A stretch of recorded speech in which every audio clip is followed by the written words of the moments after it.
Okay. Can you hear me all right? All right, perfect. Thank you.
Good morning, everyone. We would like to request everyone to please make your way inside the ballroom. We will start the program very shortly.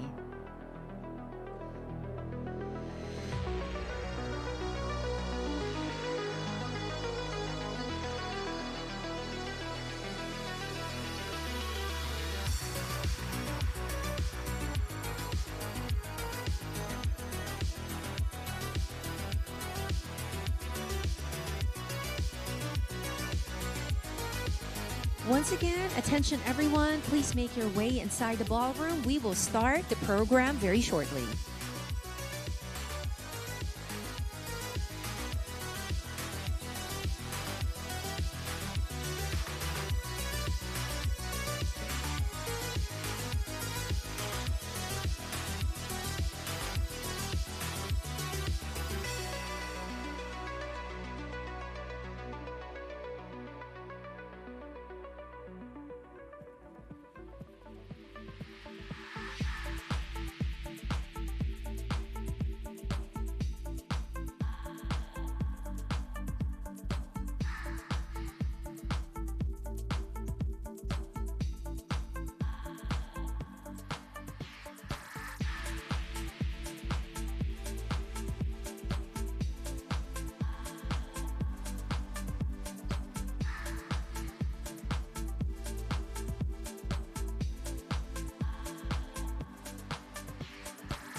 Hello, everyone.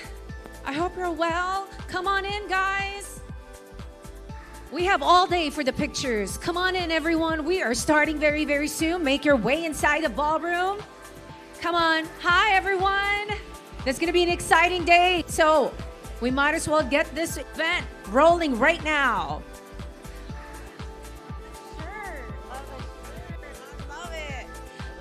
Come on, everyone. Let's make our way inside the ballroom. You all look beautiful. Oh my gosh, look at that. Mr. Jules K looking great in dark blue. Okay, come on, everyone. Make your way inside the ballroom. We're starting shortly. Let's go, people. Thank you very much. Hi, everyone. Let's go. I'm very excited to get started.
Good morning, everyone. Oh my gosh, you guys are low on battery. There was coffee earlier served outside. Once again, I'm going to do this second take. Good morning, everyone. Much better. I hope you're doing well. I am Tina Ryan, your presenter. I'd like to welcome you all to the 2024 Property Guru Asia Real Estate Summit. It's so nice to be back on this very same stage here in Bangkok, Thailand. And how about a big round of applause? We are celebrating the 10th anniversary.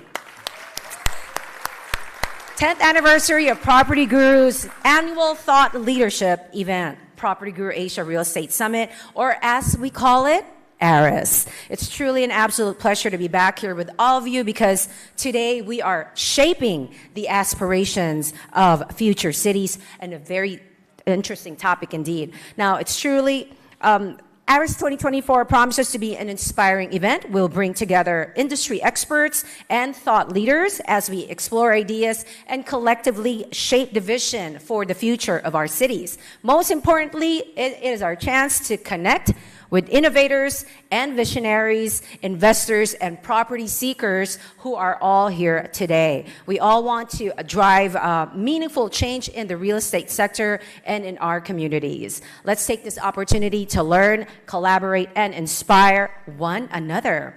Now, our summit would not be possible without our trusted sponsors and partners, so we'd like to thank the following. Big round of applause for our wonderful sponsors.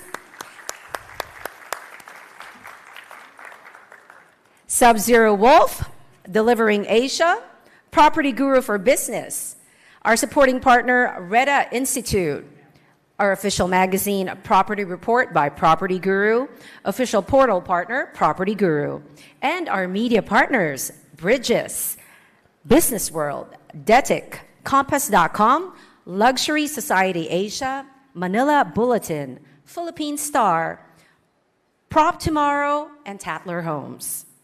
Now, our theme for this long day summit is shaping the aspirations of future cities, and we're going to learn what that means from our welcome keynote address, which is coming up shortly.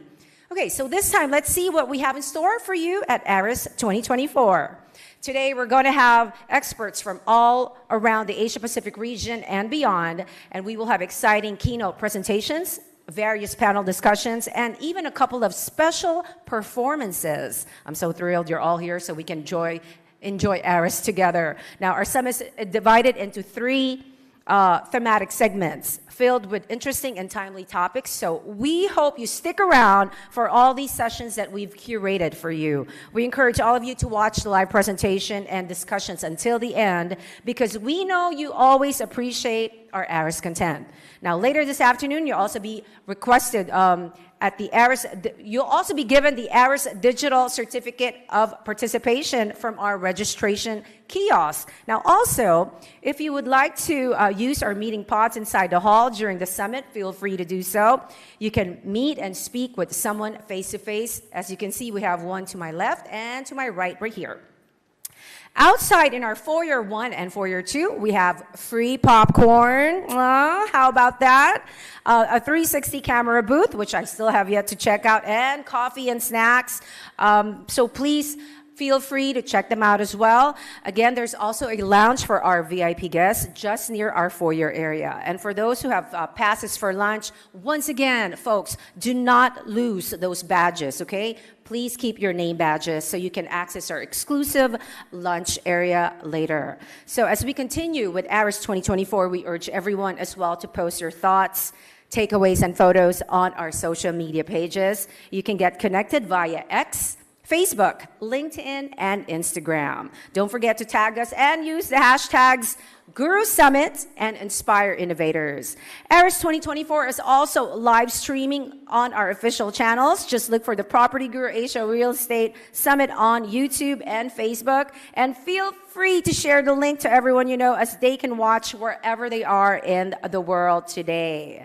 As mentioned, we're going to learn the meaning behind this year's Shaping the Aspiration of Future Cities. And there's no better way to kickstart our 10th anniversary summit than welcoming a keynote message from the Chief Executive Officer and Managing Director of Property Guru Group. Let's all give him a big round of applause, Mr. Harry V. Krishnan.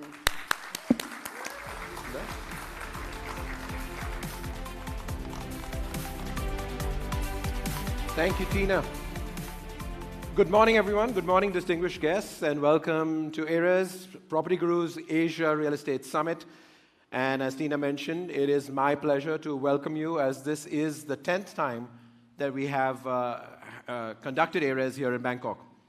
Now, over the years, ARES has been a champion for prop tech, innovation, sustainability. Many of you have spoken here as well. We've been able to do this only because of your participation and the partnership we've had with industry leaders, innovators, all across Asia and actually beyond. So let me take this opportunity to thank you for your continued support. Now, when we think about the next decade, we first need to start by thinking about the last one. And in the last decade, we have witnessed a pretty dramatic evolution of our industry, of the property industry, particularly here in Asia, as the influence that Asia has had on the global platform has increased. According to McKinsey, Asia is expected to generate more than 50% of the world's GDP and be responsible for almost 40% of global consumption by 2040. This is a massive demographic shift, and it's going to contribute to property demand, but also drive a lot of investments across Asia. According to Collier's 2025 Global Investor Outlook, 69% of APAC, that's the Asia Pacific survey respondents, intend to allocate more than 30% of their assets to real estate in just the next 5 years. So that's a clear indication of demand and where it's going. We've also seen the progression of the industry brought on by the digitalization of the real estate. We've tried to play our role in it as Property Guru. And we've seen it really escalate in recent years. So we're having to navigate challenges that were brought on by the pandemic, but also we've seen the rise of new technologies, of course, foremost of all, artificial intelligence, AI. And it's resulted in more efficient processes, new business models, new ways to engage with consumers, with property seekers. But beyond the fundamentals of digitalization, of the process of home discovery, we're seeing data and insights come to the forefront and play a bigger role in optimizing that journey that home seekers are taking and in urban planning itself. For example, we have seen developers make strategic decisions in the expansion or the establishment of their developments with insights such as property seeker demand and area demographics, or financial institutions who have turned to timely consumer sentiment reports to understand the residential market so they can forecast with greater confidence. We are still at the very, very early stages of the evolution of generative AI, and we at Property Guru fully believe that it will transform our industry at all levels. The future is really inspiring. Now, when you think about Asia specifically and the future cities in our countries in the region and their aspirations, they're anchored by a triple megatrend tailwind. There are three megatrends that we're surfing. The first one is urbanization. The second one is digitalization. The third one, the emergence of the middle class. They're happening concurrently. And perhaps it's the only place in the world where they're happening concurrently. This next phase of growth will depend on how well we, but particularly city planners, navigate this urbanization, which is going to bring an additional 70 million people who are going to move into urban areas just within the next year alone, as an example. Home ownership continues to be a widely discussed topic for these people who are urbanizing and across the region, but also governments who are trying to provide assistance and modify their policies. More than half of the respondents we polled in Singapore expressed difficulty in securing their first home. And this is challenging for a market which has obviously prided itself on home ownership. And in Malaysia, 90% of respondents highlighted price as the biggest deterrent to owning a home. These are compelling hurdles for us as an industry to overcome. Now, this rapid shift to digitalization has also highlighted disparities across infrastructure readiness and digital access, those who have it and those who don't. Compared to more mature, relatively homogeneous markets in parts of Europe and in North America, Asia's socio-economic diversity makes it more complex when it comes to data hygiene. Governments and businesses in some markets also lack the robust and interconnected data ecosystem that's necessary for collaboration and innovation. Some are still leveraging legacy tools, which impact data accuracy, and that ultimately influences the quality of the decisions being made. Social friction is another thing between different economic groups, and this arises from urbanization, and it brings into question the inclusion of marginalized communities in our various markets. The rise of home prices and rents, it correlates with increased migration into these cities, and in some parts of Asia, we're also faced with the challenge of an aging population. In this market, for example, here in Thailand, the need to produce modern, good quality housing that is both affordable and designed for an older population creates a unique opportunity and challenge for all of us in the sector. Most importantly, the biggest issue that rapid urbanization has brought has been its impact on sustainability.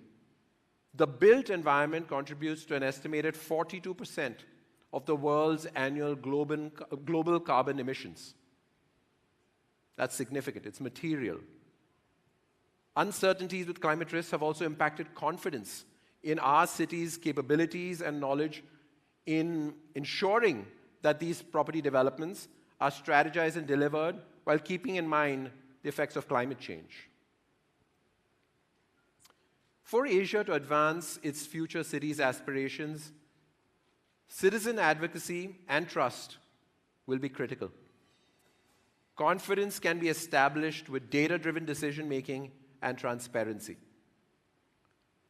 Home ownership can be better addressed if we have foresights into where home seekers are keen to transact, to better meet their demands, to provide alternatives, to ease the pressure on specific areas which have tended to historically have disproportionate amount of demand. Insights into transaction trends, future developments, all of these allow our developer partners to identify areas to invest in. The Bindung province, just north of Ho Chi Minh City, has become a favorite, for example, with investors as the city itself is facing limited space for development. So in alignment with the government's desires to push for affordable housing, developers from Japan and Singapore and other markets are looking to Bindung province and favoring its good infrastructure, land supply, connectivity to major roads, etc. That is one example of how people are spreading out their investments and looking for new opportunities rather than just the classics. Data can also play a role in this development of inclusive amenities for communities. In Singapore, as the population begins to age, the government has found a pretty smart way to combine the societal need for childcare with the desire for purpose for our senior citizens by having nursing homes and preschools in close proximity to foster empathy and interactions. The escalating consequences of climate change are significant and visible in the cities we all live in. Asia is expected to be one of the regions most adversely impacted by climate change. We already see it every day. We see the consequences in the form of frequent and more intense storms, flash floods, extreme heat. Data is going to play a significant role in the development of more climate-resilient urban planning solutions. Climate risk insights empower investors, developers, and planners in Malaysia, for instance, to assess the impact of climate change on their projects and their assets. This allows them to make informed decisions on how to reduce risk and, more importantly, how to future-proof their developments. Technology, when it is people-centric and outcome-oriented, can advance accountability and trust. Not technology for technology's sake, but really focused on people and on outcomes. With the opportunities and challenges that urbanization brings, technology can play a role in driving a vibrant, environmentally sustainable communities within the cities that we are building. I am so glad that over the last 10 years, we have been able to gather esteemed speakers, many of whom you're going to see today as well as all of you, the attendees to ARES, to elevate the real estate industry through the exchange of perspectives. And really, that's what today is about. It's about the exchange of perspectives, learning from each other, talking to each other, and I encourage you to continue to do that. For me, I look forward to your participation and input as we power communities to live, work, and thrive in tomorrow's cities. Thank you. And here's our new vision video.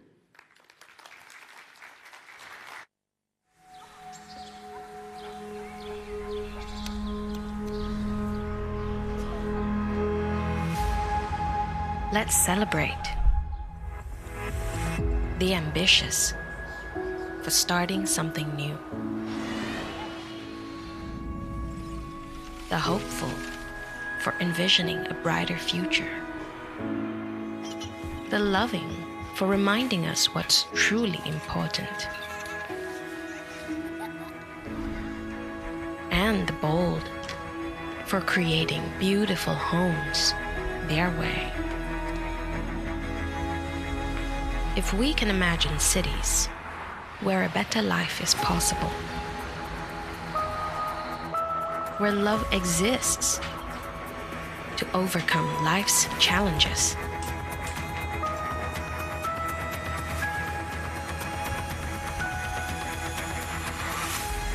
where everyone feels included, where our future is what we make it, and where you can get a little help. Together, we can shape a future where cities are not only where we live and work, but places of hope, opportunity, and belonging.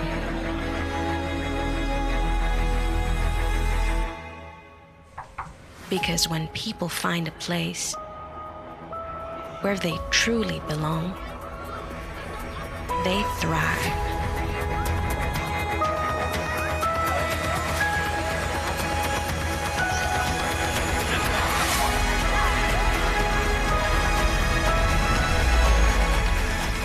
We power communities to live, work, and thrive in tomorrow's cities.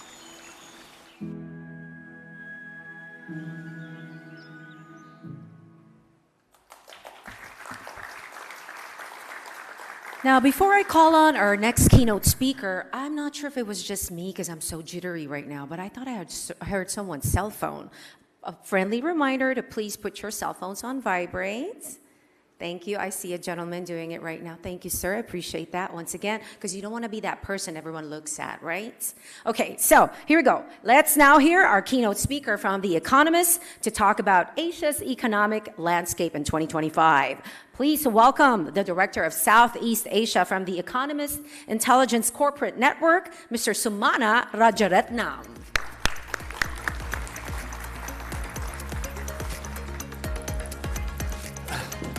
Thanks, Tina. What's going to happen in 2025 when the world's biggest economy takes a sharp protectionist turn?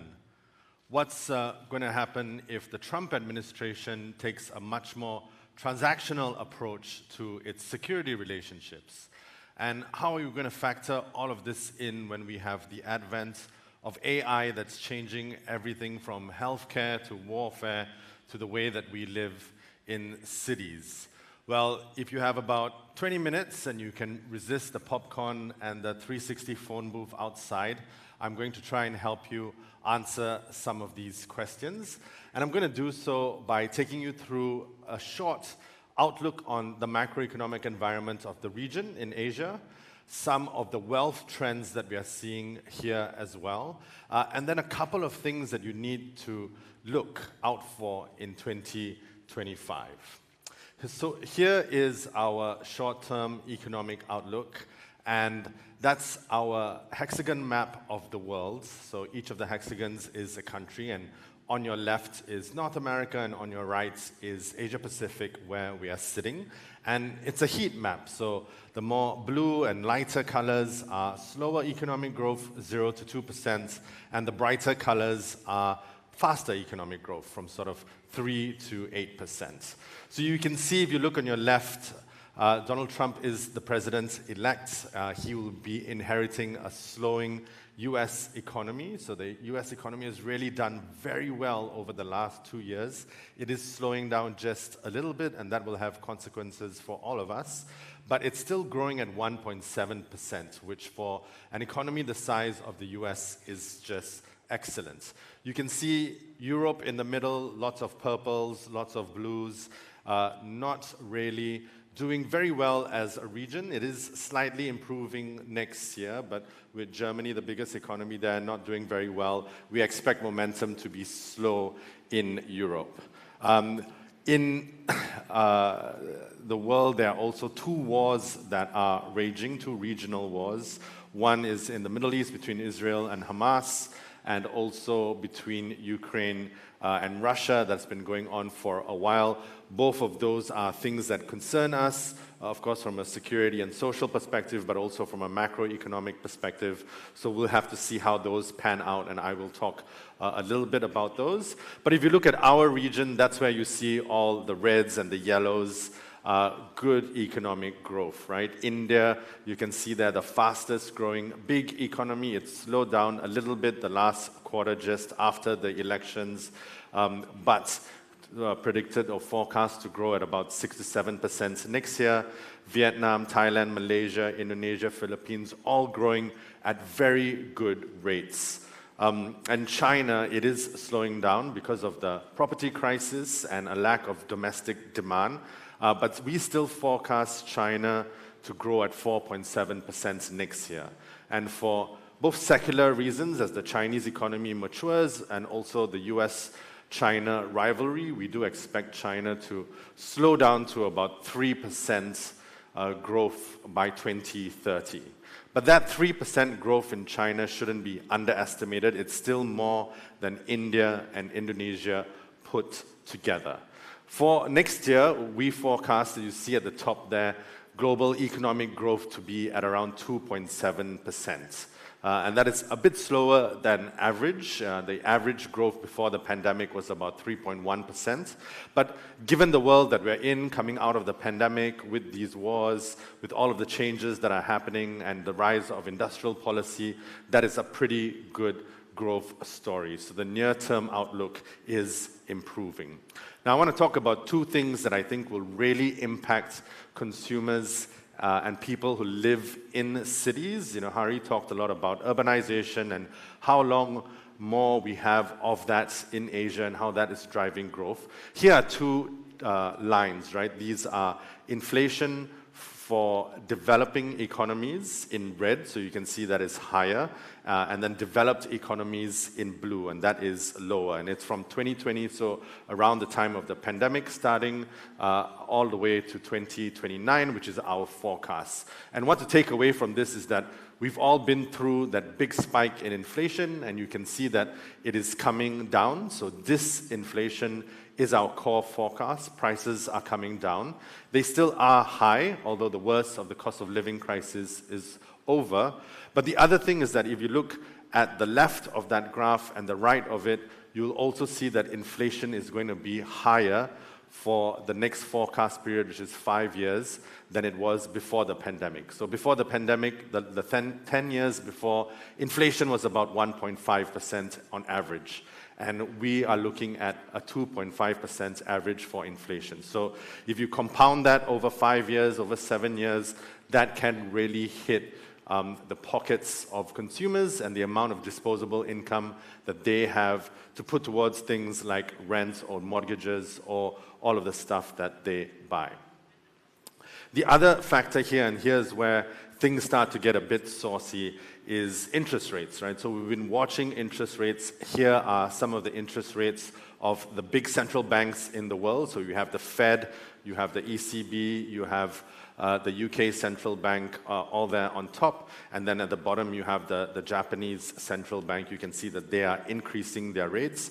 But the general trend across the big central banks is that inflation while it comes down, it gives them some room to cut their interest rates. And we are watching the Fed. They've already cut rates once this year. We expect them to cut them at least once more. And that's good news. But if you look at that box, you can see also the gray part of that box, which is our forecast. So we had initially forecast 100 basis point cut up to 2026 from the Fed.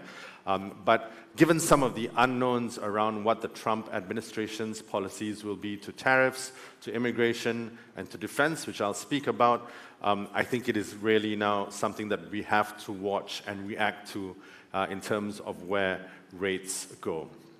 Now, I want to talk a little bit about Southeast Asia because this is a big trend that has really changed the way the economic structure of Southeast Asia has been shaped over the last 5 years. So if you look at that box on the left of the screen, you can see 3 graphs, and they have different colors in them.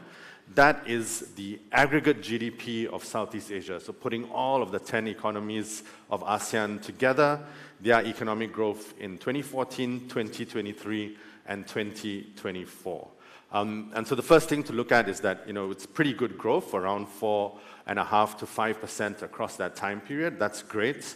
And then if you look, the first thing I want you to look at is the yellow part of that bar. And the yellow part of that bar is gross fixed investments. And you can see in 2014, it's quite big, reduces a bit in 2023, but this year, that yellow part of the bar is a big part of economic growth in Southeast Asia.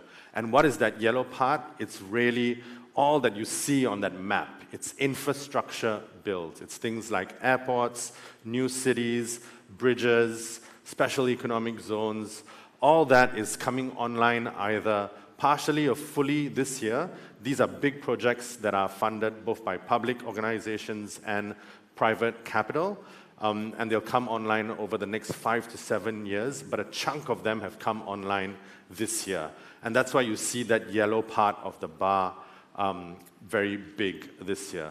But I think a more interesting trend is really at that blue part of the bar that you see at the bottom, right? So that is net exports versus minus imports, right? So the external balance of countries. And we think of Southeast Asia as an export-driven region, and that has been the case for the last 15 years. You can see in 2014, we had a very positive external balance. In 2023, that decreased. And this year, for the first time in 15 years, 2024, we are a net importing region. That's a big change for Southeast Asia. And what's the reason for that is that there are a lot of Chinese intermediate goods that are being shipped into the region, shipped into Malaysia, Thailand, Indonesia, Vietnam, being assembled here and then shipped on to the final market, whether that is in the EU or the US or somewhere else. So that's a big trend, and that's why this year we are a net importer of goods. That's a big change, and I think that will continue for at least another 2 years. And that also puts us as a region in the sights of the US administration, who don't like negative external balances. The other thing that's happening is that Chinese companies are moving their factories, right, from China out there into various parts of the world, Mexico, Poland, but also a lot of countries in Southeast Asia. And that's another trend that we think will continue strongly over the next few years. Now, a few trends at the city level, and again, Hari referenced quite a lot of these, and one of them was the sheer size of the economic and income growth of consumers in Southeast Asia. And here is some of the wealth trends that we are seeing across the region, right? So here is from 2024 to 2028, and this is the number of high-income households by which we defined those who have US $50,000 or more of disposable income, right? So after they've paid for their necessities. And you can see, I think no surprises at the top, Japan and China are there. If you look at China, though, it's almost a doubling of the number of households with $50,000 US in 4 years.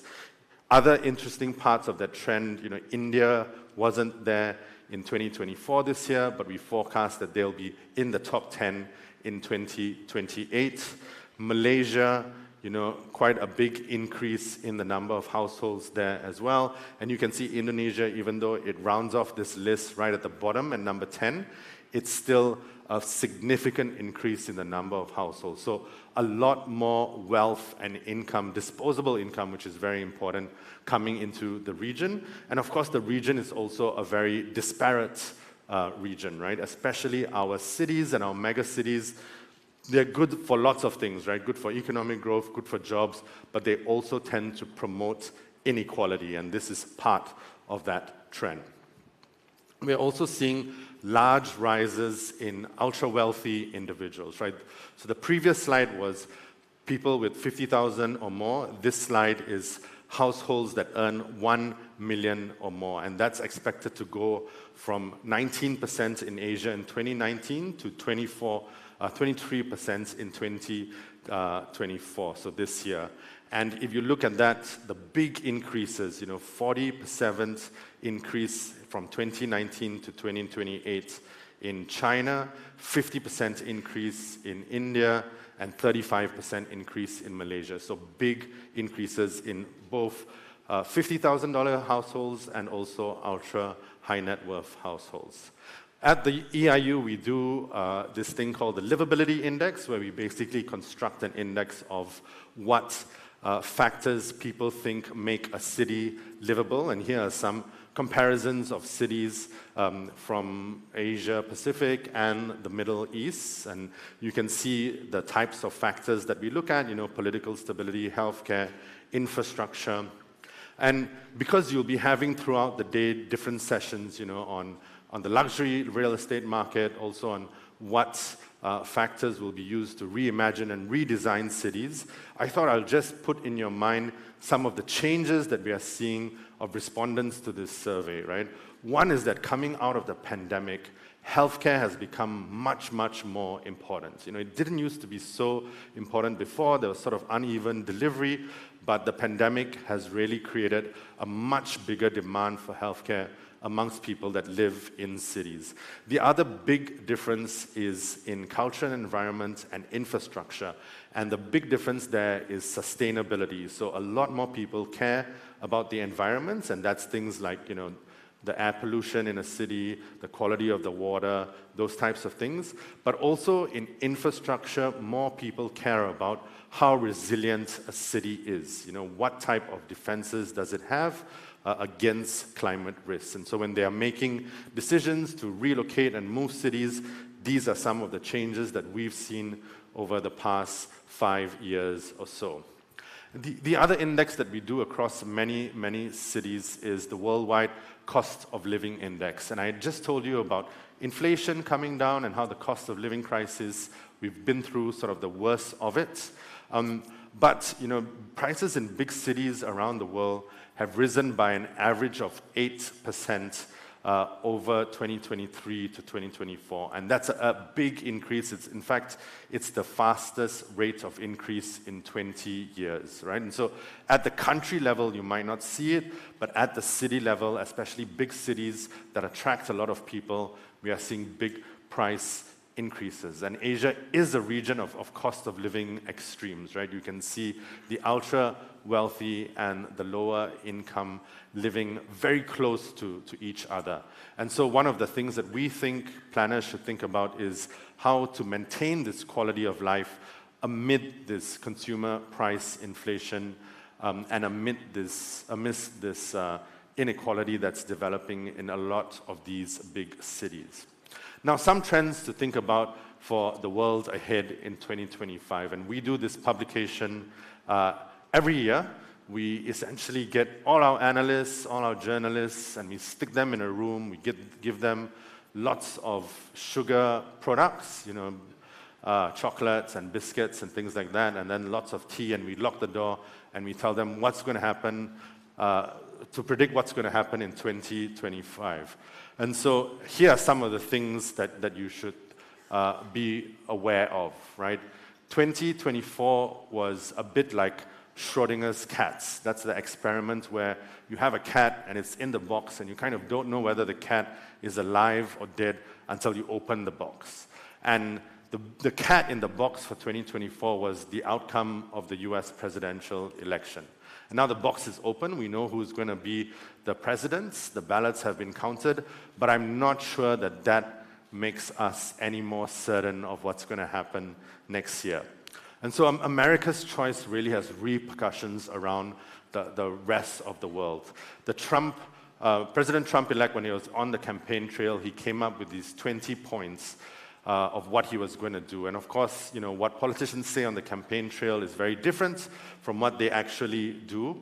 But we kind of rank this on the MAGA scale of plausibility.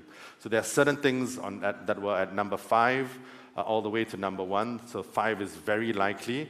One of the things that he promised was that America would become a dominant energy producer. Already, even before he will start office, the US produces the most number of barrels of oil per day. So good job, Mr. Trump. He's already done that even before he's in office. And then at the bottom, what he wanted to do was, so the least likely that we think he's going to be able to accomplish was that he wanted to change US universities into what he called places of patriotism. And we think that he's not going to be able to do that, right? Because US universities, public and private, are relatively independent. And so at the top and bottom of the scale, when it comes to certain things and uncertain things, we were quite confident of our choices. But it's the things that are in between, immigration, defense, economics, that we are not so certain what he's going to do, and that's what we'll talk about.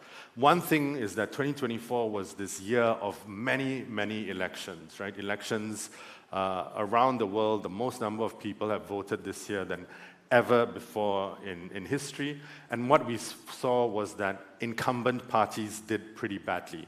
And we tried to look at it and see whether there was a trend, right? Was it more green parties? Was there a shift towards renewables? Not really. Was it a shift to nationalism or populism? Not really either. Was it a shift to the left or the right? That really wasn't the case either.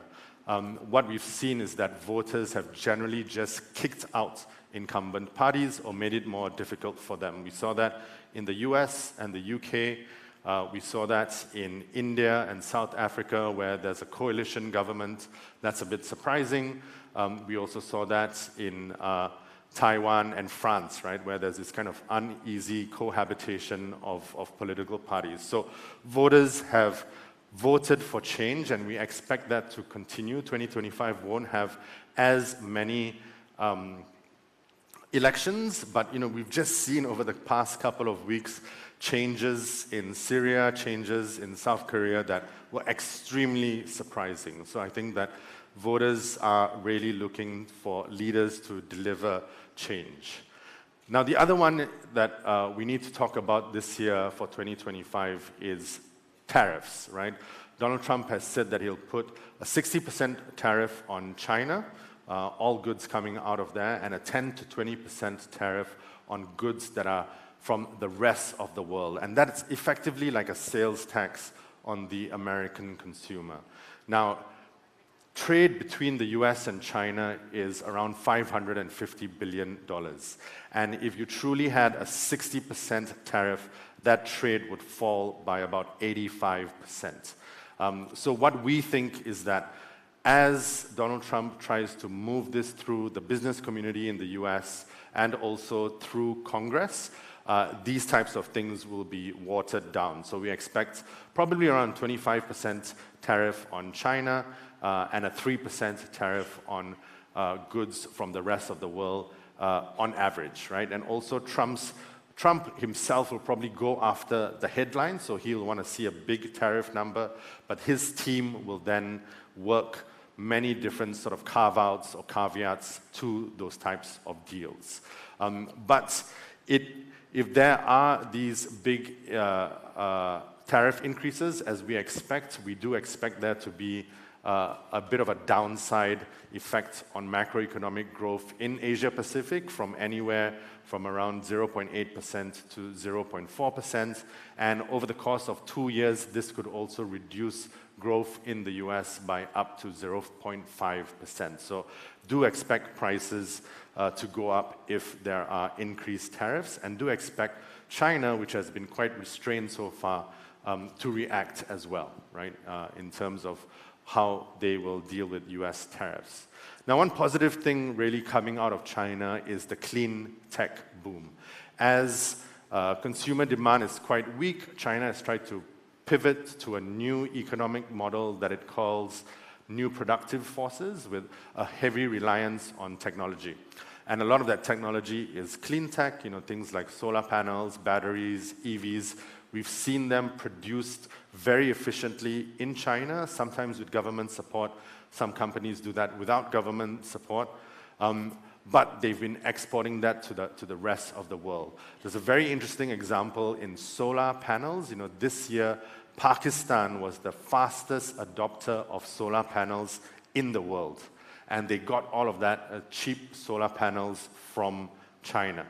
And it really fundamentally changed the electricity grid in Pakistan. Electricity was expensive and it was unreliable.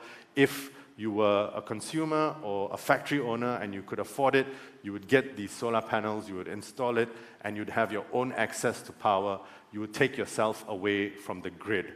And that's good for all of those folks that could afford it, but it also ironically made the grid in Pakistan even more unreliable because there's just less demand now for power and less revenue. The other thing is that the question at the bottom there, have global greenhouse gas emissions peaked? Now, China has to report its greenhouse gas emissions every 2 years. It missed the last time that it was supposed to report, but it is supposed to report this year on the 31st of December what their emissions have been. And we looked at a lot of academic studies, and it looks like greenhouse gas emissions in China peaked in 2023 and have been falling in 2024. And I think that's a very good news story. China is a big emitter of this. And if that is truly the case, which we will probably find out at the end of the year, it does feel like a very positive inflection point in our journey towards net zero. Now, there's still a whole ton of work that needs to go in that journey towards net zero, but this is a big positive story that's coming out of China's clean tech boom. Now, I talked about inflation and how inflation is coming down. One thing that you did not hear in all of these elections that were going on in all across the world is how are governments going to pay for all of the things that they spent on during the pandemic. And the reason for that is simple. When you're trying to get and win votes, you don't tell people that they need to pay more or they need to get less subsidies, right? And so Western economies in particular now have to go into deficit reduction mode, and that's going to be a challenge for them. You reduce your deficit by increasing growth, by increasing taxes, or by cutting costs, and all of those are very unpopular. We saw how recently how unpopular that was in France. It made the Barnier prime ministership come to quite a quick end. But painful choices loom, and part of that is also due to more countries having to spend on defense themselves, given that the US is likely to withdraw from a lot of its security alliances. Now, AI, I'll talk about this a little bit, and then I have one more slide for you after that. We think that it's really crunch time for AI this year. In the next 3 years, 2024 to 2027, about $1.4 trillion is going to be spent on AI infrastructure. If you look at just AI data centers, regular data centers, and data centers for crypto mining, from 2024 to 2028, the amount of energy that just those 3 types of data centers will use will double. And also AI is sucking up not only infrastructure and the money for infrastructure, energy, but also sucking up lots and lots of data. And we haven't really seen the results, right? So when we look at the productivity on a national scale, from national economics and statistics, we're not really seeing that.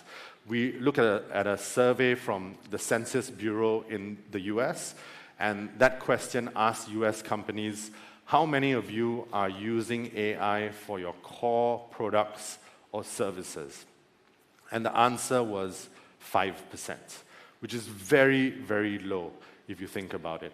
But something else is probably going on as well, right? If you look at OpenAI, about 75% of their subscriptions come from individual subscribers. If you look at software engineers, last year about 30% of them were using AI. This year it's 75%. If you look at HR teams, last year about 20% of them were using AI. This year is about 60%. So in certain segments, AI use is really going very, very well. And we try to dig into this, and we think what is happening is that individuals are using it, right? So if you are writing a report in your company, you may be using an AI software to summarize it or give it your first draft. You give it to your boss. He is very happy. He asks you, how do you do it so fast? You say, I don't know, I'm just very fast. People are not owning up to the use of AI for corporate users, and they are scared, right? If your boss feels that you're more productive, he might give you twice the amount of work, or worse, he might ask you for a list of your colleagues that he can let go. And we've seen this anecdotally around some of the companies that we are working with. And that's why we call this the biggest gamble in business history, right? So we'll see next year where this pans out and where the AI journey goes. And my voice somehow is going, but I want to say that life is full of surprises. Who would have thought that this year we would have had 2 assassination attempts on a US presidential candidate? We had a big rocket that essentially fell down to Earth and got caught by a pair of chopsticks. We had exploding pages that were used for military. And so a big lesson of 2024 is to expect the unbelievable. And our big one is this picture that you see here, which is a solar storm. Now, we have not seen a big solar storm since 1859. And of course, in 1859, there wasn't a lot of technology around. So this year, we are much more exposed, and the level of solar activity has been very, very high this year. If any of you have gone to see the aurora, you would have seen it from much, much further south. So that is one of the big trends that we think you should watch out for. So I want to say thanks very much for listening to me, and hopefully some of these trends help you throughout the rest of the day, throughout all of the great panels that are going to go on. Thank you very much.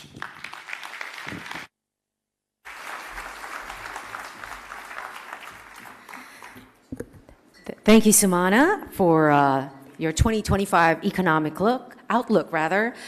And with all that being said, the only part I caught was how I can become part of the $50,000 household and above income, for this year. And then I'm going to change the theme for shaping the aspirations of my future bank account.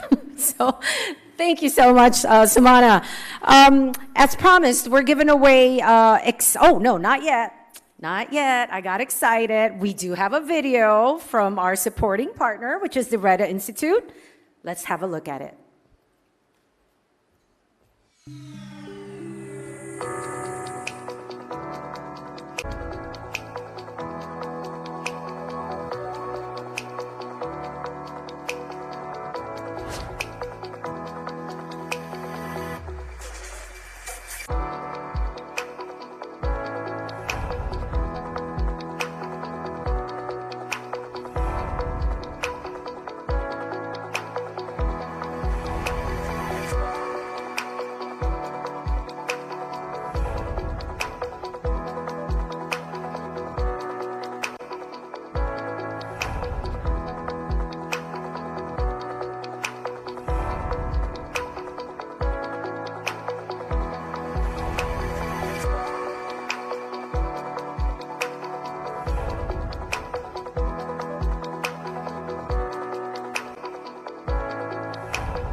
And as promised, we're giving away exciting gadgets that you saw displayed near our registration kiosks. But whoever gets picked must be inside this conference hall, and you must answer a simple question related to our summit before you can claim the prize, which means pay attention, people. Okay, you've got to earn the prize this time. Let's pick our very first one, and this person will get a Nintendo Switch. I kind of want one for myself. Here we go.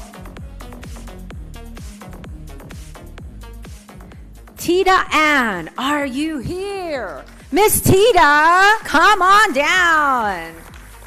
Tita, we are going to call you just one more time. Going once, going twice. She's here? Okay. Maybe she went to get coffee, guys. You never know. I have to get another one. Ooh. Of Kalerm Anantamek. Or Rose, as it says on the card. Miss Rose?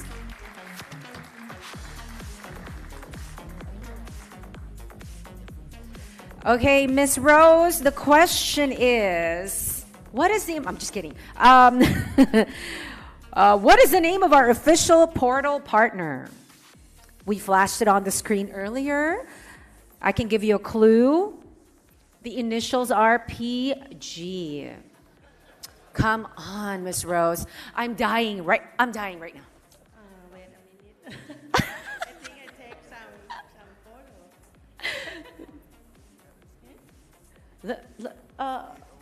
Look at it. Property Guru. Yay! Thank you, Miss Rose. And don't forget to claim your prize at the registration desk and look for our concierge, Mr. Gerard Noel. Now to everyone, if you already haven't, please leave your business card at our registration kiosk to participate in our Aris Pop Quiz and win a prize. Now, if you forgot to bring your business card, don't worry. You can write your details on a piece of paper and put it in our bowl. Okay, here we go.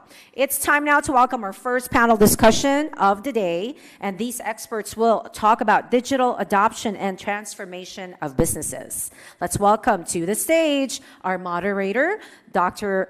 Naija Lee, Head of Real Estate Intelligence, Data and Software Services, PropertyGuru Group.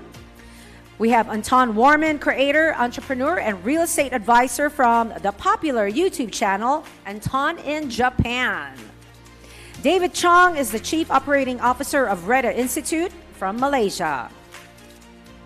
And lastly, we have Pak Adiguna Sushawan, Chief Marketing Officer and Director of Architecture, Mas Group from Indonesia. Big round of applause, everyone.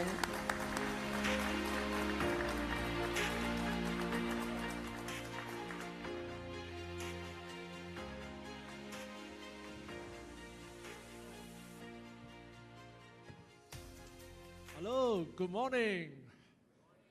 Yes, yeah. I always very fortunate to have the morning sessions. People are the freshest and most enthusiastic, right? But when I look at today's program, I think everyone will remain enthusiastic for the rest of the day. It's a very exciting program. Now today, we are talking about defining future homes. And I'm very privileged to have three very distinguished guests. They come from very different market segments, have very different expertise. Maybe I let them self-introduce themselves, starting from the person on my right. This is working? Yes, it is. Hello, guys. Thank you for coming, and thank you for inviting us, Property Guru. My name is Anton. I'm originally from Sweden, and I run a YouTube channel called Anton in Japan. And from the name, you can probably guess that I live and work in Japan, Tokyo. I make content about renovating old houses. So I've tapped into a very unique and very new part of the real estate market in Tokyo, focusing on akiyas and abandoned vacant homes in Tokyo and its surrounding. So I buy up cheap houses, add a lot of value, and then I rent them out as short-term rentals. A strategy that's very common elsewhere in the world, but just for Japan, with a culture of tearing down and building brand new, it's kind of mind-blowing to a lot of people. But what I'm doing is very common in the rest of the world. Hi, good morning, everyone. Thank you, PropertyGuru, for inviting me. And on behalf of Radar Institute, just wanted to share a little bit what we do.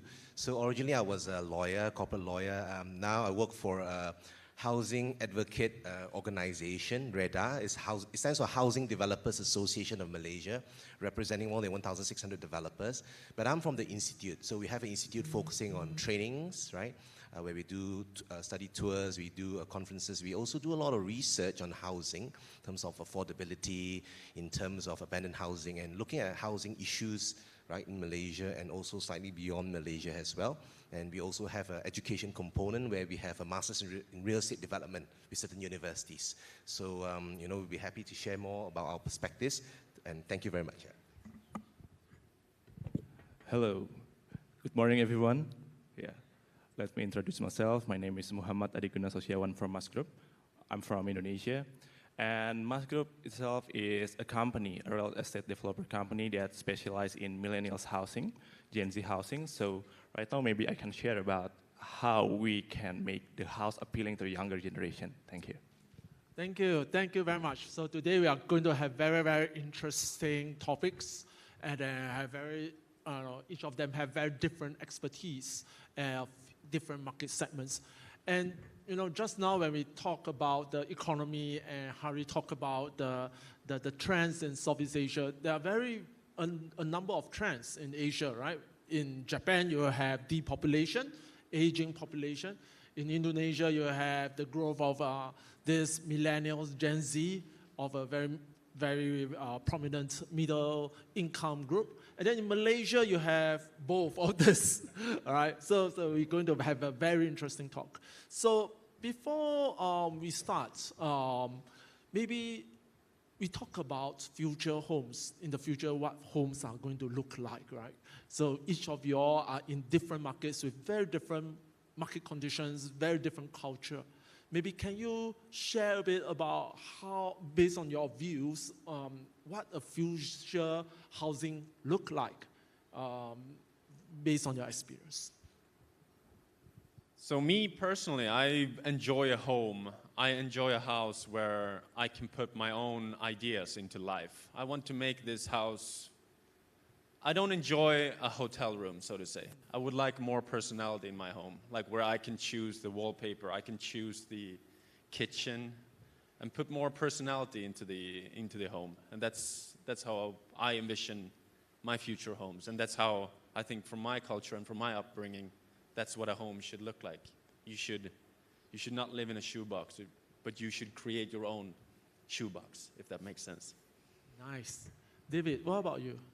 Yeah, for me, home, I think, it's a basic need, right? In a sense of having shelter in your head, etc. But I think there's also the soft part of it where you feel safe. I think safety is very important in the home. Then versus the other component would be maybe more aspirational, right? Maybe everyone, every couple of years, a family grows, etc. A person grows. You want to improve and upgrade your home. So for me, number one is the personal part, is a personal sanctuary. But the second part also, to cater to changing phases and changing needs of a person's life, as you grow older, etc. Yeah. Yeah, nice. Adi. Okay. Yeah. Okay, I believe that the future homes will be the home that support the needs and lifestyle of these homeowners. Yes, because what we saw today, everyone has its own hobbies. Everyone has its own taste of home, just like what Mr. Anton said, right? But I think that the future homes will help the homeowners to be more productive, healthier, to be cost efficient, secure, and of course, great for environment. That's why I believe that the future homes should be easier to maintain. That's why the future home should be smaller. Yes, and the small size doesn't mean that it lost its function. The small house, that means that the future homes has to have multifunction rooms that can transform fulfill the needs of the homeowners. Thank you. Thank you. Okay, now to Anton. I mean, I enjoy your videos, and Thank you very much. I will look through his book. It's really very fascinating, you know, about the Akia, all those. You know, in Japan, we know the story. You know, there's aging population, there's depopulation. You know, at one point in time, I remember when I'm still an undergrad, you know, buying a Japanese home seems like, wow, that's the way to go. But today is of a very different context. But you managed to turn a risk to an opportunity. Maybe you can share some insights about this journey of yours, and then, you know, some of the things that you are doing. Yeah. So this whole Akia journey started off as a hobby project to me. I lived in many different big metropolitans in the world, and I loved life in Japan, so I moved to Japan. And I was kind of shocked that you could buy a unit in the biggest city in the world for less than $100,000. That was totally unbelievable. I couldn't even buy a parking lot in my own city, in Stockholm, which is a tiny city in comparison. So I fixed that up, and then I just stumbled upon all these vacant homes and vacant houses that people are... It's a part of the market that no one wants to touch. Japan has this culture of building brand new, and renovation takes a lot more skills and a lot more... You can't put a template on a renovation and build thousands of homes in just a short amount of time. So it takes... You cannot scale it in the same way, and I think that's why a lot of Japanese developers has been not looking at that side of the market. It's a blue ocean, as Japanese people would say. But looking at it from a foreigner's perspective, I think we see things that Japanese people don't see. For them, it's been gradually increasing, and it's been like a pain in the back of your head that no one wants to talk about. And that's been gradually growing, that small little thing that no one wants to talk about. So it's just been culminating over the years. And now a lot of Japanese people are seeing it as an opportunity as well. But just because you're Japanese doesn't mean that you know the renovation market. It doesn't mean that you know the real estate market. It's the same in the US, it's the same in Europe. Like if you would ask any Swede about the housing prices or renovation, I'm sure you'll get a pretty bad answer. And it's the same with the normal Japanese person know nothing about the real estate market. It's kind of exclusive to brokers, house makers, and people within the industry. It's very hard to tap into, even if you are Japanese, I think. So this declining population and the amount of vacant houses, it's an issue that there's no set answer to it, and a lot of people in Japan doesn't want to talk about it. And that creates a lot of opportunity. If you come in with a different mindset, with a different culture, and you can add value to these things, if you know where to look and how to create value and create your own opportunities, so to say, I think, if that makes sense. Yeah, definitely. Very interesting. Now, David, I think some of the things Anton talked about probably also kind of resonates with you when it comes to, like, you know, how people perceive housing, you know, the lack of information. I understand that Radar, you know, did a lot of things. It's one of the leading organizations in Malaysia trying to drive, you know, more of this education, working with the government hand in hand about housing, affordable housing. Now, based on your opinion, right, based on your experience, what are your views about housing affordability in Malaysia? And maybe you can share some of the insights that Radar is also doing. Sure. So I think for me, for us, right, I mean, we have been doing quite a lot of research on housing affordability. I think one of the things that we found out is that, you know, the way you benchmark affordability. So, you know, for instance, right, the median multiple, I mean, is commonly used by a lot of organizations, a lot of countries, right? But it may not take into account a lot of components. It's too simplistic. The median multiple is just, you know, it does not take into account, like, for example, how much other loans you have, etc. So back to this, I think affordability is number one, you know, every person wants to have a home and they want to try to get the best value, you know. They have a visual, you know, on what they perceive their home should be, right? And a certain pricing point as well. But on the other hand as well, you have the people creating the product, right? Managing rising costs, cost management, etc. So I think both components need to meet in the middle. Now, in Malaysia at the moment, the challenge is that, for the mid-segment, right, affordable housing in the mid-segment, it's quite challenging in the sense that there are many homes, but in terms of the perhaps the perceived quality, right, and the perceived need, locational, for example, it may not directly meet what people are currently looking for. For instance, let's say if you look at housing in Malaysia, for instance, we look at a benchmark of 500,000 ringgit. We talk about ringgit. You know, someone may say, hey, let me give you a particular housing, but it could be a very far part of the city. So it may be very difficult for them to look for work. They have to commute very long journeys, right? So that also affects the net end of the day, right? What, you know, their life, the quality of life, etc. So I think it's a very difficult balance, right? But we feel that housing affordability in Malaysia is still affordable, and you know, home ownership in Malaysia is actually quite high, about 70+%. It's one of the highest in the world, 75+%. So we feel that there's still room to grow. And I was just talking to Naija that 2 days ago, actually, the Prime Minister of Malaysia just launched the largest housing affordable project in Malaysia in the state of Penang. 35,000 homes over a period of 15 years, and this with the private developer. So I think, you know, the price point and the quality, you can find the sweet spot provided certain components are done to do cost management. I mean, maybe perhaps we'll speak about it later. I think, for instance, right, for example, you know, speedy approval process, etc. Yeah, so yeah, I hope this gives a bit of clarification. Yeah, nice. So when we think about affordable home, I know, Adi, your company also do quite a fair bit of that. And, and you have this Korean concept homes that did very well. I mean, yeah, I did some research. It was very nice. Maybe from your side, you know, how do you all manage this housing, affordable housing, and then also trying to meet the aspiration of the millennials? Because, I mean, they are more educated, they are more information savvy. How do you marry these two components? Okay. Because our research and development has been, you know, longer than it used to.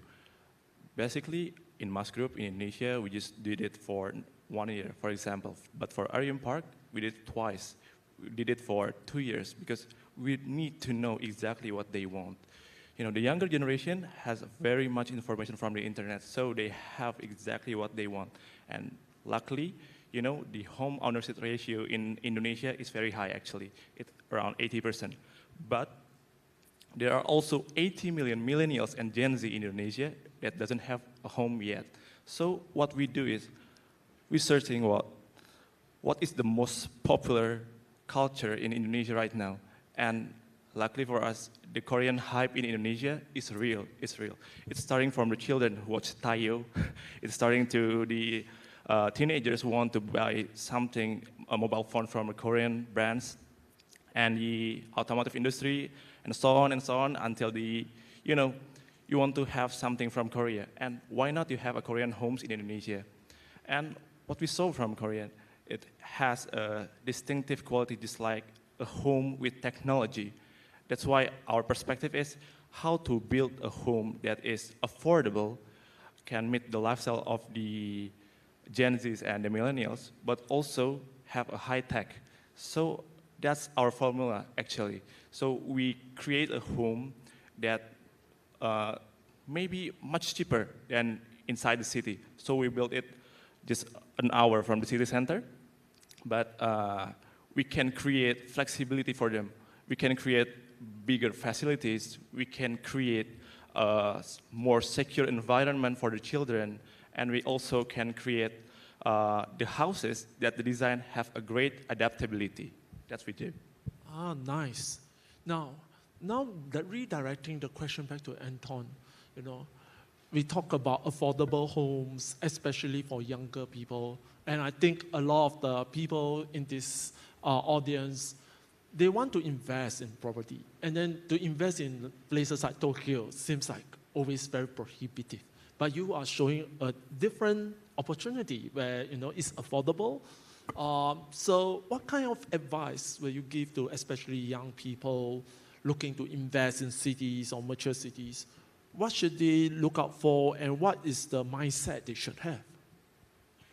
I think with the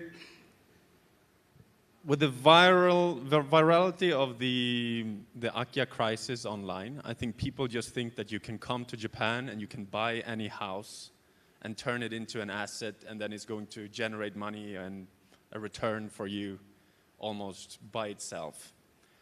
But I would say, instead of just buying a house, buy an asset. And how do you define whether that's an asset or not? Like, maybe you can use it for your personal use. Maybe you buy your dream home. Maybe you buy a secondary home. Maybe you buy it as an investment purpose. But in order to do that, you cannot just buy any house. It requires some knowledge of the market. It requires some knowledge about construction, cultural differences as well. It's a big hurdle, I would say. But I would say start small. If you don't have, if you can't lose the money, if you can't afford to lose the money, I wouldn't start investing in a different territory. I'm just a DIY guy. I'm not a financial advisor, but I would start small. I would start very small, and then if it goes well, maybe you can take on a different project. But I see you, I feel you, I hear you.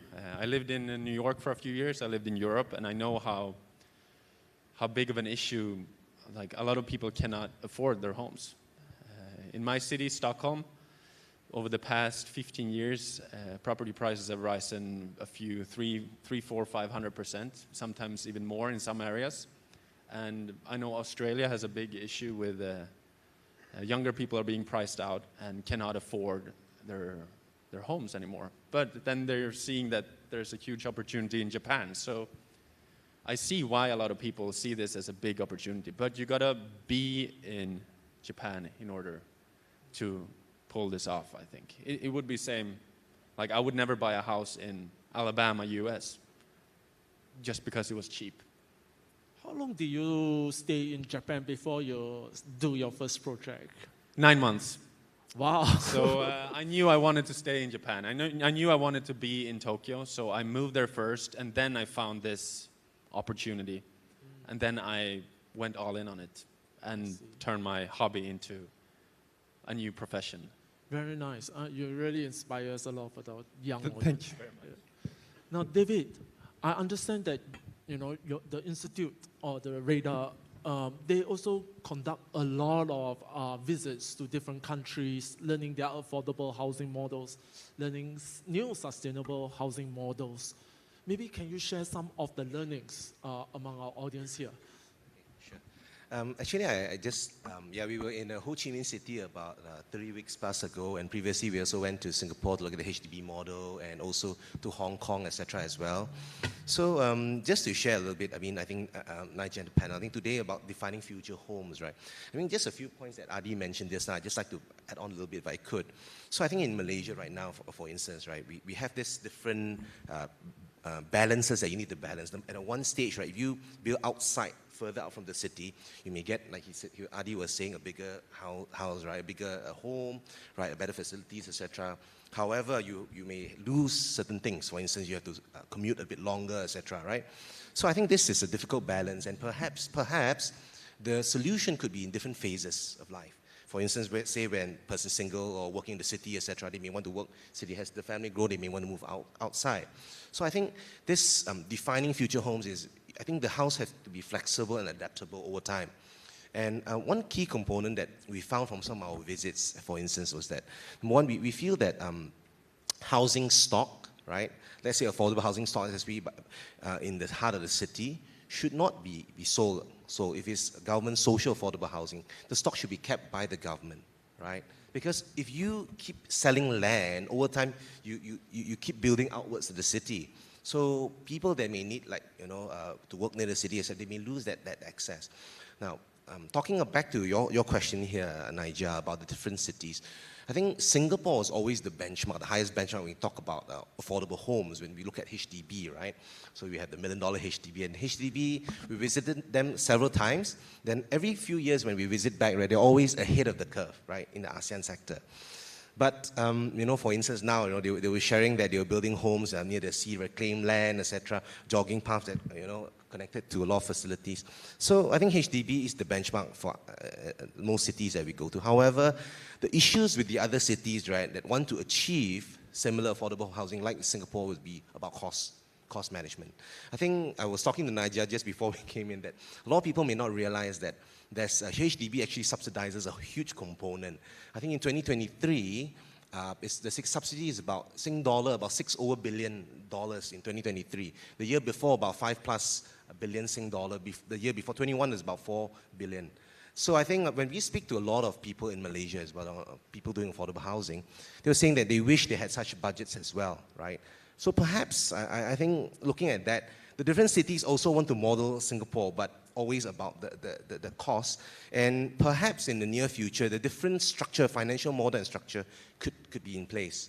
For instance, right, the Penang model that we shared 2 days ago, Prime Minister launched a big project in Penang State. But it's developed by a private developer, Skyworld. I'm not promoting it, but it's factual. Yeah? So I think the model has to be right, whereby the people buying the homes get what they want, right? A nice home at a pretty good price that they feel that is good value, versus how does the people creating the product control their costs. So I think it lies in two things. One, speedier approval processes, right? Speedier approval process. Number two, perhaps some form of construction technology like they employ in Singapore as well. Yeah. So yeah.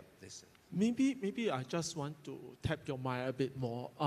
What are the buyers looking out for? Because from some of the analysis that we did, people tend to look for near to their job centers, or but they don't, in Malaysia, they don't seem to be like want to live near MRT station, which is a bit different. Yeah. Okay, I think this one is about phases of life, right? So I think right now, if let's say a person in Malaysia, typically, if it's a family with children, etc., they may want a bit more space. So they may want to move outside the city. They may not mind traveling on the road, perhaps even an hour or slightly more than an hour or an hour and a half to get to their place of work. So in a sense, it's a sacrifice. Yeah? So perhaps it's different phases of life. But I think for the younger people, right, younger working professionals, I think they would like city center location or very near transport hub.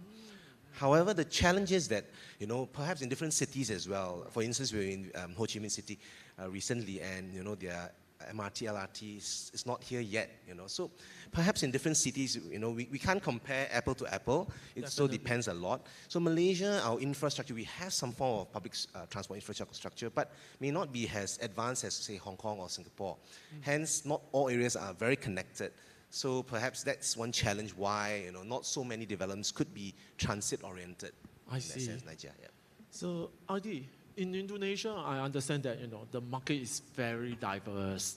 Yeah, you have the very sophisticated. Then you have also the other segments of the markets. So when you are coming up with a particular product, right, you think about a community. It needs to be healthy. It needs to have all these attributes.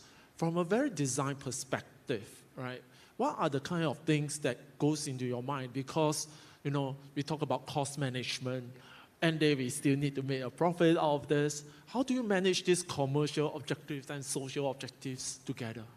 Okay, I think it has to do with two things. The first one is maybe the technology, how we build the house, because the technology is evolving every single day, In Indonesia, actually, we have sometimes prefab housing that we can build as fast as possible, but it's not popular yet.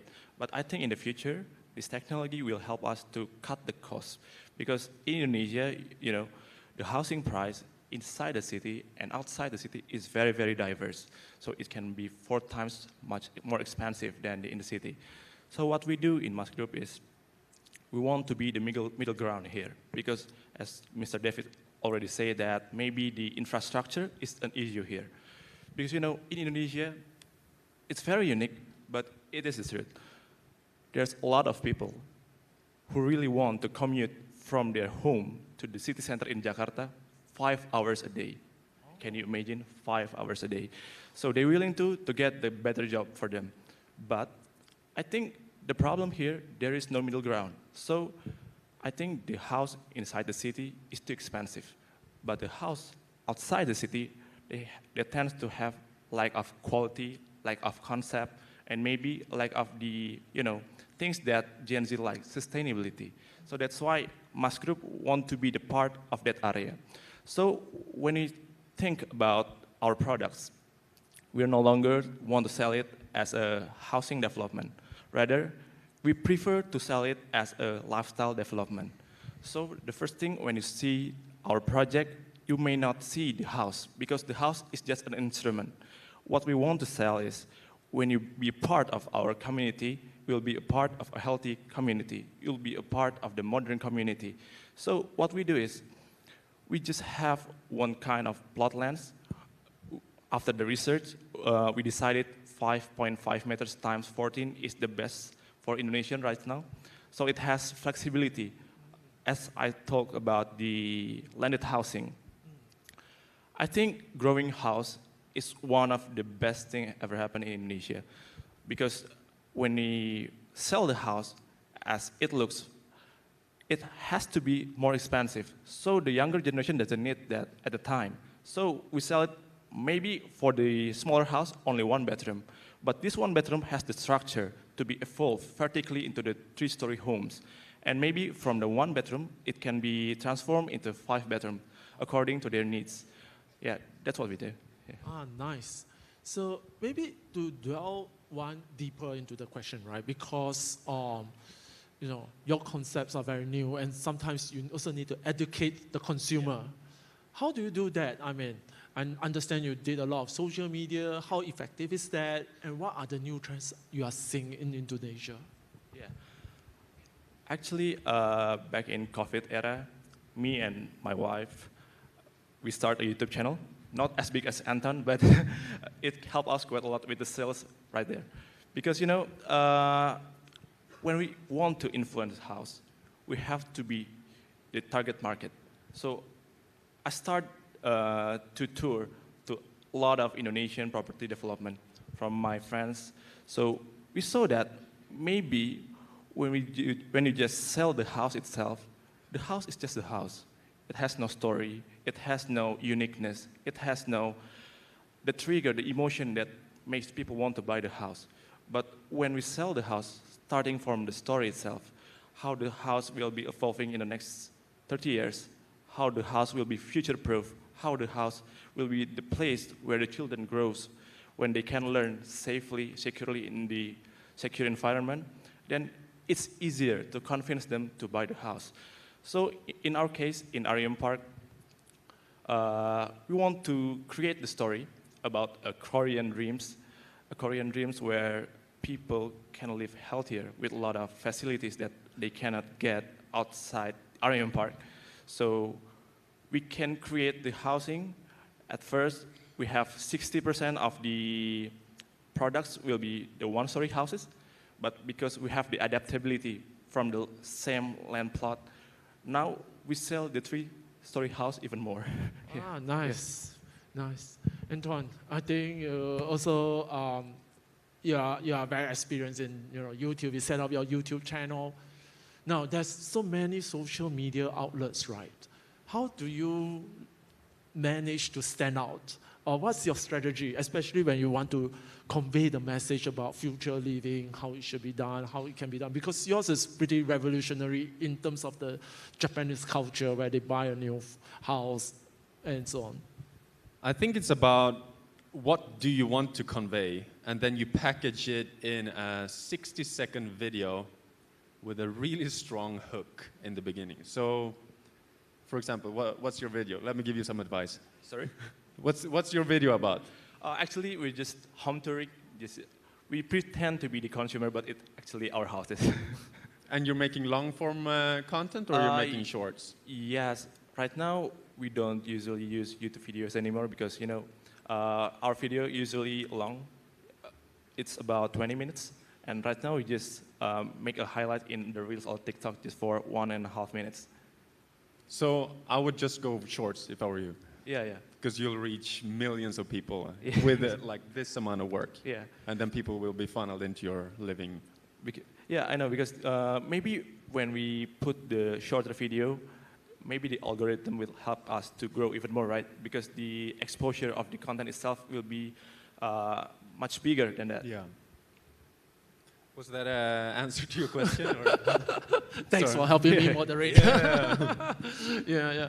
But so it's very interesting. When I was looking at your YouTube channels about IKEAs and etc. There will be comments like, "Oh, are you sure?" How do you deal with those things? I mean, it's just. First of all, I'm doing what I love doing. I love making content and I love creating. I think it's very similar, like making a video is like renovating a house. Like you have to have a vision for the final project and you have to have a vision for the video. It needs to be a strong hook in the beginning, it needs to be a story, and then you wrap it in the end. And building a house, it's just that the amount of time it takes to renovate a house is it sometimes takes a year, you know, and making a good video sometimes takes you a week or a month if you're working really, really well on it. So I think it's about being you and being able to stand behind what you're putting out there. So if it wasn't me and if it didn't align with my values, I don't think I could make a strong and impactful video about something that I don't believe in. I see. And that's how you convince like your audience about how can be done, how it can be done actually because of your authenticity. I think that's a big part of it. And it's not all about financial gain as well. I'm not trying to sell people. I'm not a broker. And I think that shines through. Because most of the people who are making similar content as me is more about, hey, look at this house. Right. Now contact me in the form below and I'll sell you a service. And I don't really sell my viewers any service at all, other than my free videos and my media, like my book that I wrote, or if they're coming to Tokyo, they can stay in my houses. But I'm not selling them. I'm selling them education in how to go and do it on their own. David, in your role, right, I mean, you also has to deal with quite a fair bit of communication, I mean, educating the developers, educating consumers, you know, and managing different stakeholders. You know, and then we see the rise of this millennials, Gen Z. How do you see the role as an association change? How has the communication changed over these years? Thank you, Nigel. I think that's a very interesting question. I think a little bit from what Anton is saying. I think the people creating the product, I say the property developers, right, from the institute's perspective, we see a rise in consumer demand, you know, demanding what they want, right, and also voicing out what they want. And I think social media is leveling that quite a bit. So I think perhaps, for example, even complaints, right? If let's say you buy a new house or your house, you have something leaking and someone is not attending to it, you know, you may post it out there on social media, etc. And I think, for example, the product creators, the developers, they are very conscious about this as well. So my point here is that they are more listening deeper into what the consumer is looking for, rather than just selling something, right? So I think we see a rise in that, Nigeria, and also consumer protection in Malaysia, for example, on what they expect. I think the millennials, etc., they expect a little bit more, and they're not shy to convey it out what they want. So I think the developers also are taking into account all these components. Yeah, nice. So just a last question to wrap things up, right? As you say, we have to wrap things up with a nice cook. So in the future, right, what do you hope, like, you know, what is the kind of technology, or what do you hope the governments or the whole ecosystem will change towards to enable healthy future housing to be more available or widely available to everyone? What would you hope that the thing that will change or the thing that will come about? After living in Japan for a substantial amount of time, I hope that the preference for brand new is going to go away. I think from a sustainability perspective and from perspective of valuing things that are older. I just talked to my Japanese friends and they all want brand new housing. And I really don't understand that. And for me, I hope that is going to go away and that people will want to create their own homes that they can live in for a very long time. Nice. David, what about you? I think my perspective for future house, a future home, right? I think in Malaysia particularly, I think everybody aspires to have a very high quality, not to say luxury, but high quality home that can last them for a very long time. So I think that's my hope as well, that, you know, through technology, through more consciousness, perhaps a better quality home, right, that can last a longer time. And also, you know, taking into account the phases of different person's life, the adaptability, like as Adi was mentioning, right, different phases of life, we need some different adaptability. Do you move out directly, or like he's mentioned, perhaps a different type of layout where it's a little bit more flexible, right, where you maybe have a bigger space, but in between you don't need it, you may rent it out, but over time you may take it back. So I think that's for me, yeah, for high quality homes, more flexible phases to take into account your different phases of life. Okay, for me, for my government especially, we hope that we can collaborate to make a new township that easy for the millennials, because the township itself has to be affordable. So that's why there has to be a collaboration between the developers and the government. In Indonesia, actually, there are a lot of private township, and they succeed. But we need it more because, you know, in Java, there are 150 million people live there, when Java only consists of 7% of Indonesia. Can you imagine if we can create another private township with the same quality as in Java? It will be great for our future. And I believe also the most important thing right now is to make eco-friendly materials and maybe sustainable materials as mainstream as fast as possible, because, you know, unfortunately, right now the reality is in Indonesia, sustainable building is still a luxury. So people have much more thing to think before they choose a home with sustainable living. But when it becomes mainstream, I believe that everyone, especially the younger generation, will go for that. Yeah. Thank you so much. Can I add one last thing? Sure. There are two things that I would like in my future home, and that's a bright room with a lot of sunlight and a fantastic kitchen. If you wake up with good sunlight and a nice looking kitchen, that's a done home for me. Yeah, and then I will add what my colleague will say, double tempered, glasses for the windows, so that, you know, the heat leakage is not that much, and then, you know, you save electricity. So yeah, okay. Thank you very much for all your inputs. I think the audience greatly benefit from your advice, and thanks everyone for continue to be engaged. I think you all will be very engaged in the subsequent programs. Thank you everyone. Thank you very much.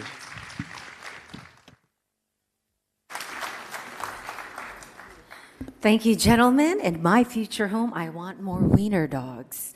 Let me just take a moment to brag. This is my dad, you guys. With the dog he never wanted. He's with my fur child right now watching me live. So please share the link.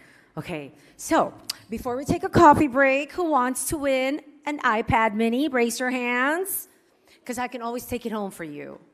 I really don't mind. Okay, let's, it's in a very sexy charcoal color, by the way. May I have the bowl, please? Okay, now whoever I pick must answer correctly. Oh, okay. So I guess we have a little change of schedule. How about we take a coffee break, everyone, and then we go get our iPad. Well, someone will win, okay? So I want you guys back here at 11 o'clock. So if you're not back here, expect me outside the lobby, rallying everyone, yeah? Okay, enjoy your coffee break. And please stick around because we have more prizes and more keynote speakers.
everyone. Hi, guys. It's your friendly, fabulous, bougie presenter, reminding everyone that your coffee break is up. We want everyone to come back inside our ballroom so we can get back on the program. Once again, good morning, everyone. Reminding everyone that coffee break time is over. Hi. Let's get back to the ballroom. Hi. Hi, everyone.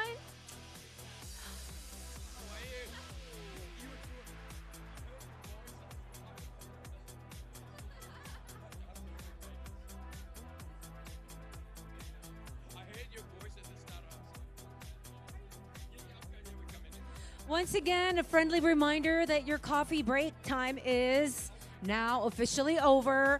We'd like to invite everyone back inside the ballroom. I haven't had popcorn this early during the day. Is it good? Is it any good? Please tell me so I can grab some. Okay, we're all hearing that bell. That is a reminder that we need to get back inside the ballroom.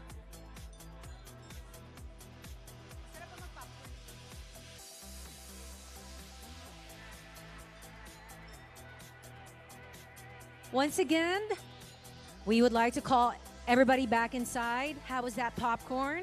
Is it good? Yeah. I haven't had popcorn this early. Never tried. I will grab some in a bit.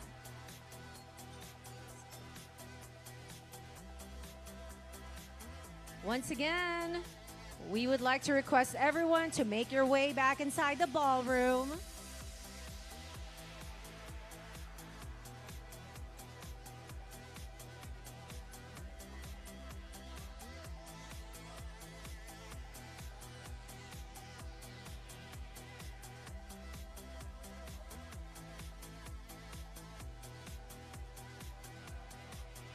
Let's go, people. We have a few more hours of such an informative day.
Welcome back, everyone. I would just like to thank the couple of people who came up to me to tell me that I'm doing a great job. I appreciate it. And I think that's about to go away because I made a little mistake. I got excited when I saw the words Apple and Mini, so I assumed it was a mini iPad we were giving away. It's a HomePod. which I've never heard of. So I had to Google it for myself, and that's what I'm giving away right now. I hope you all had a wonderful coffee break. So may have the fishbowl right now. Again, you have to be present. You have to be present, and you have to answer a pop quiz. Here we go. Oh, is there a NASA C? That's all that person put in here. NASA C. NASA, is this person a friend of yours by any chance? NASA C. From a Happy Place company. NASA? Going once? Going twice? Nah. Did I? Okay, that's not a hand raising. Okay.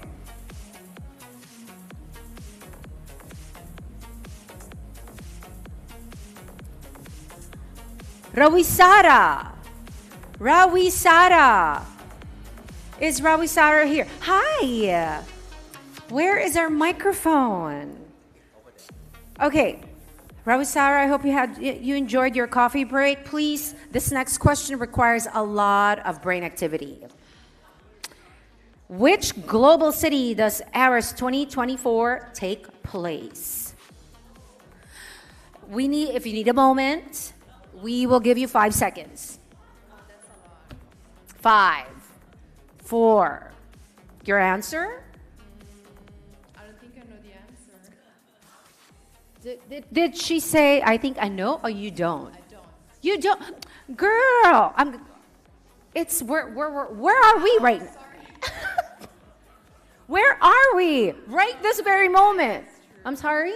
Bangkok. In Bangkok? Give it up for us. I think the question's a bit confusing, though, but congratulations. Please claim your prize later on outside at our concierge and look for Mr. Gerard Noel. Okay? Welcome back to the Property Guru Asia Real Estate Summit 2024, and please settle back into your seats. We'll begin our second segment. It's called Powering Innovative Business. And this segment, we'll hear from branded residents, experts, and advocates for the future of work and our evolving work culture. Plus, our performance of the day. Stay glued to your seats, everybody. Okay, here we go. We'll continue with the next panel discussion. These senior executives will talk about the rise of branded residences and how they are redefining luxury living in Asia. Let's welcome to the stage our panelists. We have our moderator, Bill Barnett, founder and managing director, C9 Hotel Works. Gianfranco Bianchi, general manager, Asia Pacific, The One Atelier. We have Leanne Reddy, chief development officer, GHM Hotels. Penny Trin, the vice president of mixed use development, Marriott International, and Sawarin Kunrin Chanprakaisi, Vice President, Business Development, The Ascot Limited. Round of applause for everyone. Okay, thanks, Gina. I don't know what's wrong with the panelists today talking about the quizzes. I mean, there's something wrong. We're in Bangkok, obviously. My name is Bill Barnett, and I'm going to be the moderator today. I've got a pickleball appointment later, so sorry for my attire, but that's very important. Pickleball is the fastest growing sport in the world, so we do love pickleball as well. So now I'm going to set real quick. I've got 4 panelists who are just biding their time right now, but let's kind of set the tone about branded residences. It's an important space. So my group, C9 Hotel Works, is a regional consulting group. We work across all of Asia Pacific, and we specialize in branded residences as well as hospitality. We've just finished research in the sector, and what we've found is that there's an amazing pipeline of properties for sale. There's over $26 billion of branded residences for sale right now currently in the marketplace. That's 68,000 units, okay? And what's important and very relevant where we sit today, let's look at the rankings here in the market value by country. Thailand's number 1. This is a great thing when we're looking across the market. Yay, Thailand. Give Thailand an applause. Yay. I think that's really important because when we talk about branded residences, we had a session yesterday with Kun Chanan, who's from Ananda, who's done the Porsche design tower here in Bangkok, and they're selling over 1 million baht per square meter. And we were talking about global playgrounds. You have Miami. Miami has buyers coming in from New York. They have buyers coming in from South America. It's a global playground. Same thing with Dubai, another global playground. You have people coming from Eastern Europe, from Africa as well, in Bangkok as well. Why are people buying in Bangkok? International buyers. It's a great, notable global playground as well. So that's what's driving some of this business as well, certainly. And when we look at some of the top locations as well, and the urban versus resort markets, and that's important too. If I would have looked at this pre-COVID, the resort markets would have had a lot more branded real estate. But the market's shifting now. We're seeing more people in city centers coming out. We'll be talking with our panelists about that trend as well. But we're certainly seeing more evening in these scales, and we're seeing more urban branded properties. Okay? And again, supply trends. This is important, when we look at what type of projects we're seeing. We still see mixed use. Mixed use are projects where you have perhaps commercial space with the branded residences. You may have retail space as well. You also have standalone residences as well, which is going to be something we'll be talking about with Penny, certainly from Marriott later on. And then we've got, of course, within a hotel, what we call co-located product. Okay, co-located is when you have a hotel and a branded residence on the same premises. Okay, and I think certainly looking at who are the top groups and who are the top places, the top groups, of course, we're seeing more and more. And what's important to understand is how important is branded residence to the hotel sector. Most global hotel brands are listed companies. They rely on valuations. And when they want to see the branded residences, Four Seasons is an example. 65% of branded residences projects in Four Seasons global pipeline, right? 65% of their new hotel products have branded residences. It's an important driver of shareholder value for the hotel chains. But something we're going to be talking about later on is also, it's not only hotel groups which are in the branded residences space. And when we look at top branded locations, again, Phuket simply has had such a huge influx of money from Eastern Europe and certainly other buyers, property buyers. But certainly Thailand has a lot of destinations which are ranking. Phuket, Bangkok, Pattaya, Hua Hin as well. So, again, Thailand is a key player in this sector, but there's a lot of other projects throughout Asia who are coming of age. So I'd like to kind of introduce my panelists today, starting with Kun Rin. Do you want to introduce yourself? Hi, good morning, everyone. My name is Rin, Vice President from the Ascot Limited. Really looking forward to have this panel discussion with you guys. I have experience over 20 years in the industry, from the owner, consultant with Bill as well, and also IHG before joining the Ascot Limited. So really looking forward to this session. Penny? Hi everyone, I'm Penny Trin. I'm with Marriott International. I look after branded resident development for the company in Asia Pacific, excluding China. Bill said that we're supposed to make this a very fun session, so looking forward to have a robust conversation with everyone. Sawadee ka. Good morning, everybody. My name is Leanne Reddy. I'm the Chief Development Officer for GHM, the Chetty Hotel Group. I've just moved to Dubai from Bangkok, so it's fantastic to be back with you all today. Good morning. I'm Gianfranco Bianchi from the One Atelier. I'm the GM for Asia Pacific. And Thailand and Asia Pacific is the market where the One Atelier want to be to bring the luxury and lifestyle brands. I think that's important. Maybe talking to Gianfranco, we've had these discussions about, traditionally we had the hotel groups which would come in and say, we want to do branded residences because we have service and everything else. Gianfranco comes from another space, from luxury autos and from fashion as well, and talking about these brands coming in. And I think this is very important because when you're looking at international buyers, they're collectors of properties. They're not looking in and they're not going into a market and saying, I'm comparing the price of my condo in Bangkok to other competitors. They're saying, I own something in Dubai, I own something in Miami. In Bangkok, I'm collecting something as well. But these are limited editions, certainly at the luxury level or the ultra-luxury level. Gianfranco, let's talk about your space, certainly with the fashion brands coming in, the automotive brands.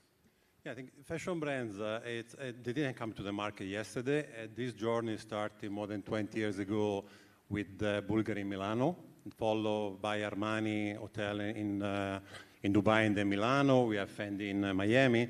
So what the luxury brands can bring in the real estate and hospitality and residential project is the sense of belonging. The buyers want to be part of an exclusive club where they can access to specific service they cannot buy. You can only get if you are part of this community. Yeah, I think certainly, I was walking by Gazor yesterday, looking at the brands there on the ground floor, and people lining up, and brands are important to this. And it's not just about people who want to have the service, but it's also they want to have the exclusivity. They want to buy a limited edition. This is what fashion does well. These are what automotives, even producing limited edition autos for their branded residences as well. But taking a hotel view, Leanne, you've got a different view of what people want in terms of the luxury level. What, with GHM and with the Chetty, what are you guys selling? Well, fundamentally, Bill, we've had an exciting journey within branded residences. I might remind everyone in the room that we had the Num High in 2006. So we've had a long-standing relationship with the concept of branded residences to the Chetty Andermatt in Switzerland. Fundamentally, what that was creating was an emotional connection with the brand and how the brand created that lifestyle connection to how people would have a second home or destination. I think that's, probably looking at Zermatt, the Chetty there. I think the values of those properties today versus when they started selling them?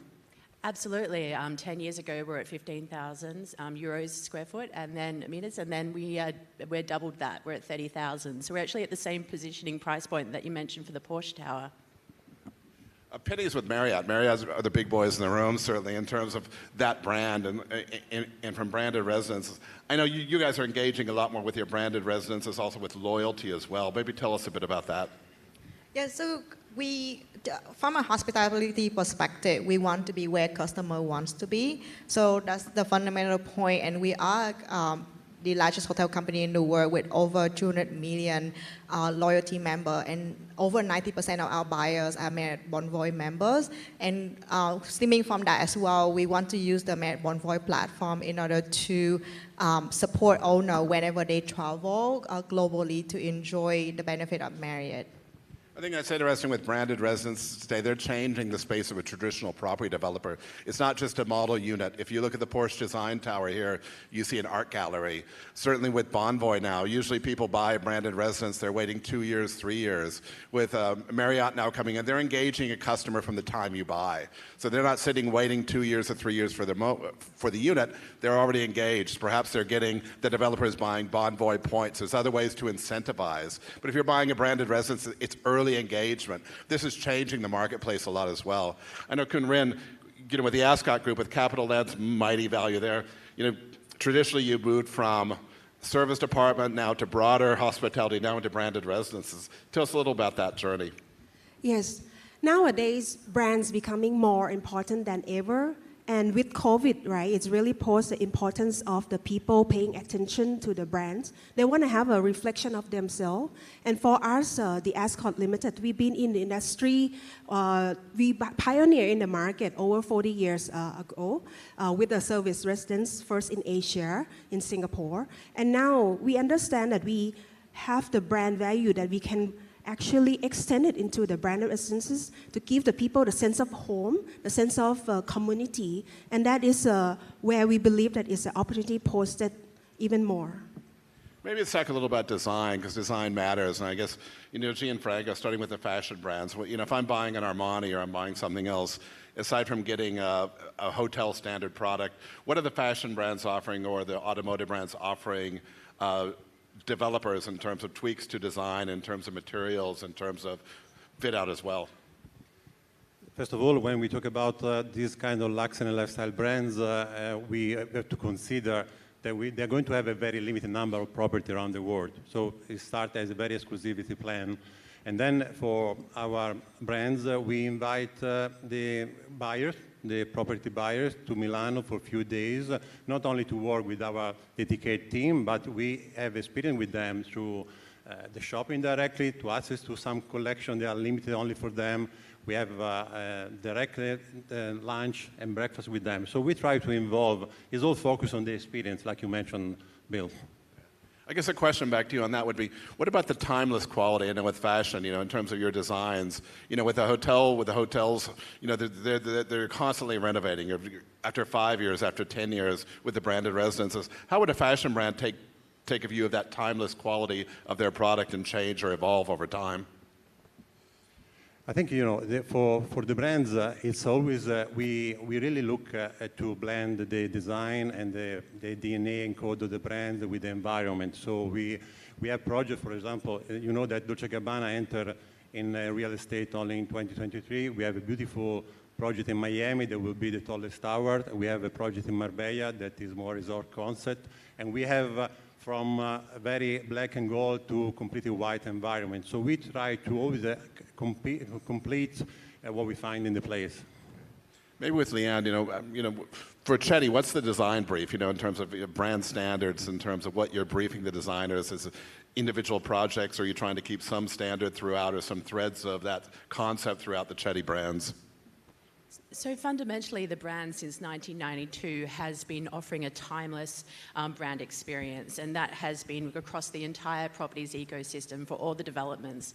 What we are now layering slightly is that each one has a representation as an iconic destination in its own right, and that's what's giving its own independent identity across our portfolio.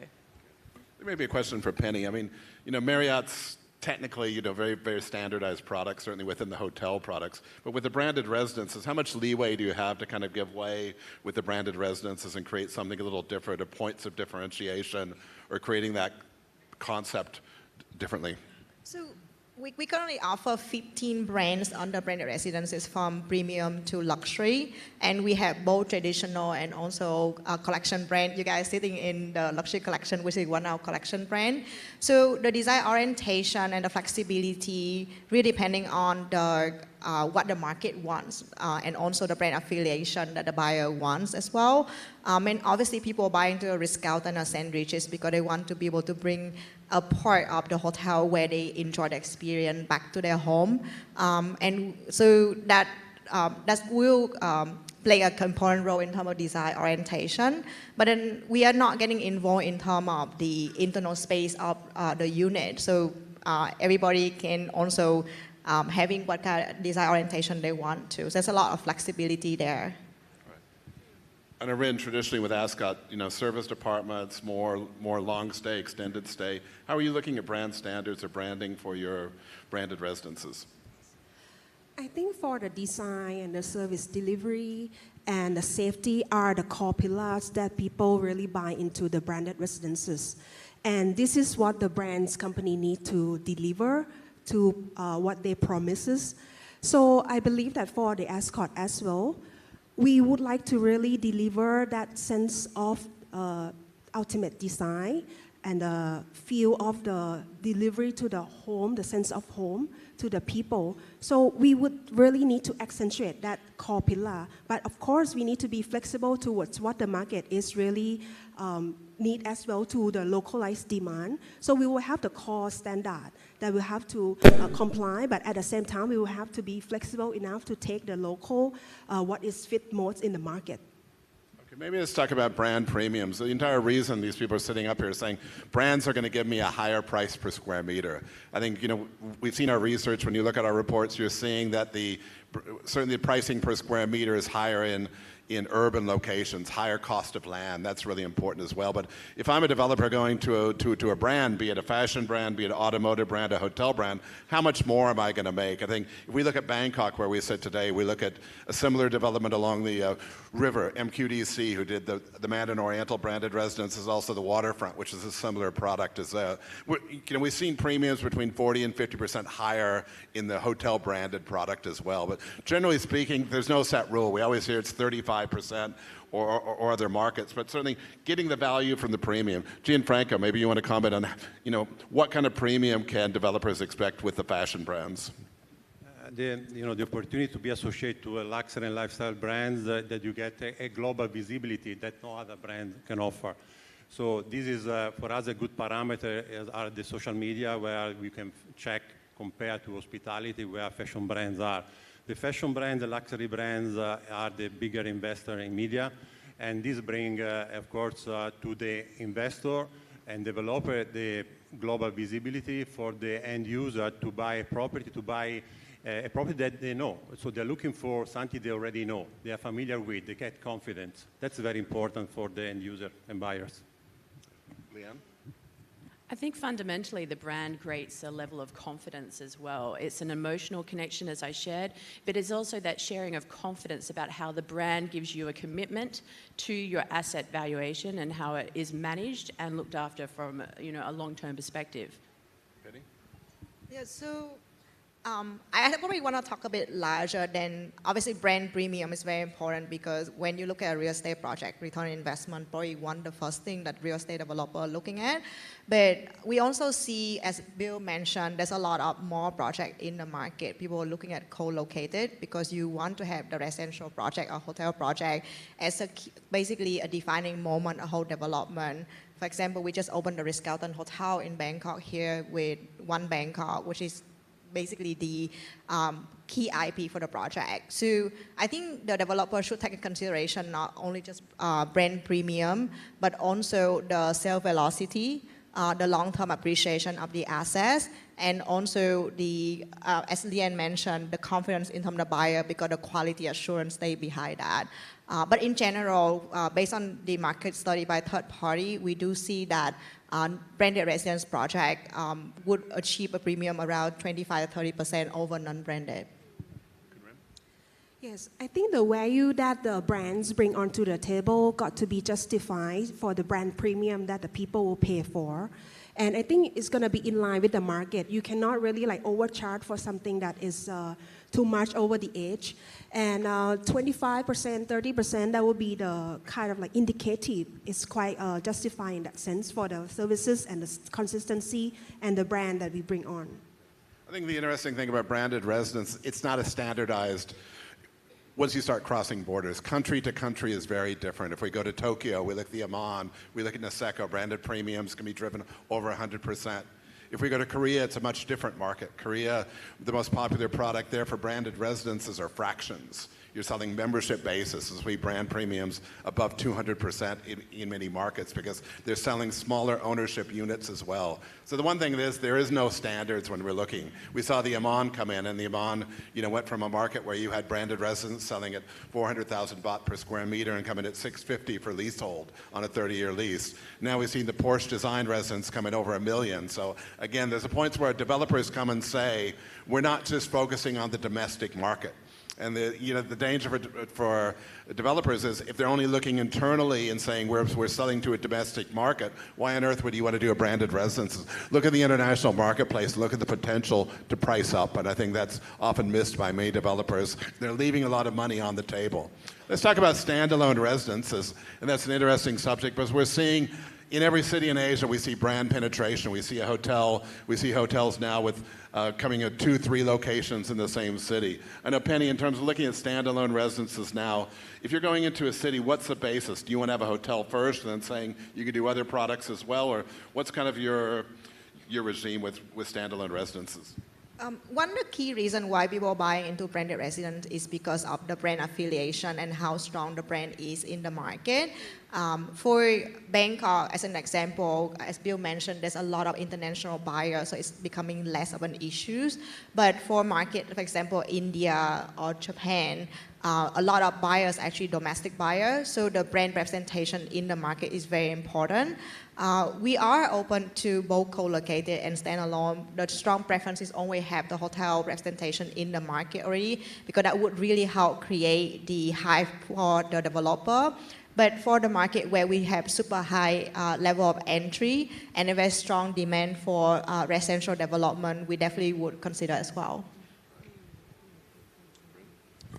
I think for the standalone, it is something that we would actually consider in a very strategic location.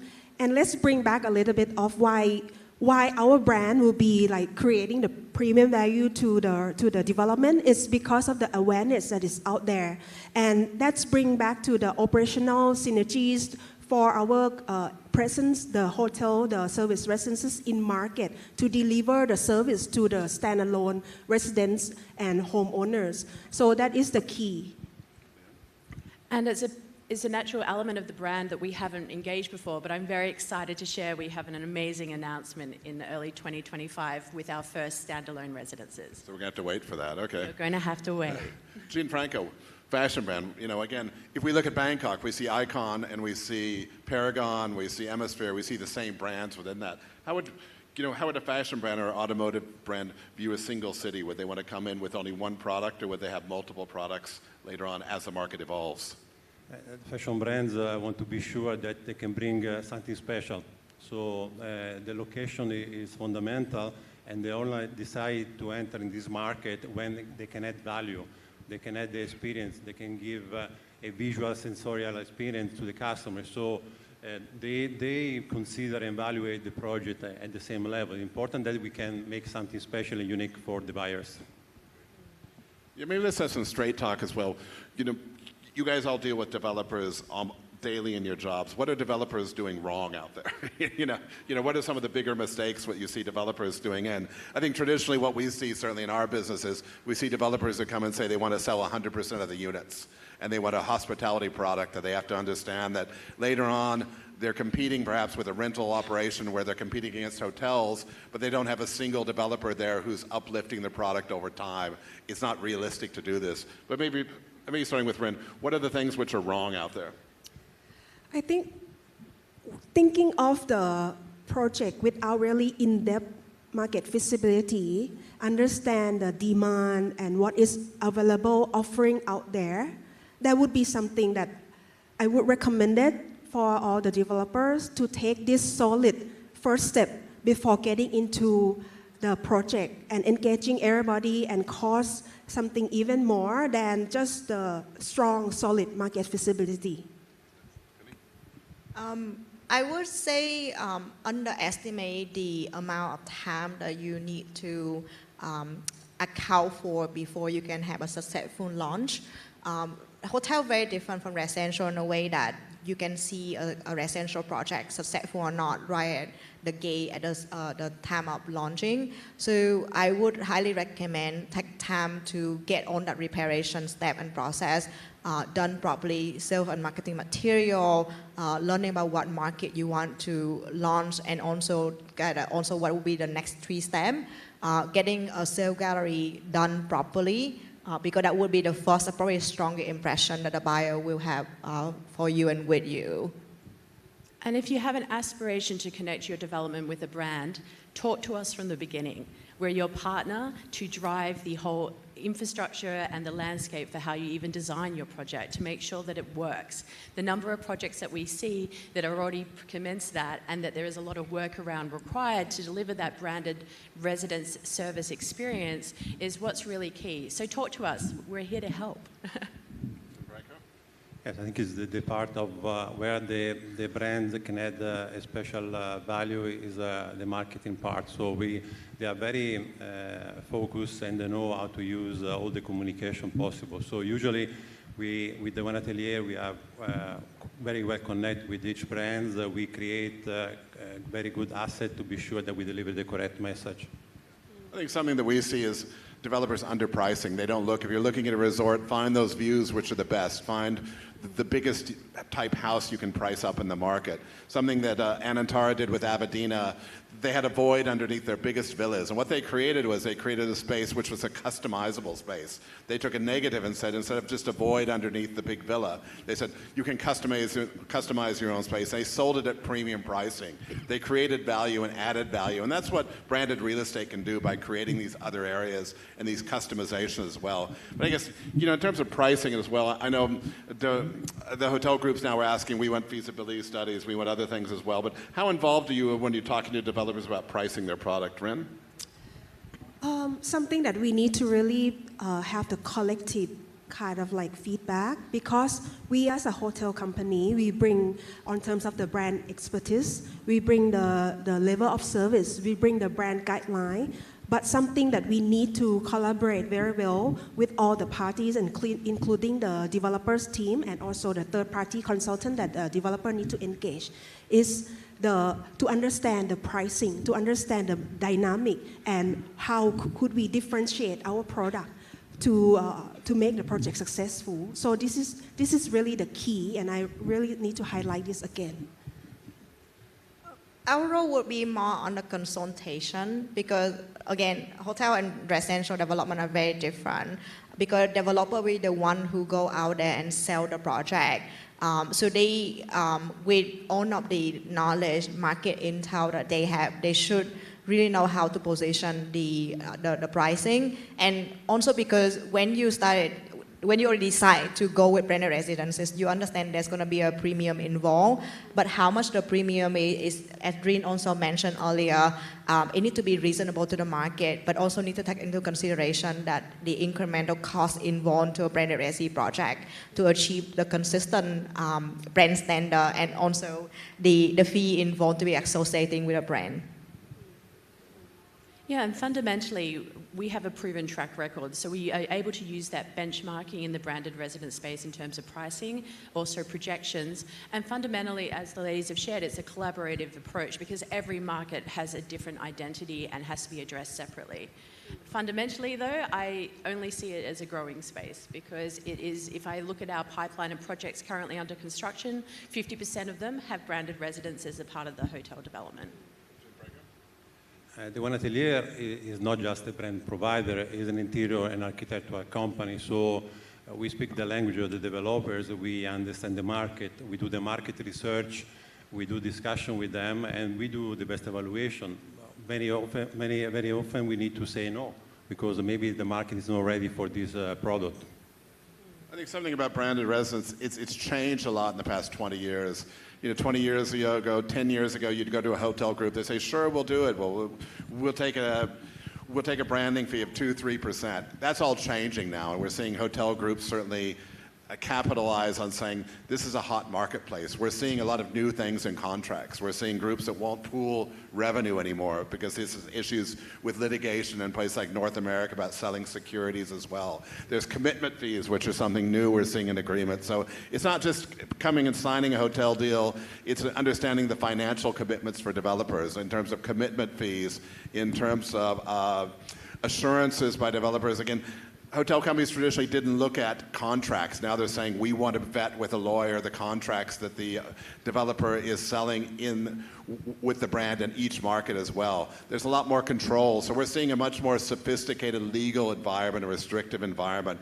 And I guess maybe let's talk a little about how agreements are changing for the good as well, because certainly that's a better thing. Traditionally, when you saw a lot of branded residences projects come up, and all of a sudden you see condo-tels come up, and that hasn't been the greatest phase because a lot of projects never happened. You had buyers which weren't able to get their units. How is the regime of contracting changing? Maybe starting with Penny. So I'm going to get into a bit of the weed, but Marriott, our journey with the project starting on the way from the development stage until the end of the residential management contract. So we there from day one, and we also provide direct property management services to the homeowner association wherever we can. So we want to ensure that the contract out there protect all the parties involved, the developer, the buyer, and also Marriott, and to ensure that the project structure would work. And also if you have a co-located or mixed-use development, later on the dispute related to cost sharing would not going to be an issue, so that everybody is happy. So that's the reason why we are very involved from day one, and we are actually vetting all the documents that are customer facing. I think similar to Penny, for the branded residences, the legal framework, contracts, and infrastructure are fundamentals. And warning from the onset that from jurisdiction to jurisdiction are all differences, because each country got their own local laws that we need to comply, whether you can do the property management services or not, or you need to engage the third party who has a license to do so. So for the Ascot, we will be definitely working hand in hand with the developer to get through this in the right manner, in the most efficient way.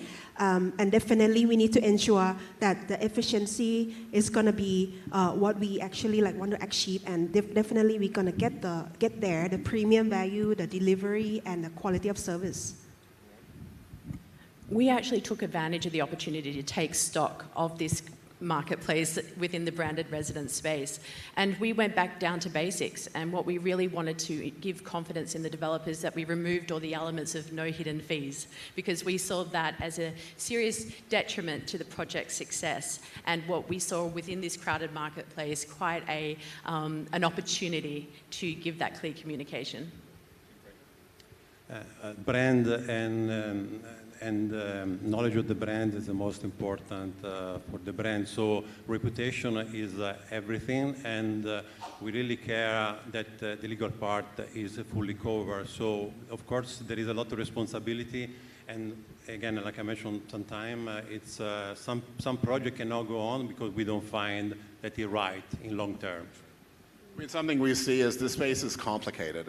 It's not a standardized product. We said from jurisdiction, from country to country, it changes. And the one thing we've seen as advisors to developers is that be prepared to have a lot of agreements out there. Be prepared that the hotel company or the brand is going to want to see your sales agreements. It's going to take a lot of time to negotiate. It takes as long to do a hotel agreement as a branded residence agreement. It takes a long time. There's a lot more complexities now out there because this is big business. You know, at $26 billion of branded residential for sale, you understand how big this business is. So we're seeing the brands institutionalize this sector, and that's growing higher in the marketplace as well. But let's talk a little about selling the... You know, again, branded residence, how do you sell branded residences? I think we always see different markets and different approaches in terms of, do you go out to a JLL, certainly we have JLL here today, do you go to a branded real estate company, do you have your own sales and marketing team? And how, you know, when you're advising developers, what are you saying are the best practices? Because the one thing is there's segmentation with this collection. When we talk about collectors, you're talking about buyers, perhaps an individual project. These playgrounds, these international playgrounds, you have buyers from Eastern Europe, you have buyers from Middle East, you have buyers from Singapore, from Hong Kong. What are the best practices in terms of sales and marketing when you're talking to developers? Rin?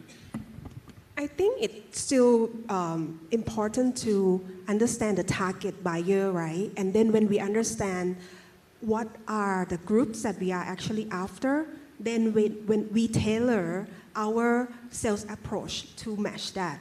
Like if it's a luxury and for the escort, because if it's a luxury that we want to really like penetrate to, so we will be very selective and exclusive.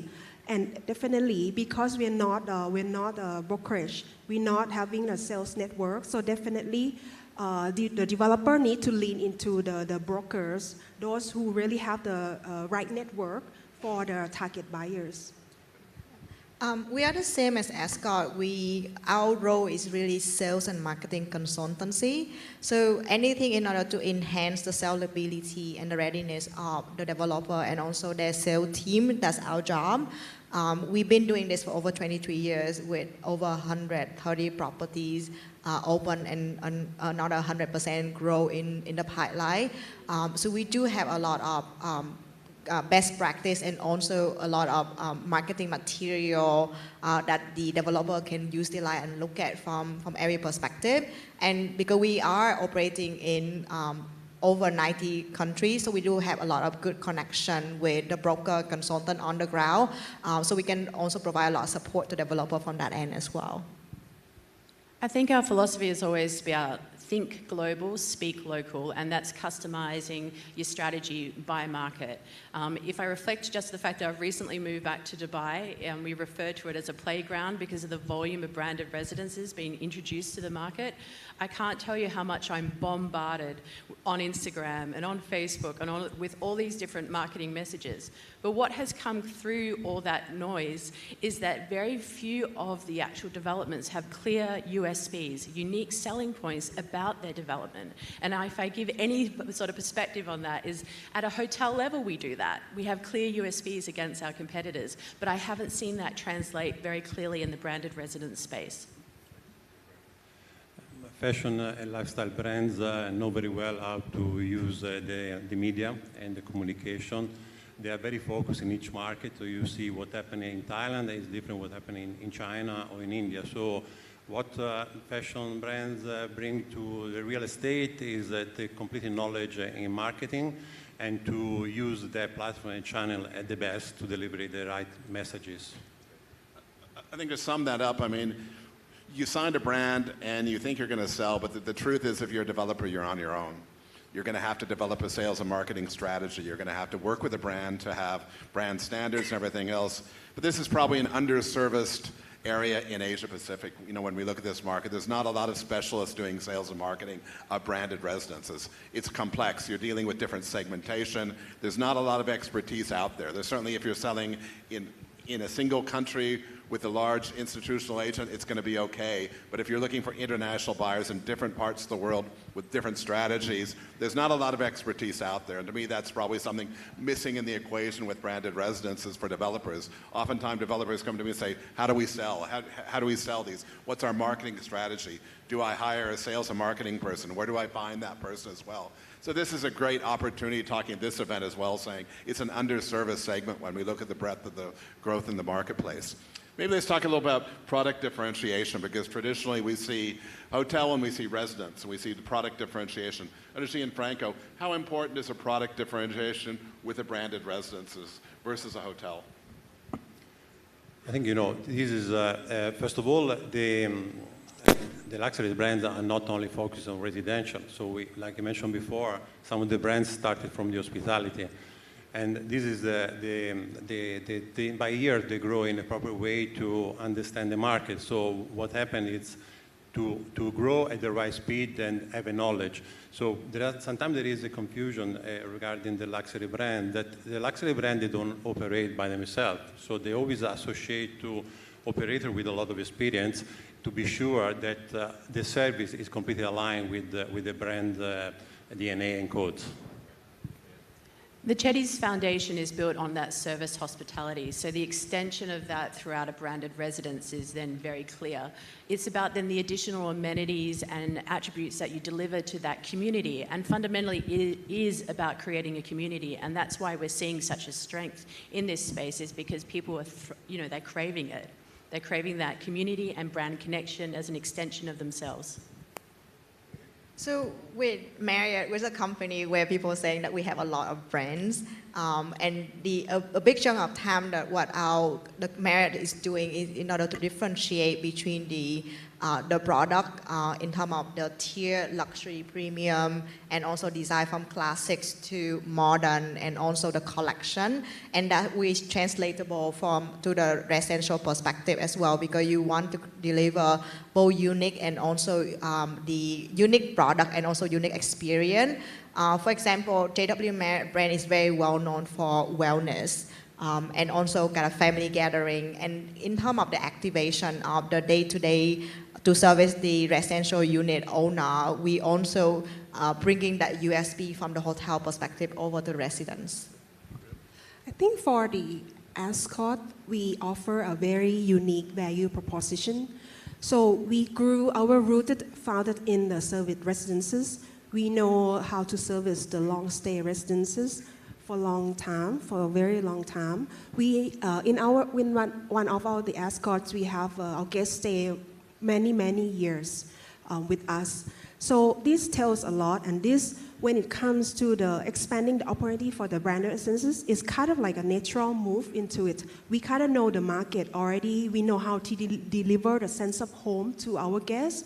And this is some opportunity great for them to have a real sense of belonging, to own the property. Okay, I think we're just almost out of time, but two final messages talking today. I think it's interesting when we talk about the Bangkok market where we are. The condo market is tanked in the city. You know, it's a problem for home buyers to get loans. It's a problem.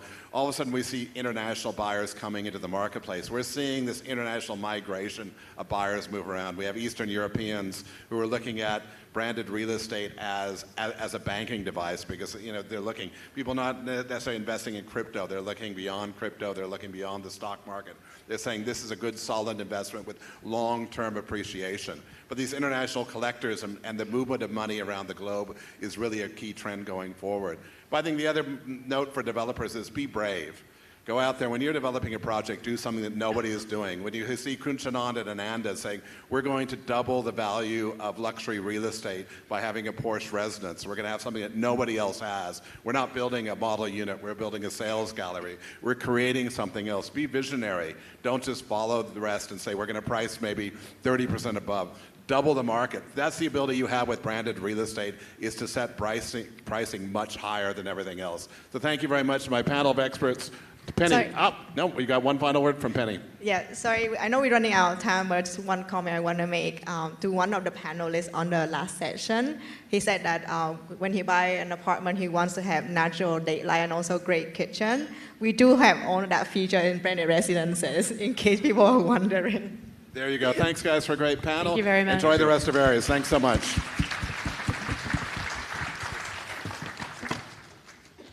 Thank you once again to our panel. Bill, you killed it. Awesome. I needed to learn a few tricks from you. Took over the stage just like that. Yeah. Okay, remember also we're streaming live Aries 2024 on YouTube and Facebook. So please tell your friends who are not here to watch if they can, because this is super informative. Now, again, don't forget, if you haven't followed us on our social media pages, please do so. And don't forget to tag us and use the hashtags Guru Summit and Inspire Innovators. Now,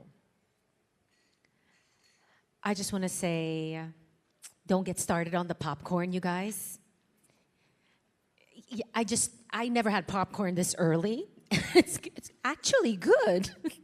Combination of salty and sweet, just like Louis from Australia. Your shirt is rocking it. You should be here with me. Guys, don't forget to check out my good friend's shirt. It's just amazing. Okay, now, as you can see, we're preparing the stage for something special. But right now, let's have another Aries pop quiz. Again, we need brain power. I hope you all took your supplements this morning. The person we picked must correctly answer a question to earn the very cutesy prize. We have a Nespresso coffee maker, making your coffee making experience much easier.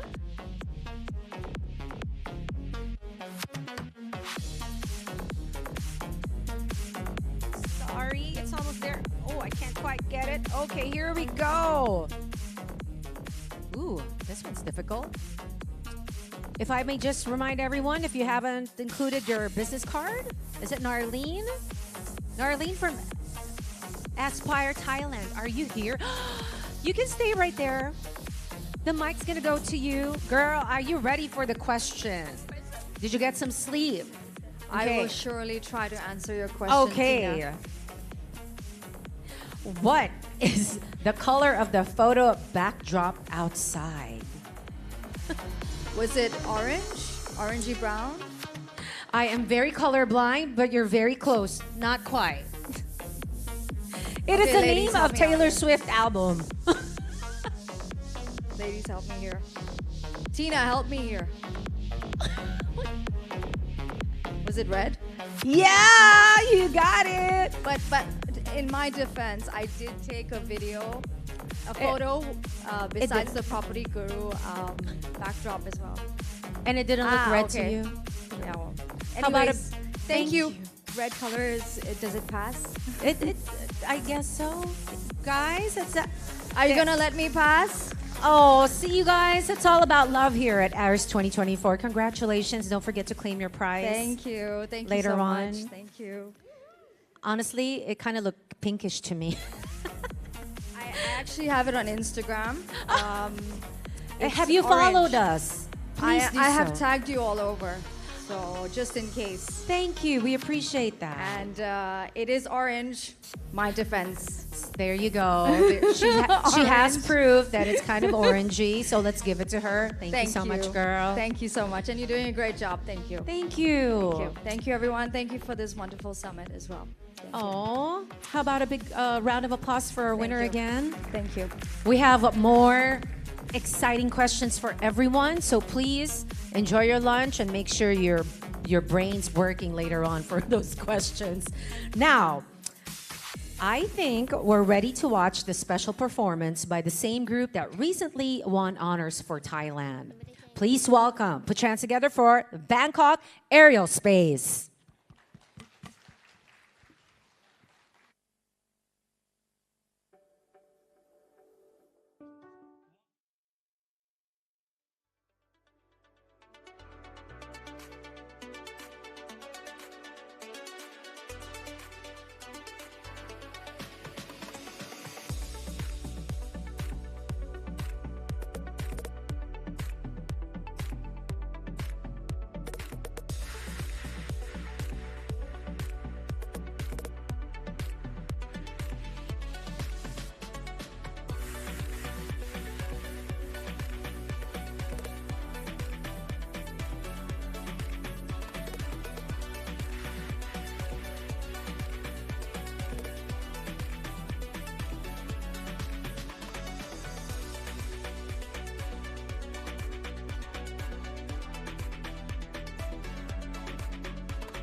correctly answer a question to earn this prize. And again, don't forget to pick up your prize outside the registration. Look for Mr. I think the name is Noel. Okay, here we go. Where is my fishbowl?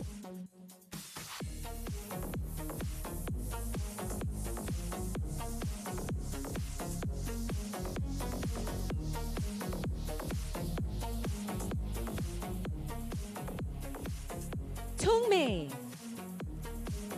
If you haven't included your card or a piece of paper, but make sure if you write it down on a piece of paper, make sure your last name is in it as well.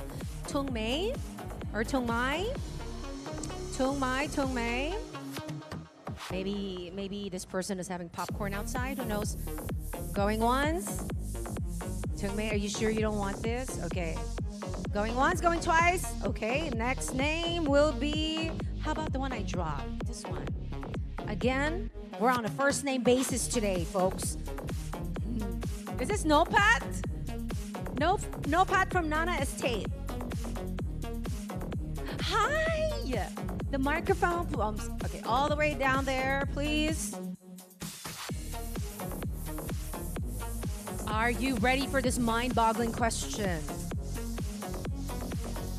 We had a panel. Think of this question, okay? What special anniversary are we celebrating at this year's edition of the Property Guru Asia Real Estate Summit? Again, please.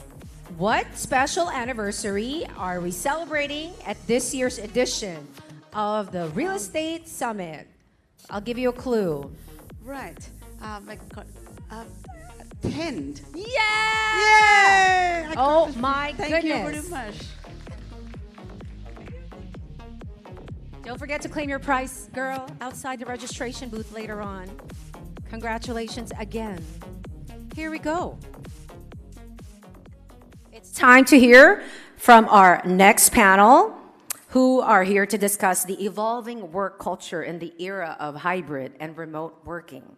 Here to talk about culture, communities, and spaces that shape us, please give a warm welcome to our panel speakers, to be led by our moderator, Wendy McEwen, VP for Transformation, Chief of Staff of the Office of the CEO at Property Guru Group. We have also Alex Bentley, digital creator, originally from the UK, but currently based in Thailand.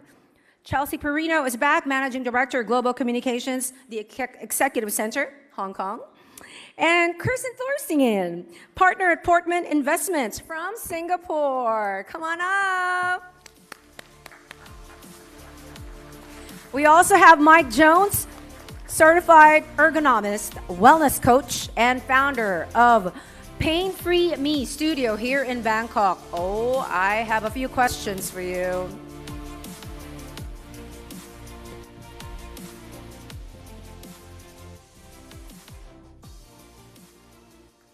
Good afternoon, everybody. I'm not quite sure how we follow that entertainment act, but we'll give it a go. Thanks for sticking with us. It's really incredible to see such a big crowd here today. This is, I think, the 4th or 5th time I've been to the summit, and the biggest crowd I've seen at this time of the day, so thanks for being here.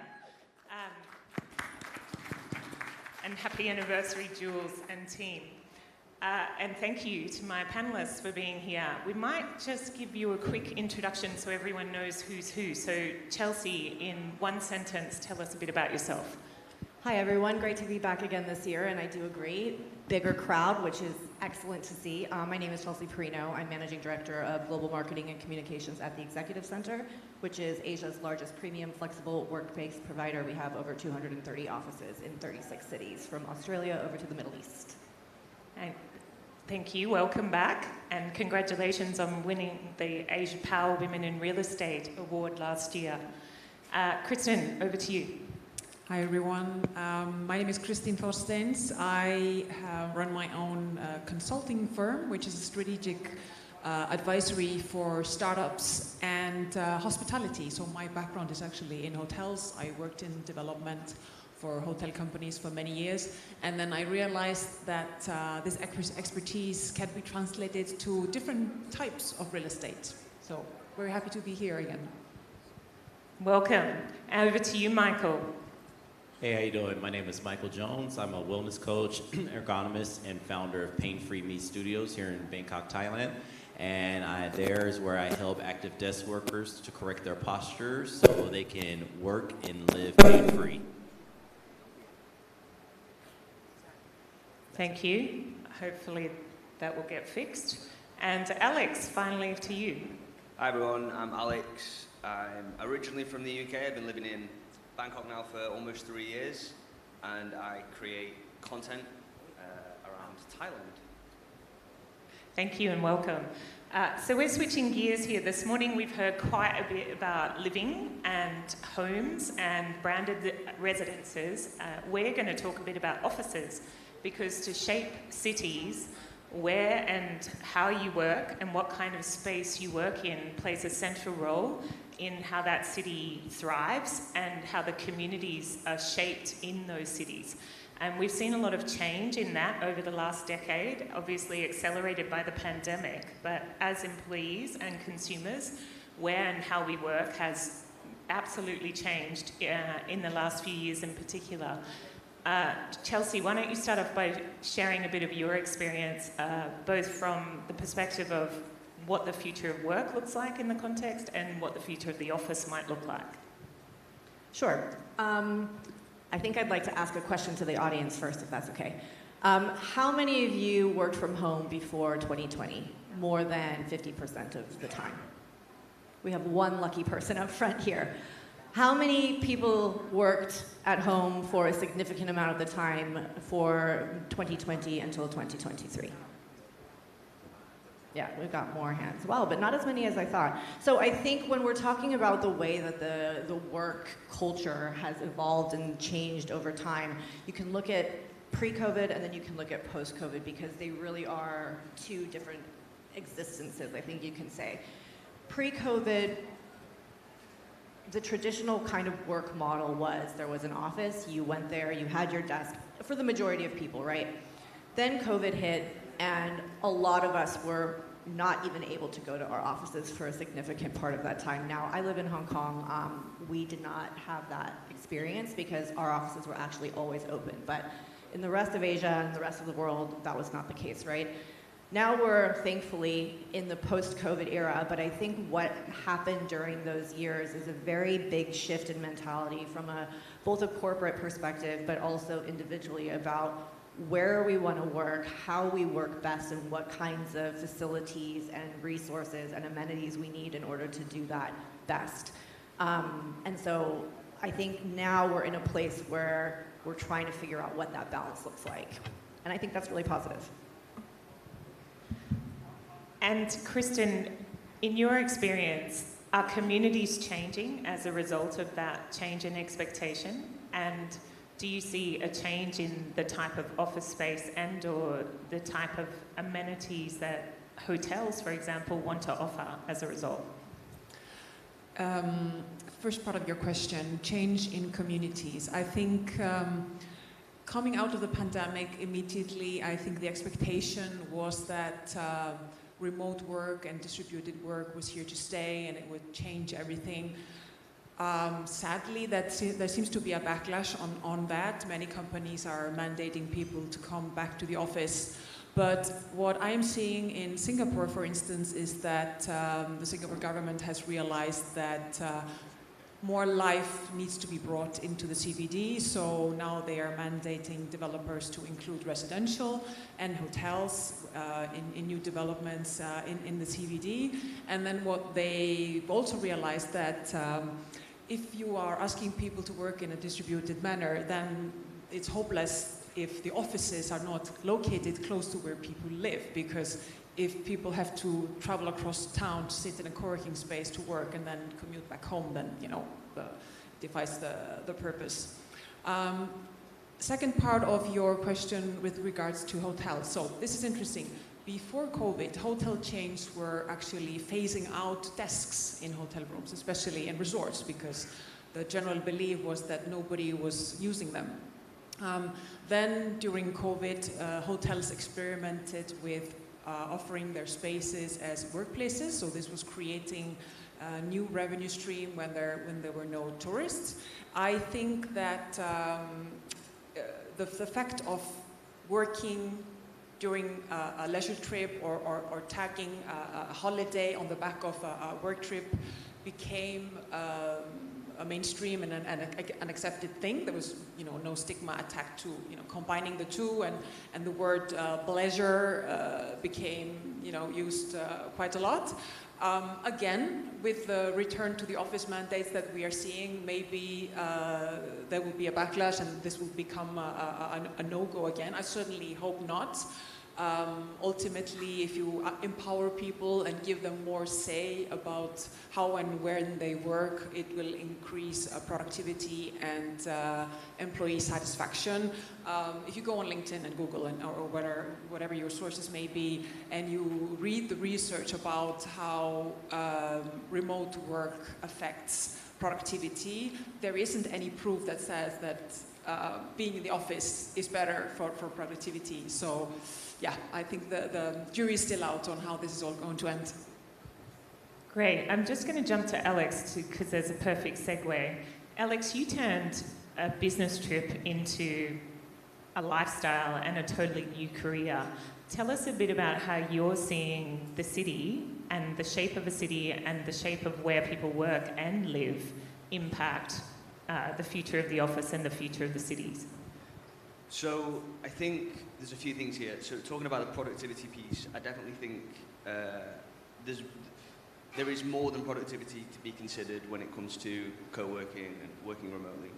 I think a lot of people who come to Asia from Europe or the US, they're always a little bit weird in some way, and they're usually kind of introverted and do their own thing in a unique kind of way, and they carve their own path. And I think a lot of people come here independently and by themselves.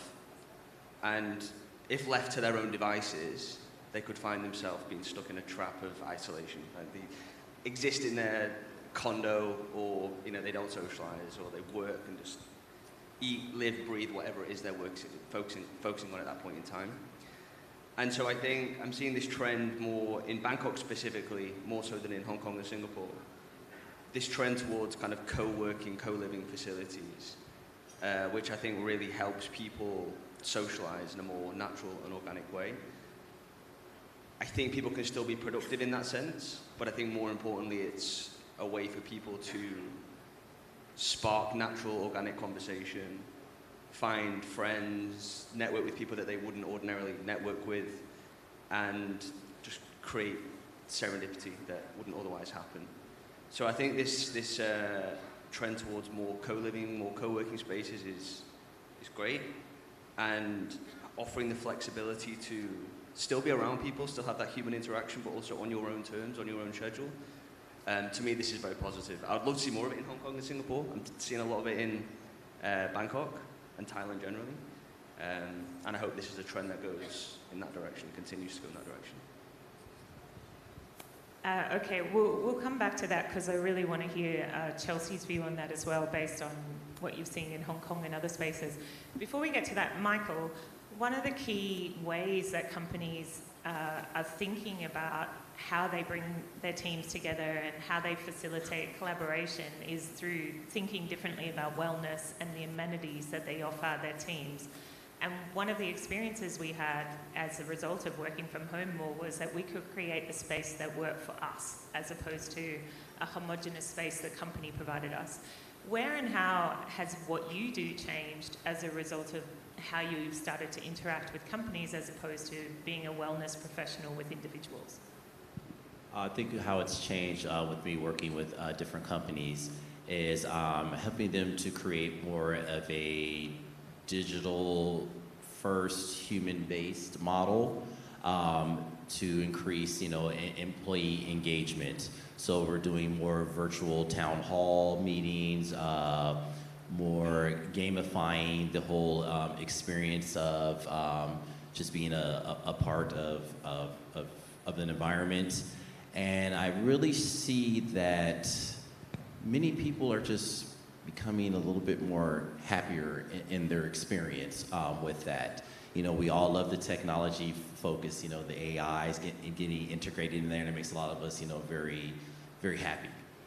And so with that, integrating that into the whole experience, companies are really finding that employees are becoming more engaged in everything that they do. And it's really changing the whole kind of remote in-office experience. Excellent. So coming back to you, Chelsea, we were talking a little bit earlier about community building and landlords versus co-working operators versus hotel operators, and that kind of evolution of office space to be like more community first, more customer experience driven. How are you seeing what your team do and the kind of need to create a future of work where people have that consumer first, like that experiential experience to attract them back to an office? How are you seeing that evolve in the work you're doing? Well, there are a couple of different ways that the thought process behind what the role of an office actually is has changed. I mean, think about it. What makes an office, right? It's not the building. It's not the ergonomic chairs or not ergonomic chairs. It's actually the people that are in it and the work that's being produced within that specific kind of environment. And so I think this concept of human centricity has really come front and center, especially in the last couple of years. So going back to Alex's point around, why do we go to work? Because, I mean, realistically, for a lot of people, you can do your work at home if you want to, right? You go there because you want to interact, you want to be inspired, you want to be exposed to new ideas, and you want people to help you on that journey. And so I think we're seeing a really strategic, purposeful decision-making process, and also the integration of different segments of people and decision makers within an organization when we're thinking about what does the future of the office look like, or how do we want to create the next iteration of the current offices that we're sitting in, or how do we just try and change the behavior and the culture of the people that are in there so that we're empowering them to make smarter decisions. Because I know, at least for myself, and this might sound a little counterintuitive, but even before COVID, I knew that I was working in different ways in different places, and that would make sense. I work for a flexible workspace company, and I have a global role, so I travel a ton, and so I work in lots of different environments all of the time, but I don't think I was necessarily being very conscious and strategic internally myself, or introspective about what I'm doing in what environment, but now I am. And it's made a really big difference, and I think a lot of people are starting to go down that same pathway, and organizations that are harnessing that realization are the ones that are retaining their employees longer, attracting new talent, and actually, building efficiencies within their organizations. Because raise your hand if you want to do a bad job at work. No one. Everybody wants to do their best job, right? It's the facilities, the strategies, the policies, and the infrastructure that are often the barriers to us doing that. So it's a combination of us realizing, okay, for me personally, as an example, I know I'm going on a little long, but bear with me. If I'm doing heads down work, I don't want to sit in a pod by myself. I will go and sit in a co-working space or a collaborative environment because I like having that buzz, background noise, energy, movement, because it helps me do that heads down kind of work. Somebody else would probably absolutely hate that kind of environment. So it's understanding that there are different ways of working, and people might be doing the same kind of tasks but need a completely different environment to do that.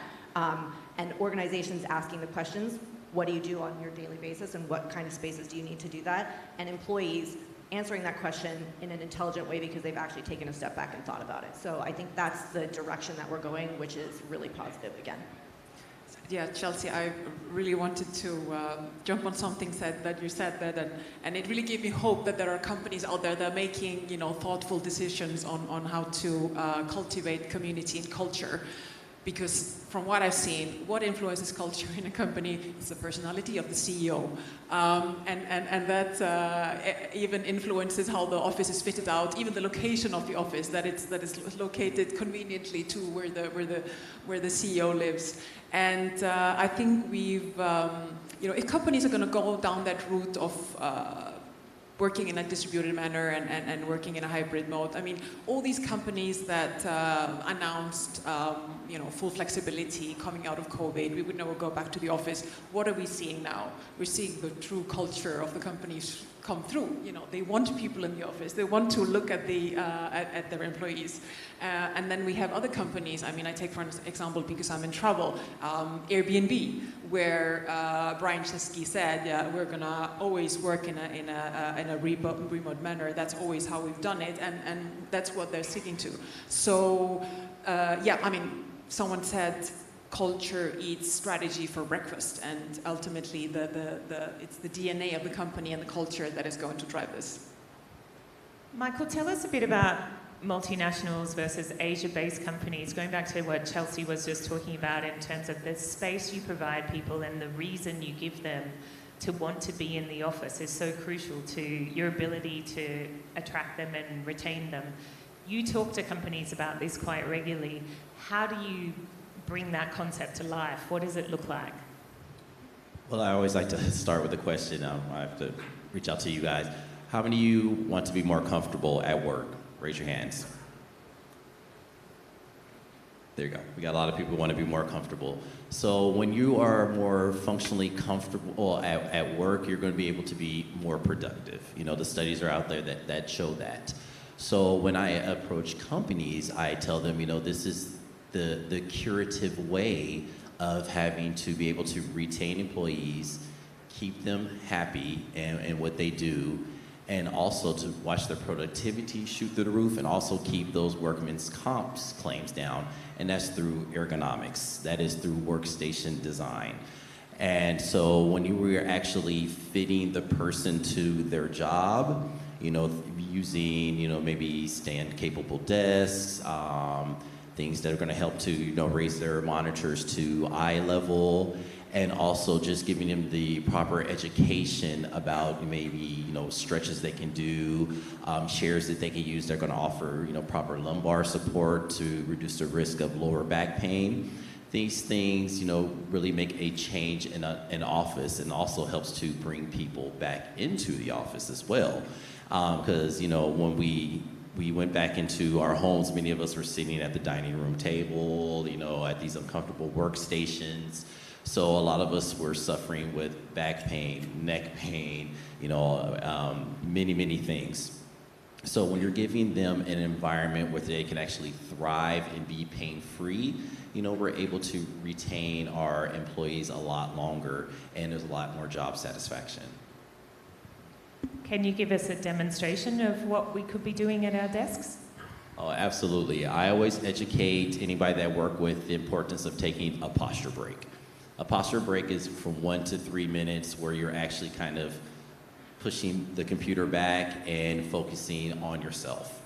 So I always say one of the first things that we lose when we are staring at a monitor all day, we lose the rotation of our necks. So I always have people, and I invite you to do so as well, if we could just take a moment and just do a nice neck rotation. Let's take a deep breath in, and we're going to exhale and turn our neck to the right. Okay, in a perfect world, our chin should be aligned with our shoulder. Many of us, that might not be the case. Yeah, so we want to hold that stretch for maybe about 10 seconds. So we feel the stretch on the side of our necks. Then we're going to take a deep breath in. We exhale, we're going to go back to center. Okay, now we're going to inhale again. And we're going to go to the left. Okay, we can definitely feel that nice stretch going on the side of our necks now, correct? All right, we're going to again hold it there for about 10 seconds. And then we're going to come back to center. And the next thing I like people to do on our posture break, because when we're sitting, we have a disengaged core. We kind of come into this kind of C-shaped posture, our stomach comes out, neck comes forward. So a great way to engage your core is, I always call them six-pack while you sit. We do knee-ups. So while we're sitting in the chair, we can just simply bring our knees up. And you actually will target that lower abdomen area, that area that's very hard to target when we're doing our exercise and when we're wanting that nice toned stomach. So just sit there and do this from anywhere from 30 seconds to 1 minute. It's going to help to engage your core, your glutes, and just, I say, get a nice blood flow going on, because, you know, when we're sitting for long periods of time, the blood stops flowing and we can become very lethargic, and that's why we become very stiff. So those are two things I would suggest anyone to take on their posture break. And again, posture breaks should be done, if we can, every hour for about 1 to 3 minutes, or up to every few hours. But just please remember to take your posture breaks, stand up, move around. This is going to help you to be more pain-free and also keep you more productive while you're at work. That's amazing. Thank you so much. I desperately need tips like that. So I'm holding all my colleagues accountable to remind me to do that every day. Alex, you moved from the UK to Asia. You moved from a Big Four accounting firm and from the accounting profession to Asia to become reinvented yourself as an influencer. You used to work in an office 9 to 5 at a desk, and now you live and work in a thriving kind of, you know, center of Bangkok. As a millennial or Gen Z, whichever generation, what do you think the people in the room need to be thinking about when they're thinking about creating destinations and facilities for the future as they considering office and living spaces? So I think it depends on where we're talking about geographically. So going back to the point around certain businesses requiring that kind of community environment, I think that's more important for creatives. I think if I was in a creative industry or I was starting a startup business, I would definitely want to prioritize that community element, because whilst it's great having like virtual scheduled meetings with your colleagues, that's very organized. And if you set up a meeting that's predetermined with a predetermined agenda, you can't create new ideas, new visions in that kind of refined capacity. So I think for anybody who's in the developer space and they're focusing on certain areas, like I think Thailand in particular does attract a lot of creatives and people coming in to do startup businesses, even more so now. Those are the kind of things that I would consider in prioritizing. I think it's very important that people in those kind of industries, people in the kind of industry where I'd like the influencer space, these people need to have constant engagement, and being in a completely isolation mode is not going to work. I think not all industries need this, so I think it's less important from my old background, like in the accountancy space. I actually think that lends itself more towards working independently. You probably can be just as productive and get the work done. It's very clear what you need to do. It's a very defined piece of work that needs to be done. But when it comes to, again, like a creative industry or a startup business where you need ideas, you need inspiration, you need that engagement, then I think you should be prioritizing building co-working facilities that enable that. Can I challenge you? Please. I think that particularly industries like accounting need collaborative spaces. Let me tell you why. Because, exactly to your point, it's those water cooler moments that are so essential. So if you're always working in a silo, if you're always surrounded by people of the same industry doing the exact same thing that you're doing, then number one, you feel totally disconnected from your organization. How do you actually know what the larger business purpose is if you're only focused on your particular vertical and your tasks of that day? But I agree, to your point, you still need those individualized areas to do work. But the benefit of that water cooler, that communal area, is that when you're going to get your coffee, so a trend that we've seen and that we've implemented at the Executive Center is every single one of our new offices has a big, beautiful barista bar. It's not your typical cafeteria. It's a full barista bar with an employed professional barista that will make your soy triple frappuccino with oat milk extra hot, okay? And that's important, it's intentional. And the reason for that is because when you go to that coffee bar, maybe the person standing behind you is from the marketing department and you work in accounts, or maybe it's somebody who is the head of sustainability and you work in, I don't know, finance. And that's an opportunity for you to have those unplanned conversations. And that's where ideas and innovations really really start, right? And so I can give you an example from a client that we both worked on, actually, Kristen and I. Standard Chartered Bank is, I would say, one of the pioneers in terms of their workplace strategy. They're super thoughtful about what their offices look like, why they are building them the way they do, what the percentage breakdown between owned assets, traditional leases, flexible workspaces are, and what the composition of those offices look like. And they make those decisions through two-way dialogues with their employees, so they're constantly doing employee surveys. They use the Leesman Index to benchmark and really take a lot of time to think about why they're making the decisions that they make and where they invest their money. And an interesting stat that I heard last week, particularly with regards to the way they design their offices, is that pre-COVID, a traditional floor plate in one of their offices was 70% individual desks. So we're talking about a multinational bank with like 100,000 employees, right? 70% of their spaces were individual desks, 30% communal areas. By 2025, it will be 50-50. 50% communal, and in some instances even more. It will have flipped the other way around. And it's because they are purposefully saying, we need all of these people to meet each other, to talk to each other, to understand what other verticals of the business are doing, because that's what creates culture, and that's what keeps people around. And I think that's one of the other evolutions that we've seen, is that it's not a build it and they will come kind of approach anymore. Field of Dreams reference, if any of you are baseball fans.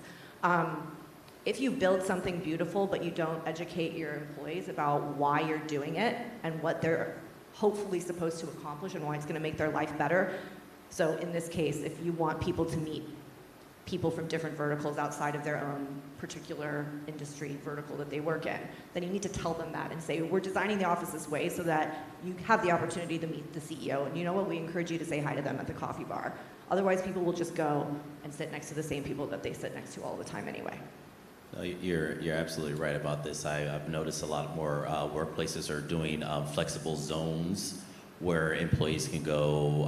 They'll have like different kind of desk setups. So they might have stand-capable desks. They'll have couches. They'll have chairs. Whatever it may be that people are coming to collaborate together. Not necessarily that they have to be in a meeting to have these talks about certain projects. That they can actually go to a space that they can actually feel free to speak about certain things. So I'm definitely seeing that a lot more in many workspaces, just giving the employees the opportunity to come together, to collaborate as one, but not necessarily having to be like in a in-person or a virtual meeting. Kristen, what are you seeing, just going back to your point around flex versus fixed, and kind of the corporate real estate, head of corporate real estate traditionally, like they think about space planning, how many desks they need. Is that changing where they're like more of a mix of owned and operated, like the corporate kind of fixed leases, and then flexible space like to complement that? Or are we reverting back to, they need to have own and control all of the space so they can design it according to these kind of designs? Yeah, very good question. Traditional leases will never disappear, but you're right that there is an increase in the mix of a portion being a fixed traditional lease, and then companies are, depending on their risk, appetite for risk, experimenting with having a part of the workplace fitted out as a co-working space. And then they have two choices. Either they try to run it themselves, or they team up with someone like the executive center to run it. Now, flexible office space and co-working, it's a little bit, it's like a hotel. It's a completely different animal from fitting out an office and renting it out. And that's why I would encourage any landlord to team up with people like Chelsea to run it for them.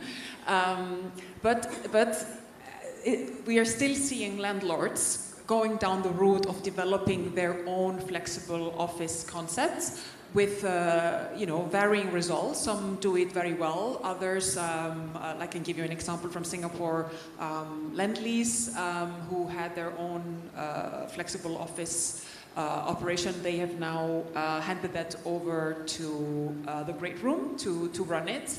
So landlords need to realize that flexible office is an organic operating real estate, just like a hotel. So yeah, need to have the specialists running it if it's going to be a success. Yeah, I think your point about partnerships is so important, and one of the other exciting things that we've seen come out of COVID. Before the flexible workspace industry, I mean, even up until 2017 when I joined, it was still very much a niche kind of market. It was never integrated as into most multinationals' like long-term corporate real estate strategy. They knew what flexible workspaces were. The corporate or the head of real estate, they had their portfolio, and then, for reasons that were usually unexpected, sometimes positive, like, oh wow, we won this new project and now we need to hire 100 consultants. Oh shit, we don't have space in our office for those people. Where are we going to put them? Find a flexible workspace. Okay, we'll put them in there. Hopefully it's close to one of our offices where everybody else on the team works. Or in negative instances, we unfortunately business isn't doing so well, we need to downsize, so we're going to release one of our floors, but we don't have to get rid of all of the people that were there. We have a bit of layover, okay, we'll put them into a flexible workspace. Now we're seeing flex as a very integrated part of real estate strategy, but also from a landlord perspective. I mean, we used to beg landlords in grade A buildings to let us in, and we would come with our Rolodex of multinational, Fortune 500 companies and, our profitability matrix and everything. And still they were like, we don't really get it. We don't like this model. Is it going to detract from the value of our building? We don't have to answer those questions anymore. Now it's about what partnership model does it look like? Do we take the traditional lease ourselves and then it's just, we act as an amenity to the building, which is great? Or in a more evolved sort of scenario, a landlord proactively reaches out to us and says, we absolutely need a flexible workspace in our development, and we're seeing this even more so in mixed-use developments now, because we understand what a value that is to the other traditional lease tenants and the other, 60 whatever stack of traditional lease floors there are. Would you like to come in as a partnership joint venture model where we collaborate on the design, we make sure that it feels part of the larger multi-use development ecosystem, and it's a joint venture in terms of CapEx and then a profit sharing model at the output. So I think that that's also a really interesting evolution of the way that different players within the real estate industry are starting to collaborate and talk a lot more. Yeah. I see the clock counting us down. I was going to get into placemaking as our next topic, but we're very much counting down. So just to close us out, Alex, any parting thoughts around the kind of what the room should be thinking about if they are thinking of placemaking or mixed-use developments, because that's where you love to live? Yeah, look, I think one of the biggest differences in my experience between the UK and Thailand in particular is the prioritization of co-living, co-working spaces. I think there's more of an appetite for this now, especially post-COVID, with people feeling more of they want to interact more with people and mix with people. So that would be my main takeaway, is prioritize those kind of facilities. Yeah, so I think the takeaway is that community will thrive based on culture and the experience rather than just the space itself. So thank you to each of you for your time today and for being back at the summit, and I hope that everyone enjoys their lunch.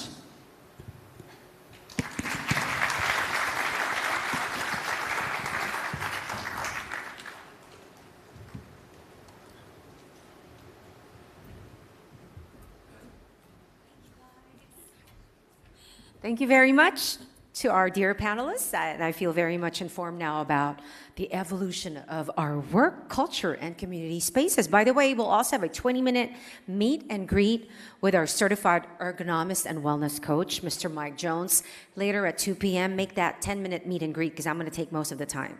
Just kidding, just kidding. In the foyer outside, okay? Near the VIP lounge. Okay, we're now headed for our lunch break, but let me, friendly reminder, we all have our badges. Now we have the delegate badges. If you know what I'm saying, there's a visitor and there's a delegate badge. For the delegate badges, please, you may now access our exclusive lunch. And hopefully we'll see you guys promptly at 1:30 p.m. and enjoy networking with your fellow delegates during this time, and feel free to say hello to all your ARIS speakers. So again, I'll see you guys back at 1:30 p.m.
Good afternoon, ladies and gentlemen. Thank you so much. I hope you had a wonderful lunch break.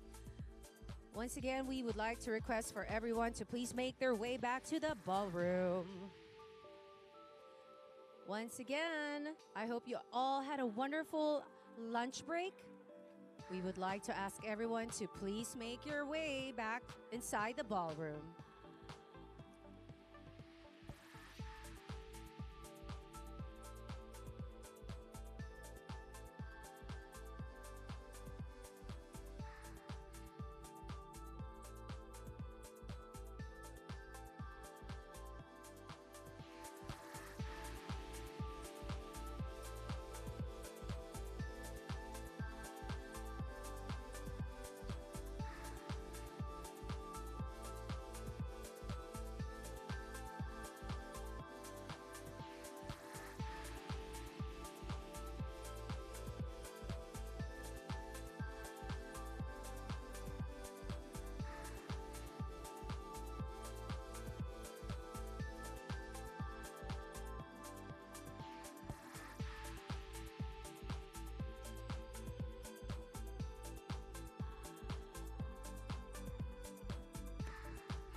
Once again, we're requesting for everyone to please make their way back inside the ballroom. The second half of the summit will begin shortly.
Welcome back, everyone, and welcome back to the Property Guru Asia Real Estate Summit, ARIS 2024. I hope you all had a wonderful lunch break. Is that a yes?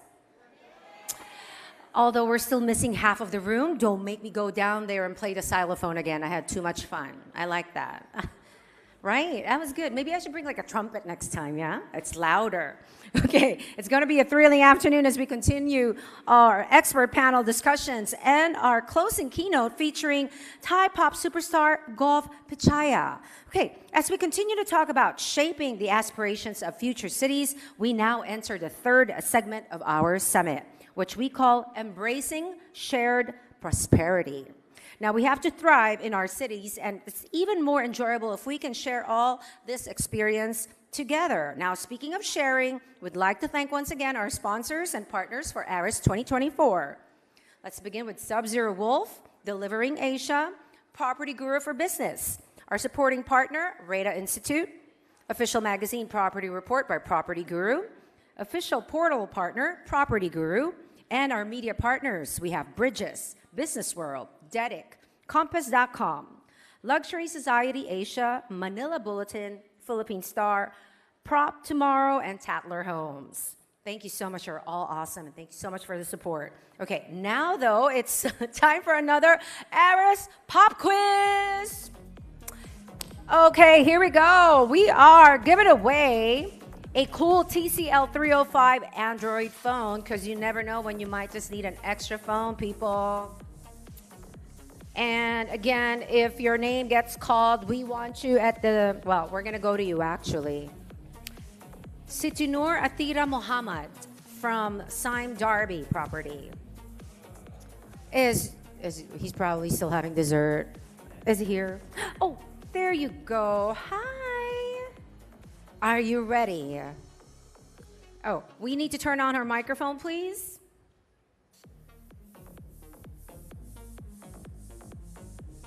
Hello. There you have it. Hi. Did you enjoy your lunch? Yeah, it's very good. Okay, here we go, girl. This is the question. What is the acronym of the Property Guru Asia Real Estate Summit? ARIS? How about a big round of applause? Very hard question.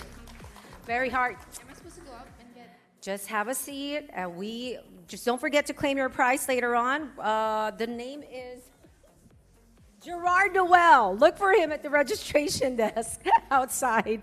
Okay, congratulations again. Okay, let's now take a moment to watch this clip from our sponsor, Sub-Zero Wolf.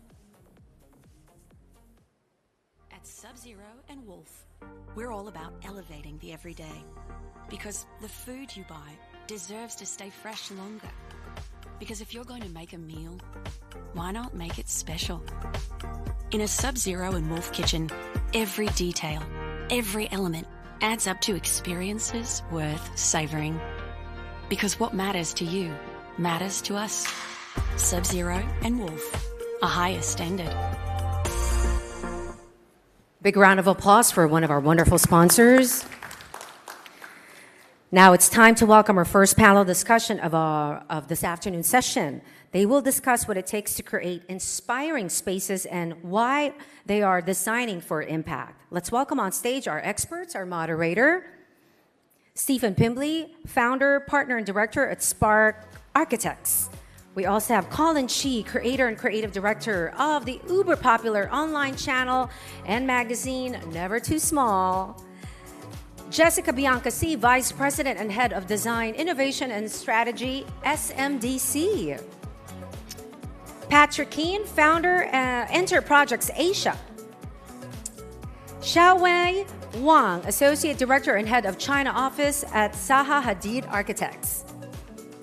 And we have Thien Dong, Vietnam Studio Leader, Group GSA. Round of applause for everyone.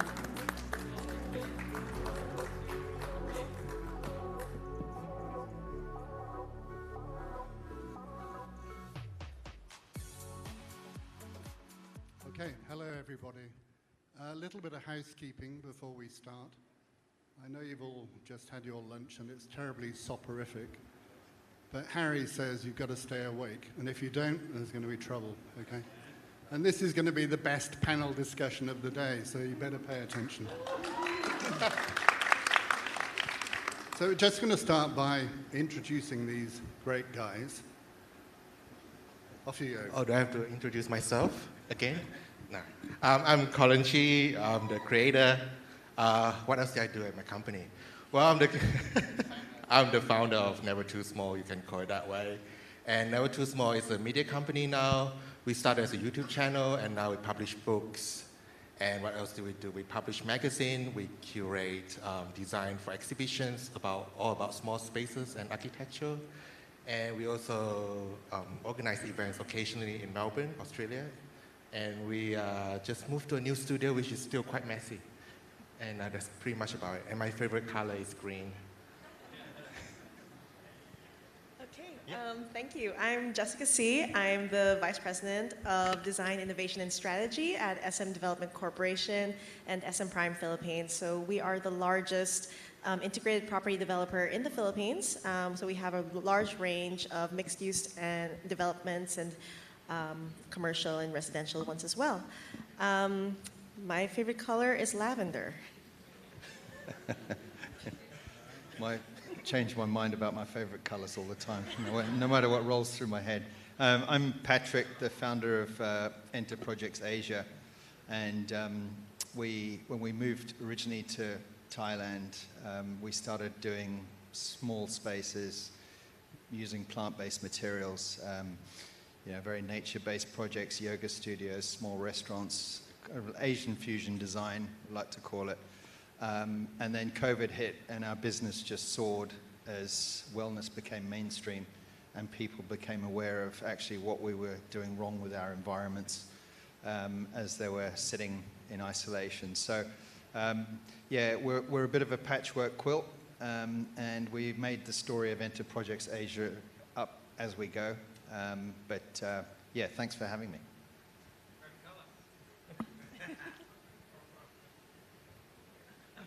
Sorry, the what? Oh, my favorite color. Today it's pink.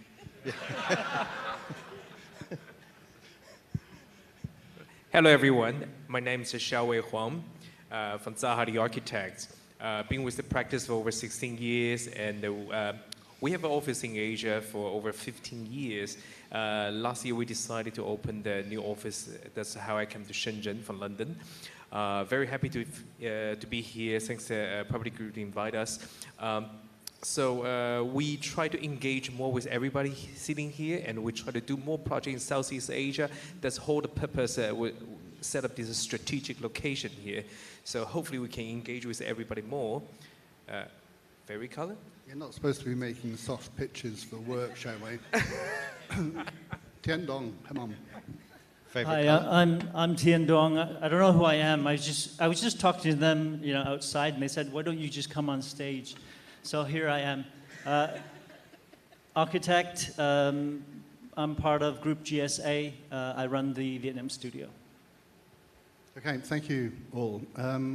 So to kickstart this conversation, I'm sure, well, as Tian Dong just said, we had a chat earlier, but I think we'd all agree amongst ourselves as designers that architecture, urban design, the making of cities and places is far more pluralistic in a way than it ever has been. There's no universal language for architecture any longer, certainly since I've started to practice. And interestingly enough, 2024 is 100 years since Corbusier's Ville Radieuse, the Radiant City. And some would argue, as somebody did last year, that that sort of work of the modern movement was the death knell for inspiration in creating places for communities and designing inspirational places. Now, as last year when somebody said that, I vehemently disagreed with it, but I think it's a very interesting topic, designing inspiring places. So that's the first point of question or conversation. Why bother designing inspiring places? And some examples of that. Recently, I was in the United States, I was in New York, and saw Heatherwick's Vessel at Hudson Yards, which I thought was fantastic. A lot of people hate that. I couldn't understand why. It's a very average development in the city, but that's the sort of jewel in the crown. And a project that Patrick and I have seen quite recently, the sort of Henderson project by Zaha in Hong Kong. Wonderful office building. So, Xiaowei, it's a good place for you to start. You can talk about that, sort of pitch a little bit more for Zaha Hadid architects. Yeah. Maybe But tell us about that, why it's so good, why it makes a difference to the city, why is it inspiring? It's a very good question. I think we talk about a few things. Making a destination, place making, because we try to avoid making something generic. I mean, once you've been given an opportunity, you don't want to lose it. You don't want to do something very, very generic. You want to create a memory point. And you want people coming here, they understand this place is dedicated for here. Because every place, every project we work on, they have a very, very unique character and culture. For instance, Henderson project, since we pointed at the Henderson project in Hong Kong, the project is sitting at Monty in quite a central location, being surrounded by all the big name architects, Ian Pei and Paul Rudolph, many, many people there around.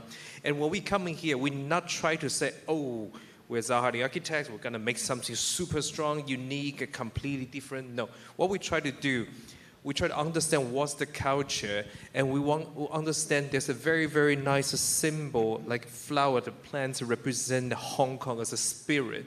And we take that further, create a petal of the tower, and also with rounded facade, it pays tribute and respect for all the buildings we built around. So when you're standing there, standing in the Charter Square, which is the square right in front of the building, and you look at the project, it reflects all the building around, Foster's HSBC headquarters, and the Iron Pace, Bank of China, everybody around there. And our project coming here and try to harmonize the overall master plan. And take another example, which is Stephen, we talked about earlier, the Beijing Daxing Airport. And many of you, if you get a chance to fly into Beijing and from Southeast Asia, you probably get a chance to fly in Beijing Daxing Airport, which is their new airport. And we try to create something, this is only for the gateway in China and nowhere else. So that's why the current capital airport Foster built back to early 2000, that's this called it the symbol of the dragon. So you see the dragon scale.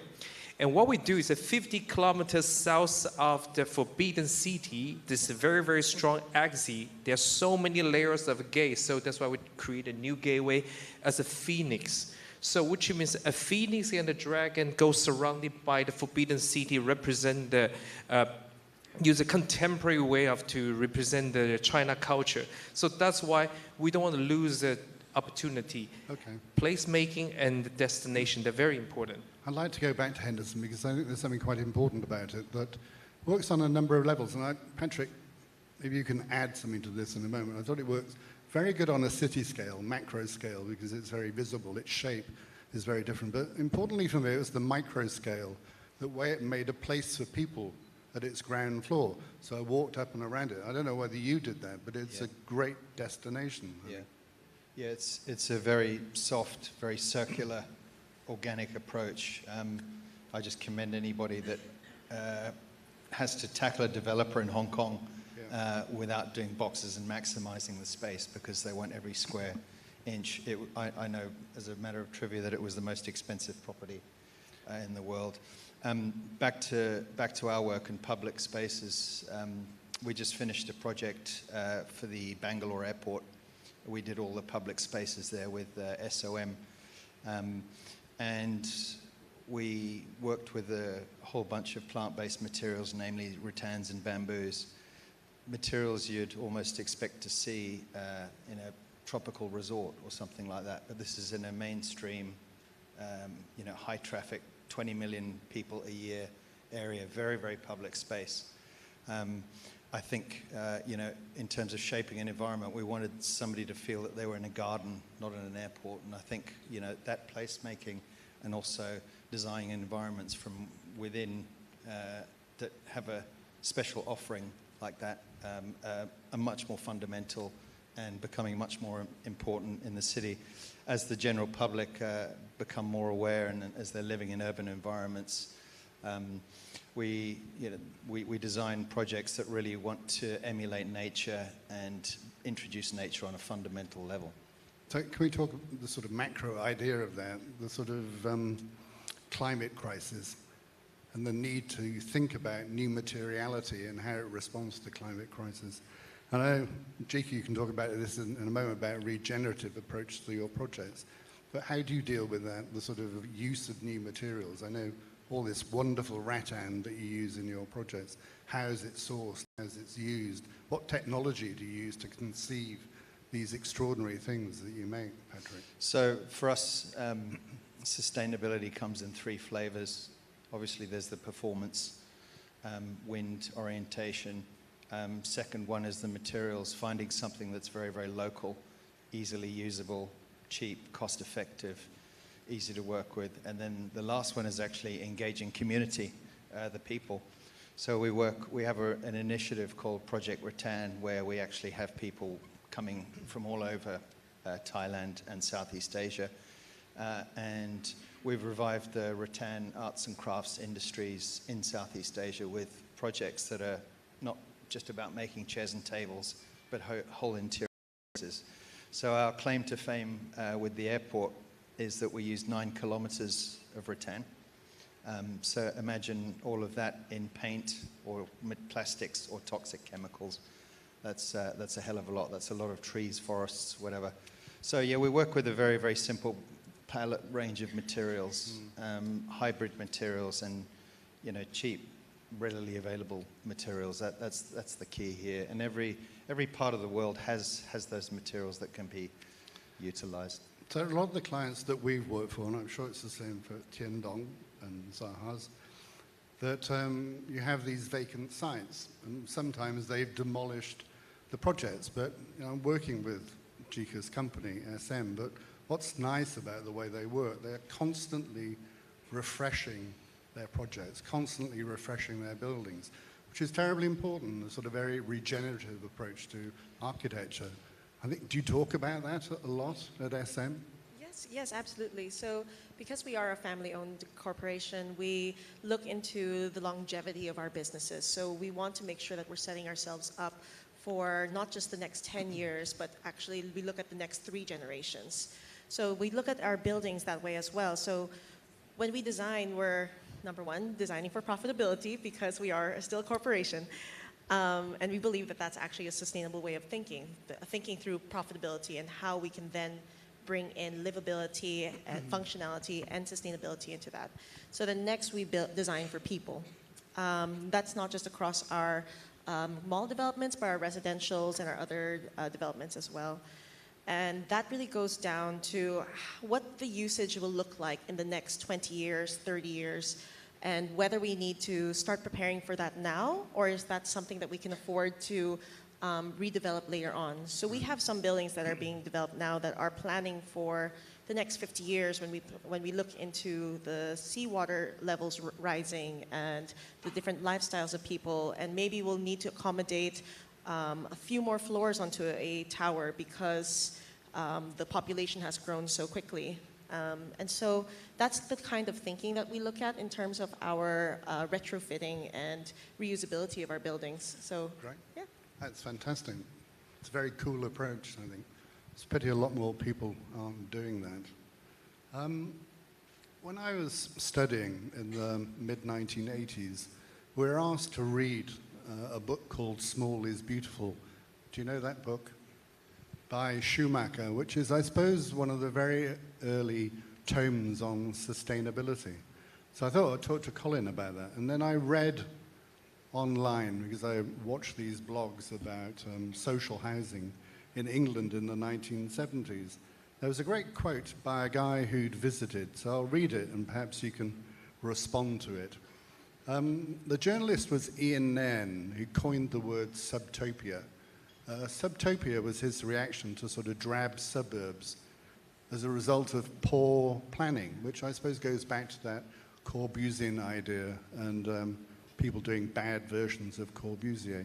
But he said, I'm a city dweller. My idea of home is a very small flat, 40 square meters, maybe. No possessions and the whole city to use as his drawing room, library, and dining room.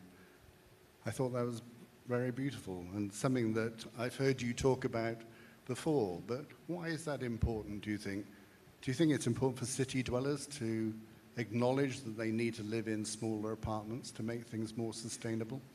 I suppose when we talk about sustainability, we often think about, how we make energy efficient and whatnot, but sometimes when you reduce your footprint, it's still way more sustainable in terms of when you want to buy something, want to consume something, you think about whether there's a space to put it.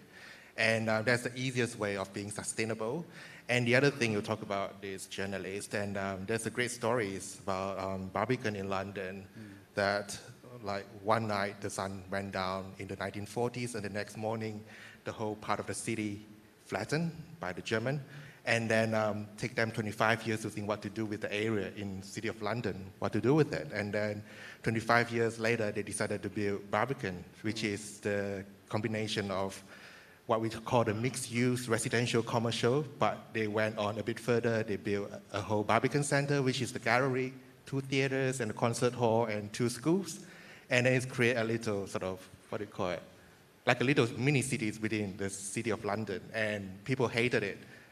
In the 70s and even 80s. But then after 40 years later, it became like such a significant part of London and also become a case studies for many architects, new architects. We keep thinking about we're going to do mixed use and a lot of these kind of things, but it's been done before. But if we're looking back, what had been done before, the ideas is there.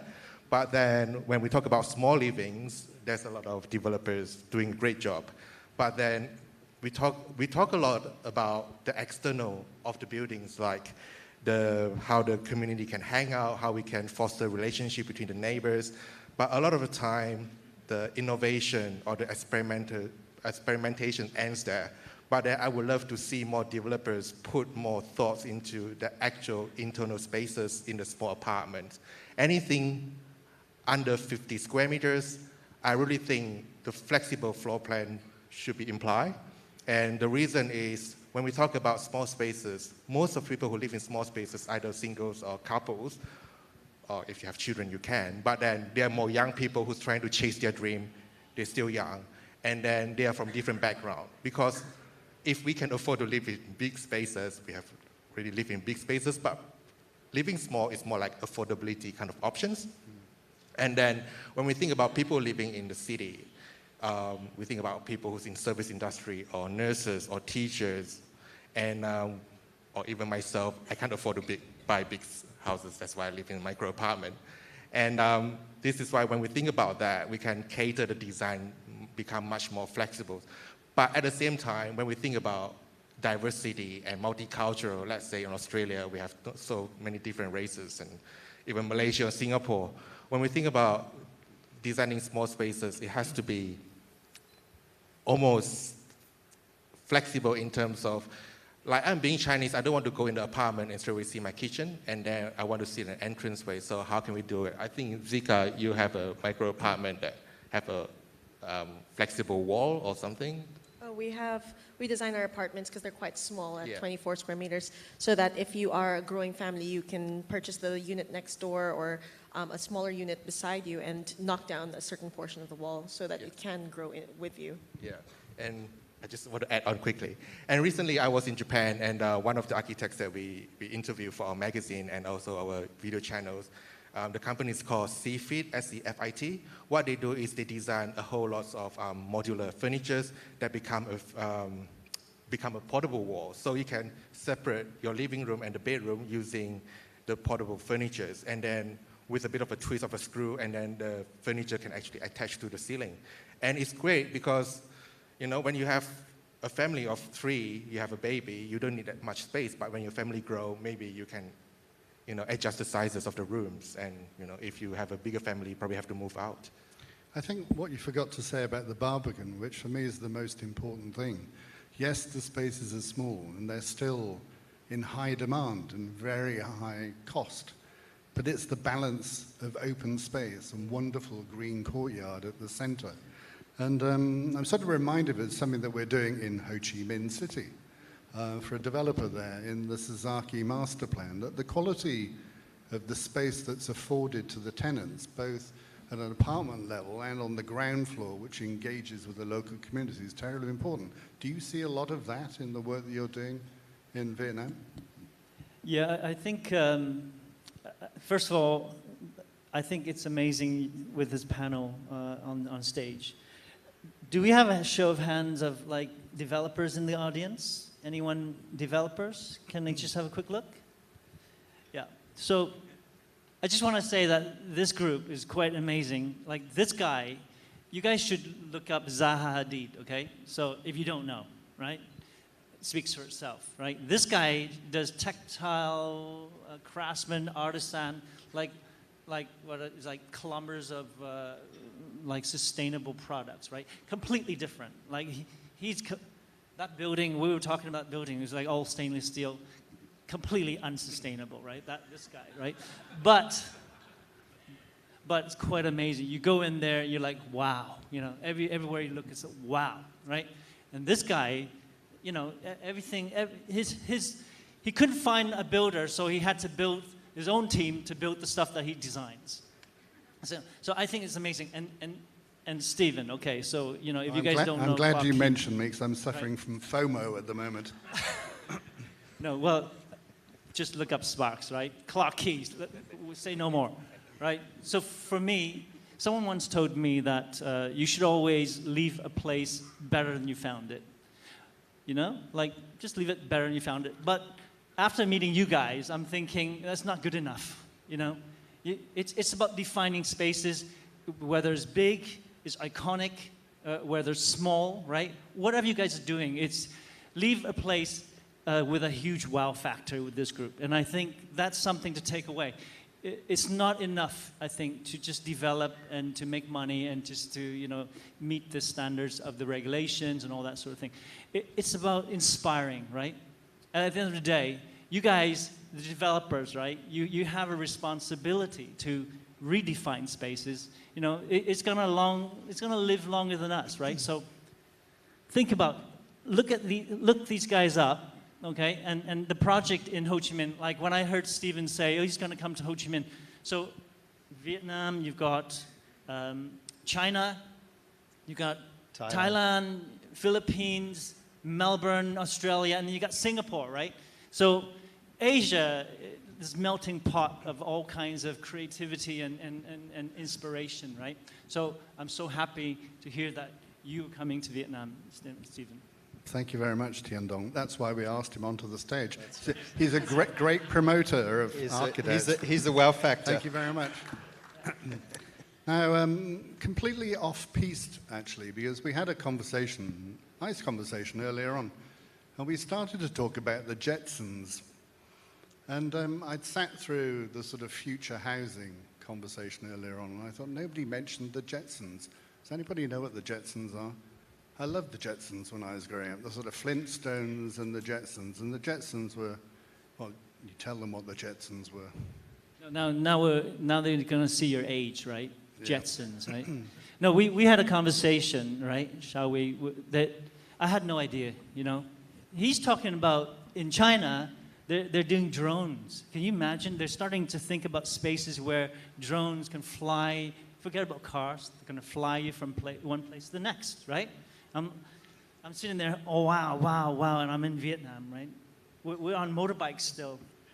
But that's very interesting. So I just chip in. Yeah, because when we talked about this earlier, we had a very good conversation. We talked about this called low sky economics, especially it start affect them, and also start a lot of developers start thinking, what about how to design my balcony?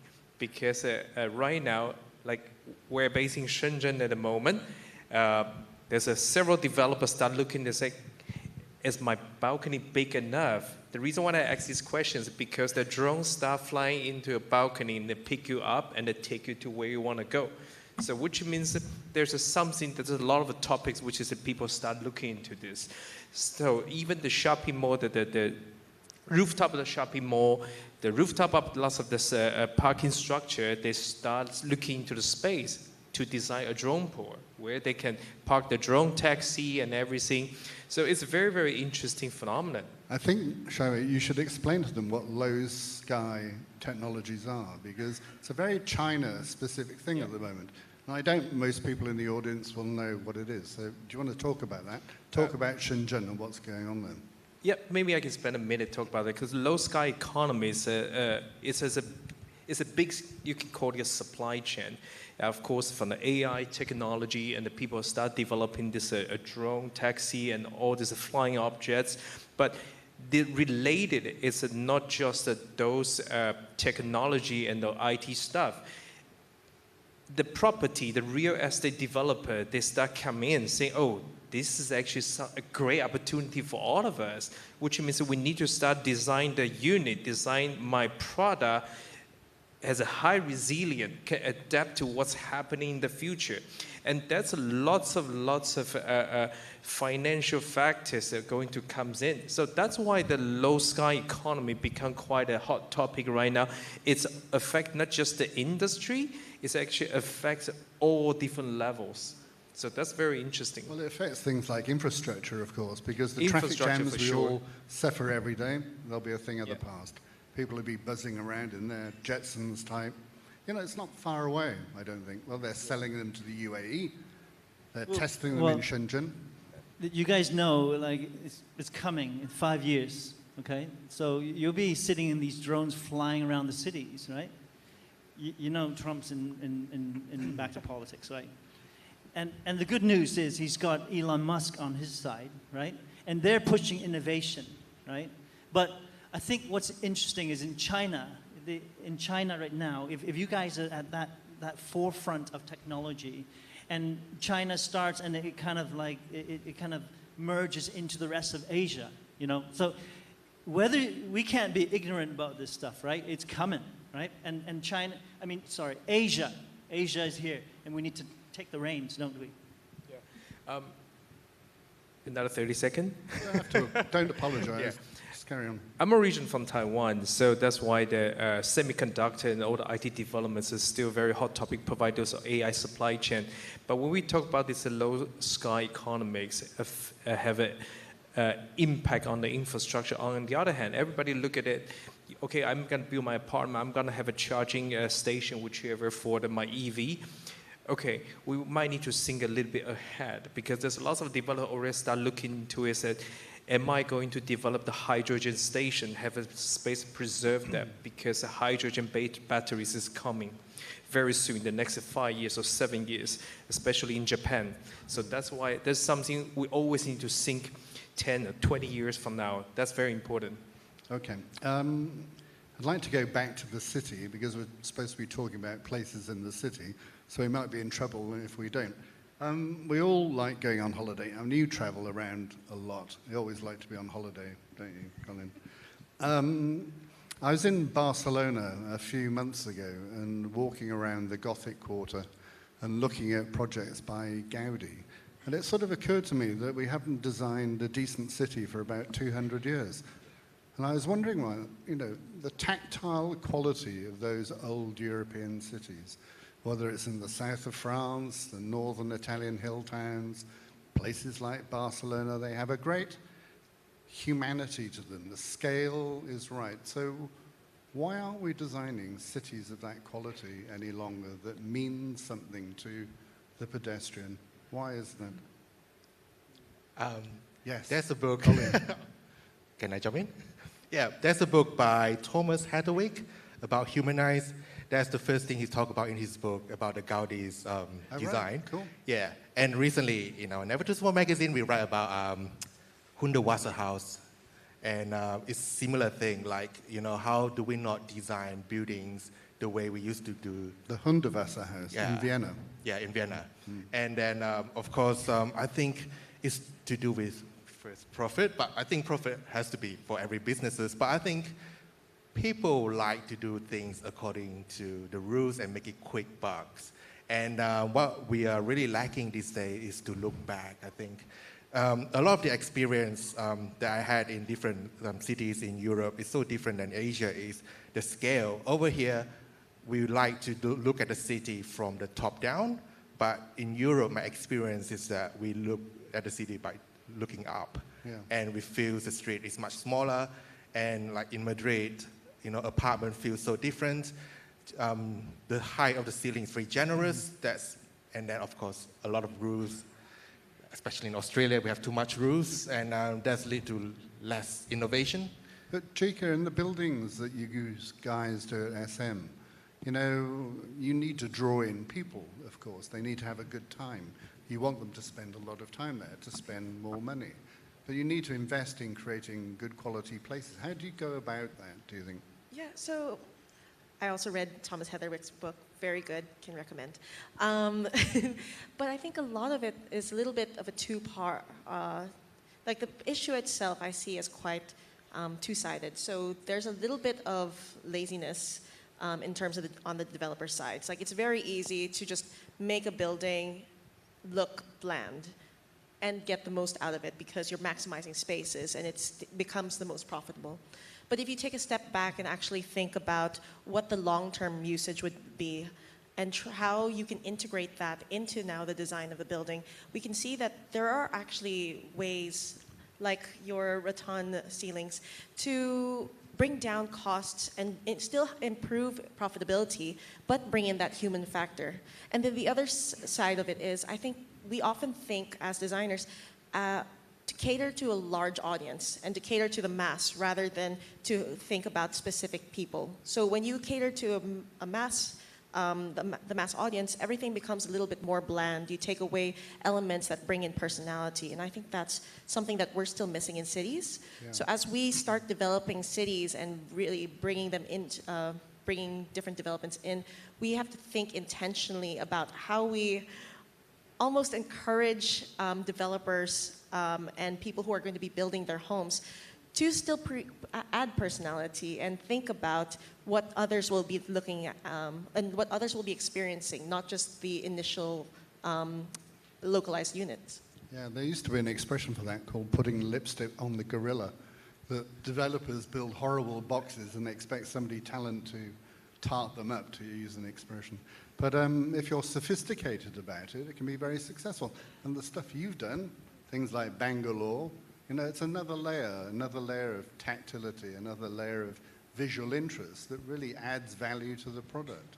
So we sometimes look at a building or a project like Bangalore and say, do we actually need to build walls? Do we need to segregate the spaces? And the answer was no. So we did a whole series of rattan pods, and they acted like screens to actually open out the space but also give privacy. So I think a lot of companies by default are overbuilding projects. For example, the ceiling here is probably built 3 or 4 times. Over materiality, overuse of projects. So what we try and do is actually examine the building process. You know, yes, we're designers, we're creative types. We actually try and always start from zero in our projects and find out what's actually needed. Optimizing concrete structures. Can we reduce the slab thickness? Can we be really intelligent with building systems? We do a lot of kind of artsy and craftsy projects, but behind that the technology is huge. The more artistic we become, the more we actually have to rely on the technology. But back to cities, I think, you know, in summary, we could talk about this the whole day, but I think it's actually about engaging the community, because for me, culture, as I've seen it, as I know it, always starts from within and grows out, rather than taking somebody else's culture and trying to borrow that or copy that. So I think it's a really exciting time for Southeast Asia, because we talk about Asian fusion, which is used in food, but I think culturally now that's coming together in spaces and design. So, you know, Asia's the hotspot for us, and I think it's a great place to be based. Great. I want to sort of wrap up by talking a little bit about AI. I know last year's event, Ares, was focused on AI, which was very inspiring conversation, actually. Some very bright people talking about AI. Harry mentioned it at the introduction this morning, but you know, it's a little bit like crypto is going to completely change the financial markets and the way we all bank, etc. And AI is disrupting, for a better word, the way that we do business, the way that we draw, the way that we think about making the architecture and the buildings. But how are we going to stay relevant? How are we going to be at Ares, the 20th edition of Ares? And what are we going to have to say? So how do we stay relevant in the face of all this extraordinary technology? Who wants to talk about that? How about you? Sure. AI, yeah. Well, to be really frank with you, we spent almost 10 years to spend time to researching this topic, but we only scratched the surfaces. One of the big things is actually for the architects, the design, there's lots of still a human factor, like you say, the community engagement, culture, there's lots of different aspects. We spend a lot of time doing the machine training, but still, it still requires a lot of advanced technology, which is probably haven't even been developed yet. So that's why all of us here, we still have jobs. Yeah, it's very important. Yeah, so that's why we very appreciate that. Tian Dong, do you want to add something to that? I mean, you're getting to the end of your career, just like I am. Aging well, I have to say aging well, but, you know, you've got another 10 years or so. I have a shampoo which like turns my hair black. Like if you want to, I can give you the brand. I need all the help I can get. But no, I think at the end, talking about cities, right? So in the 70s, the Americans made a big mistake. They decided to segregate, you know, communities where, you know, this zone is offices, this zone is commercial, and then this zone is residential, and then you get all the suburbs and everything else, right? But in Asia, mixed use, what became mixed use development was always in Asia. Like, you know, people lived where they sold their products, and the mixed use was always here. At the end of the day, with all this AI going around, it's about humans interacting with humans. And so the word community, I think, is important. I think when you design, if you can walk, actually, the perfect ideal world is if you can walk to work, walk to shop, walk to meet your friends, right? In an environment which you find interesting, you know? So at the end of the day, it's that like human contact. Where do we want to be in the metaverse having this conversation, looking at you beautiful people? No, right? We want to be here and talking to each other and you know, smell each other, whether it's good or bad, right? So I think that's, as designers... I think you should stop touching him, actually. You should stop touching him. I had admired his Zaha Hadid building so much that you know, anyway. Anybody else want to add something on AI? Sure. I think AI is great and we love utilizing it for data analytics and even design work, but it should just kind of be used, at least how we see it, as a guide. Because at the end of the day, are we going to be designing for life or for machines? Or are we going to be redesigning our lives for the machines or for machines to be designed for life? So that's how we see utilizing AI, that we can use it as inspiration and guiding us. But the human factor, who we are designing for at the end of the day, really still needs to take precedence. You're using AI, Patrick, aren't you? We use AI religiously because we want to know more about it. I've got somebody actually in the office that all he does is he's doing his thesis on Mid-Journey, and he's able to work with different scales and with different environments and different qualities. So we use it to see how we can generate atmosphere, but he's so in tune with the product and the machine, it's almost like him doing a sketch or something like that. And the results are outstanding. So it actually, in summary, it enables us to think more dynamically. It puts more options on the table. It allows us to free ourselves up a little bit and explore things. So for us, it's incredibly exciting and incredibly dynamic. Yeah, I'd agree with you. I mean, the way we work through these sort of large language models in the studio, exponentially changing the way that we practice, actually, and sort of looking forward to what's going to happen, because it's changing so quickly. It's unbelievable. Okay, I think we've done. Thank you very much, everybody. I must say I was a little bit... Thank you very much. I was a little bit surprised at the Radas video at the beginning. There were no women in it, just a bunch of crusty uncles. Where were all the women? I'll leave you with that thought. Thank you very much, everybody. Thank you, panelists.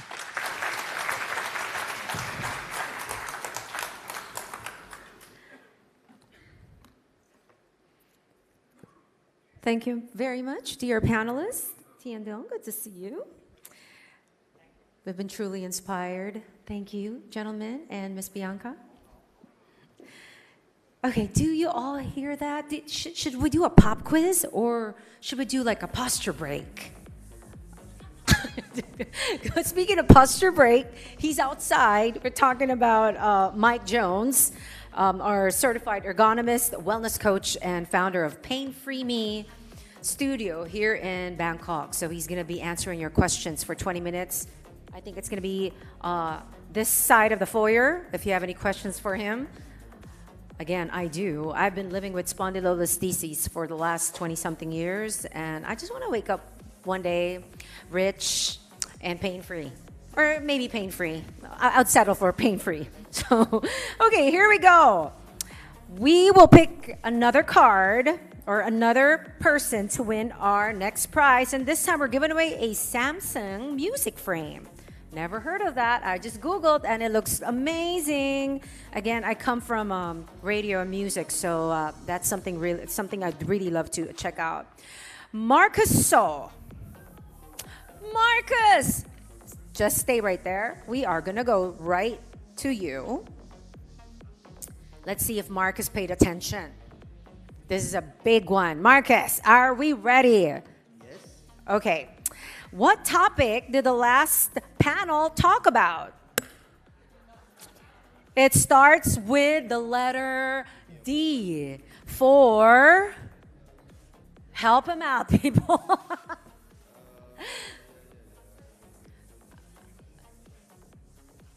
Come on, Marcus. Designing for impact. Yay! Thank you, Marcus. Again, it helps when you pay attention from time to time, yeah? I'm kidding. Claim your prize outside. Look for Gerard Noel, but do it after, yeah? Okay, here we go. Moving on, let's watch this short message from our sponsor, Delivering Asia.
A big round of applause for our sponsor.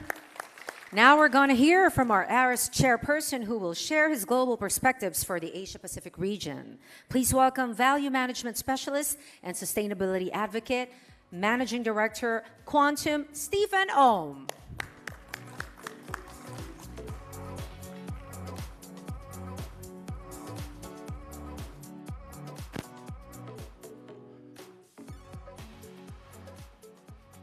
Thank you.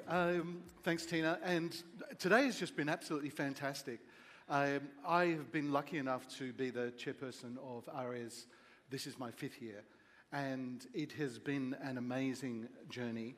And today has been absolutely fantastic. And it's really, really good to be here. Last year, I've had to visit by video feed because I was helping the United Nations with COP28 in Dubai. And we're having a panel session later on about the Middle East.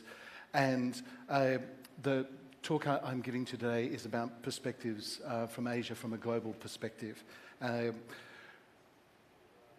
in 2020, my first time with ARES, the subject was the spirit of innovation, and we very heavily focused on sustainability that year. It's always been a topic, has been for the last 10 years with ARES, but we really, really focused on sustainability in ways which were prophetic because, as you've seen from every single speaker, every single panelist, the word sustainability comes up, but it's more than just the word. It's really now the actions, what people are actually doing, etc. And there's a lot of myth busting that we started doing now 5 years ago in relation to sustainability and the built environment. And I'm going to touch in on that because I think it's hugely important for the shaping and our vision of future cities. The following year, we focused on adaptive reinvention, and of course that was in 2022, and we were emerging from COVID, and so of course being adaptive from that very unexpected and dynamic situation was hugely important for us, and it was a huge focus for us.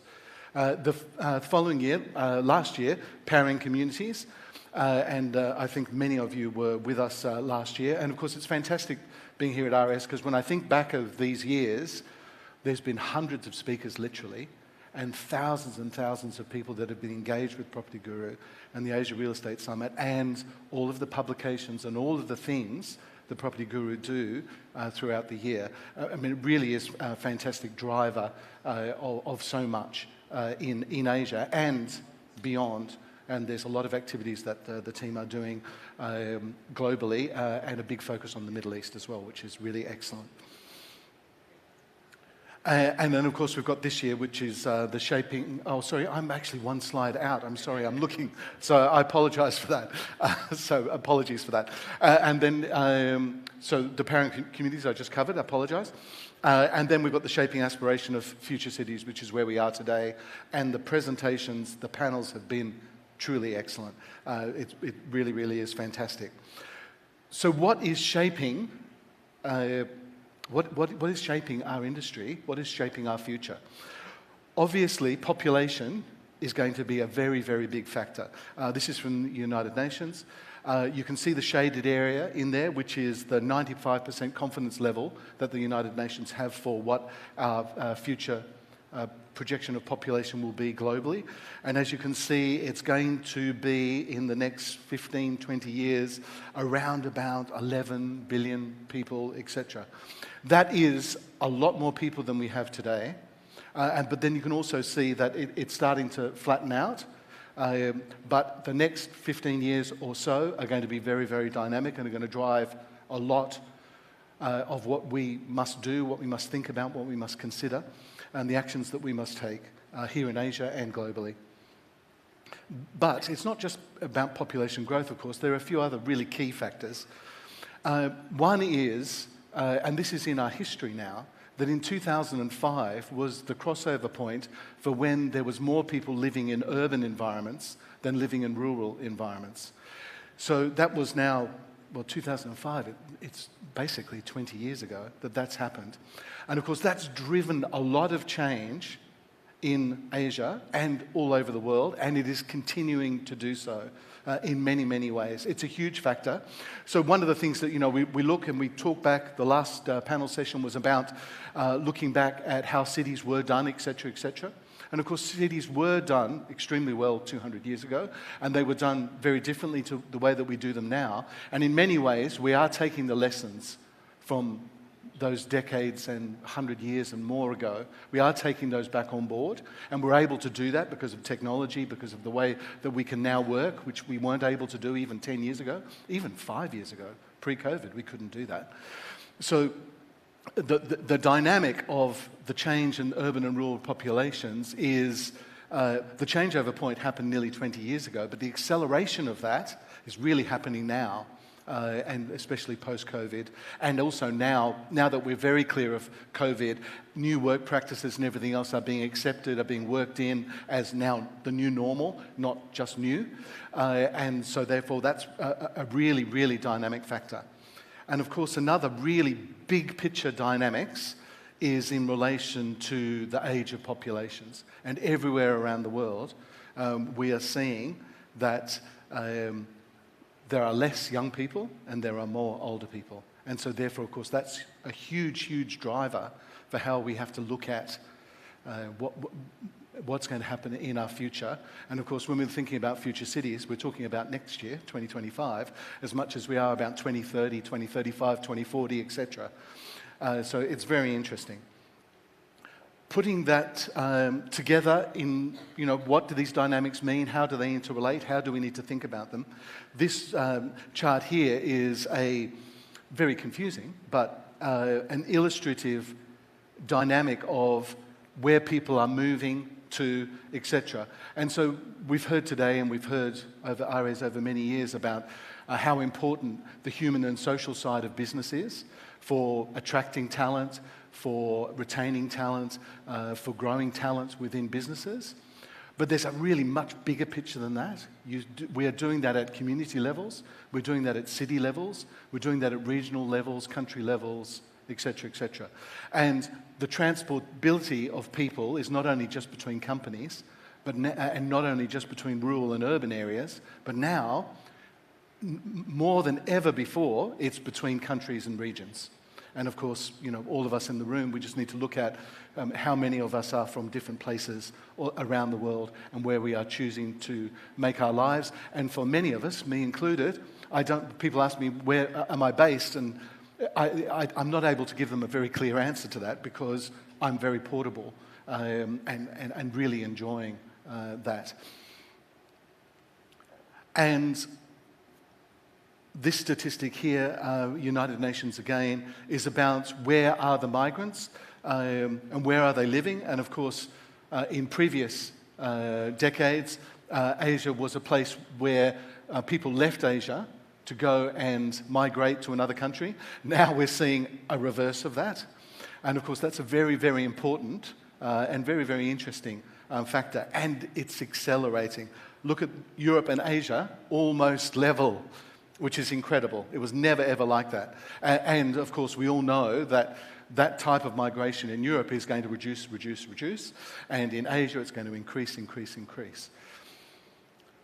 How do we relate that to the built environment? Well, this is the statistics of billions of square meters of real estate property all over the world. And if you look at the 2015 figures, the blue ones, and then you look at the grey ones, the 2050 figures, it's basically a doubling of the square meters globally. So in some ways, we look at some cities and we think about what's happening and what's going to happen in the future, and we sort of think, this city is at its maximum, or it's really well developed now, how much further can it go, etc., etc. But in relation to global terms and in relation to regional terms, Asia, Middle East, and many other regions, the amount of growth that's going to happen is in the future. It hasn't happened. It's not happening now. It's in the future. Probably in the very, very near future. And we are, of course, seeing that. As Tina mentioned, I come from a value management perspective. And a lot of people ask me, what does value management mean? And in the past, we've always been driven by cost. So if you sort of said, what is the value of this building, it would be the cost of the land, the cost of construction, the cost of interest, some profit, and that's its value. That's now changed in every single discussion we've had for years, and including today. Now, value is what we create by looking at something holistically, strategically, and making sure that we're following something like this, where we've got the cost, the price, and the value, and they're very disconnected things. And the smarter and more holistic and cleverer we are, the better and higher value we have. And then you relate that back to global migration and local regional migration, etc., you can see just how fundamentally important it is to focus on value and not be stuck in cost. And it's a huge change in mindset, and it's a huge change in outcomes as well. In the past, and we've heard about this for over many, many years, longer than a decade, probably nearly 20 years, the value add for real estate was transit-orientated development. You know, that was a really important driver, and I fully agree with that. It really is. It's really important. But in the overall scheme of things, it's just one element of adding value and being strategic and being clever. And, you know, so this particular article talks about 6 ways. And of course, when you start to think about it, there's not just 6 ways, there's many more than that. And the next slide, for example, there are 9 elements. And then when you start to look at those 9 elements, then you'll start to sort of say, well, hold on, there's actually more benefits for TOD, for transit-orientated development, than just 6 ways or 9 factors, etc. And the reason I'm mentioning that is because I want to relate that to the Sustainable Development Goals. Now, there are 17 Sustainable Development Goals, and when you look at all of those, people in the real estate industry don't really relate their activities and what they're doing to those 17 Sustainable Development Goals. It's kind of a step away. But when you actually start looking at these in some detail, you actually realize that you're actually already doing many of these in many different ways. At a building level, say one residential tower, or at a mixed development level, or at a larger precinct level within a city, or at a city level, at a country level, etc. And it's really, really important that we start to make not a more haphazard, but more direct connection with the Sustainable Development Goals and what we do. Because when we're separating that cost and value equation, a lot of the value will actually come by being more deliberate in relation to our focus on those 17 Sustainable Development Goals. And I'd like to build on that a little bit further. Last year, as I mentioned, I did the address for RES from Dubai, because I was helping the United Nations at COP28. And on Friday last week, I left Baku and I was helping the United Nations for COP29 there. And of the United Nations event, so obviously they're very focused on the United Nations Sustainable Development Goals, the SDGs, and very focused on climate change, etc., etc. In some ways, you know, what does that have to do to relate to the real estate industry and actionable things that we need to do today, tomorrow, and in 2025? Well, the talks at COP28 and COP29, and the ones that will happen in Brazil in 2025, they're not just the talks that happen over those 2 weeks. And in Dubai, over 80,000 people came from all over the world, governments, NGOs, corporations, individuals, all sorts of organizations. Over 80,000 people and over 70,000 people in Baku last month. And they are there not just to do the talks for those 2 weeks, but they are also there to exchange and meet up with all the other people from all the other regions and countries, etc., to discuss not just the climate change agenda, but the whole sustainability agenda. And it is a major, major driving force. The reason that you've heard from every single speaker and every single panelist about sustainability is because it is one of the biggest factors that's going to drive change, innovation, and success at every level, physically, geographically, cities, countries, and also on the individual project level in the real estate industry. So it's an enormous differentiator. If you get it right, there is real value there. If you get it wrong, you can really, really suffer. Some context for this, as many of you know, I was on the board for the Burj Khalifa. That opened in 2010, so that's now 15 years ago. It's still the tallest building in the world, but it won't be for too much longer. There will be taller buildings. But when we're talking about cost and value, a lot of people speak to me about the Burj Khalifa, and they sort of say, Stephen, you're involved in sustainability. How can you justify a tall building like this? Well, and there are many, many reasons why I can and I do that. We did do some energy efficiency measures. We did some clever things with water, etc., etc. We did do some very smart engineering, technical things. But also from a human and a social point of view, from an overall sustainability point of view, I was involved in the tower, and the tower by itself was a huge financial success. But even if it hadn't been, it sat within a whole precinct of 138 plots of land. And not all of them, but most of those plots have a view to the Burj Khalifa. They are in walkable distance to what was the largest shopping centre in the world. It's got the beautiful lake and fountains, beautiful entertainment districts, sporting facilities. It's got now a tram system. It's connected to the metro. There's 100,000 people that live there. It was an enormous financial success, enormous. But in addition to that, people are walking to work. They're walking to the shops. It totally redefined not only where the centre of Dubai was, because it became the centre of Dubai, but it redefined how people lived and worked in Dubai, how they considered and perceived Dubai, etc., etc. I've been very fortunate to be involved in many projects around the world that have had this sort of impact, and I've put a couple of them in here. But sustainability is not just about energy and water. It's not just about financial sustainability, it's also about those human and social connections. And so when we're looking about shaping the future of our cities, it's very important that we really focus in on the human and the social sides of sustainability as well. And this development did that. And once you start pointing it out and people actually start experiencing this place, and now there's an opera house there, and now there's all these other facilities and a quality of life that just did not exist in the Middle East at all. And now is flourishing everywhere. It's because of developments. It's because of our vision of the future and then creating that. Another driver of what happens in cities and how we need to think about our cities and developments, etc., is sporting facilities. I was actually involved in both of these developments. The large stadium is the Melbourne Cricket Ground, a 100,000-seat stadium. I was involved in that for the opening of the Commonwealth Games in 2006. Terrific development. And then the little one was actually a project that was designed for 25,000 people. And I was engaged to have a look at that from a value management perspective.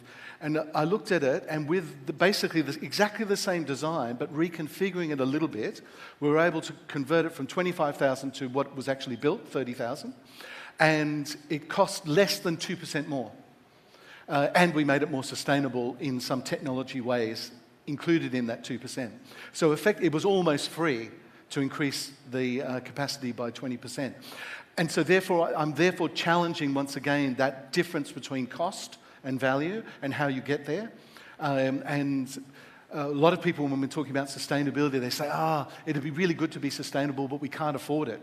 The last panel they were discussing, and it was terrific to hear, and I know because these people are doing it, they're actually achieving it, is they're doing sustainability and they're utilising local materials, which are cheaper.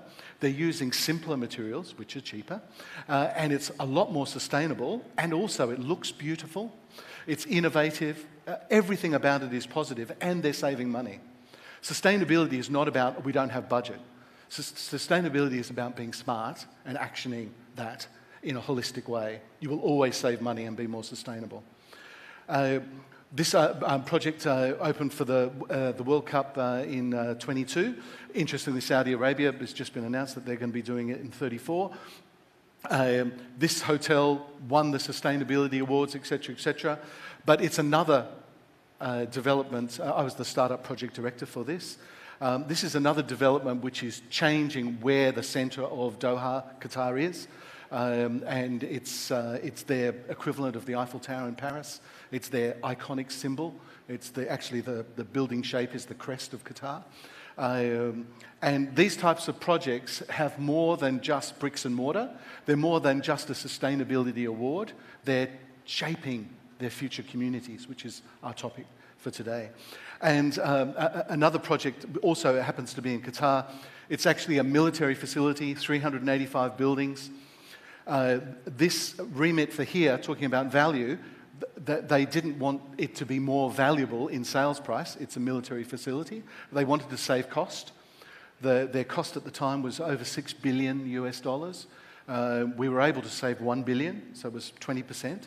The building was in construction, and 385 buildings. We saved $1 billion. We made it more energy efficient, water efficient, biodiversity, all of those environmental sustainability considerations. We saved all of that money, but we also looked at human and social sides, education facilities, arts facilities, language facilities, all sorts of other activities in a military base. So when I say it was more sustainable, I'm talking about more sustainable over all 4 sustainability pillars: environmental, human, social, and financial. And shaping communities, I just wanted to make that connection to the past history. I was very pleased to be involved again with the Qatari government, the Sovereign Wealth Fund there for the Raffles Hotel in Singapore, which we reopened in 2022 after 3 years of renovation, not just for the hotel, but for the whole precinct.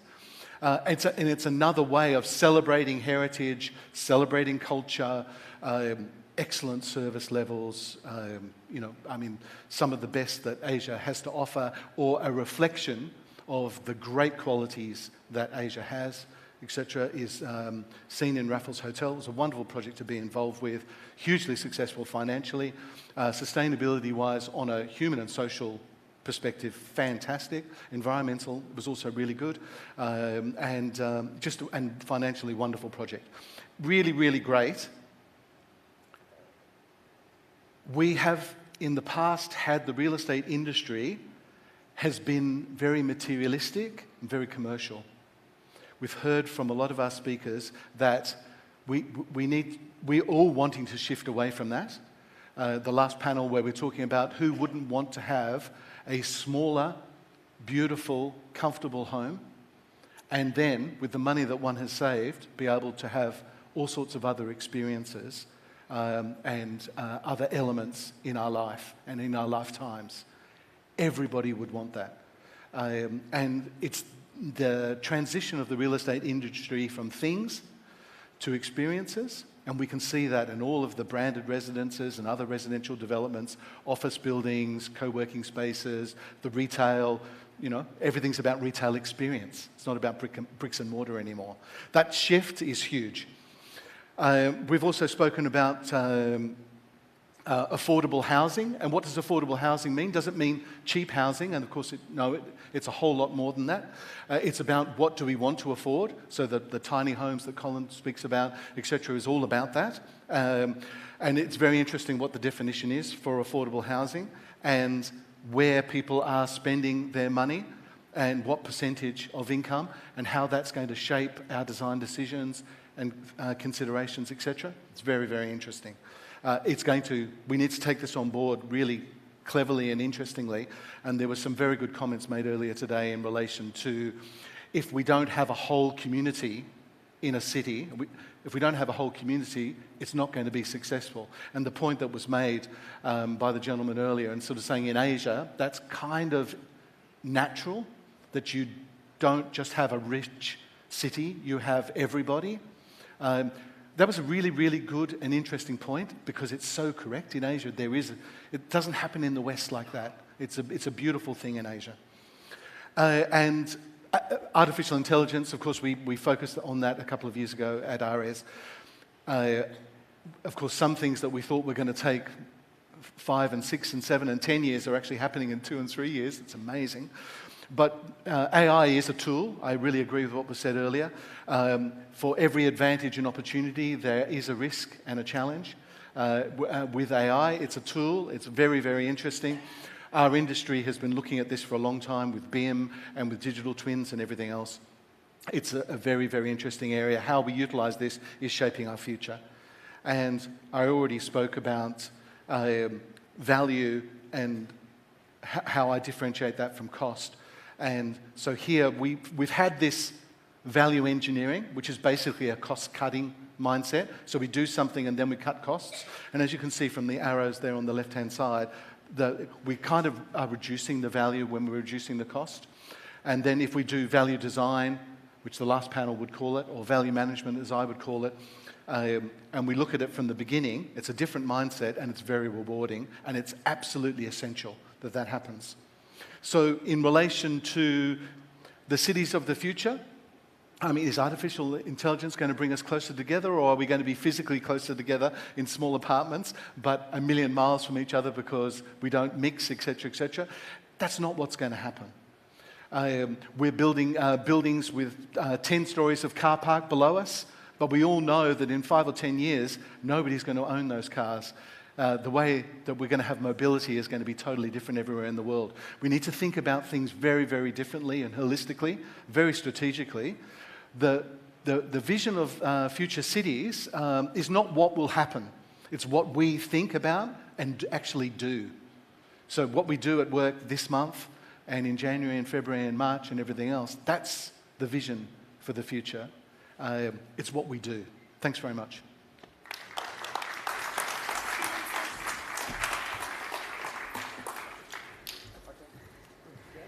Thank you very much, Stephen. And please kindly remain on stage so you can join the next panel discussion, which will be about gigacities. What are they and what is the role of these gigacities in the convergence of culture and innovation in the Middle East? Let's welcome our panel speakers. Our moderator, David Johnson, CEO of Delivering Asia. We have James A. Kaplan, CEO, Destination Capital. Big round of applause as I call their names, please. Thank you. Khalid Otain, Managing Partner, HLB Saudi Arabia.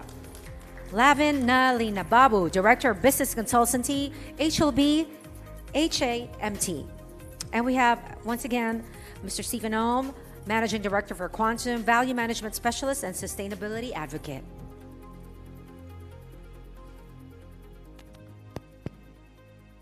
Hi, guys. I'm David Johnson. Oh, hello there. I'm the CEO of Delivering Asia. You probably saw our little reel earlier.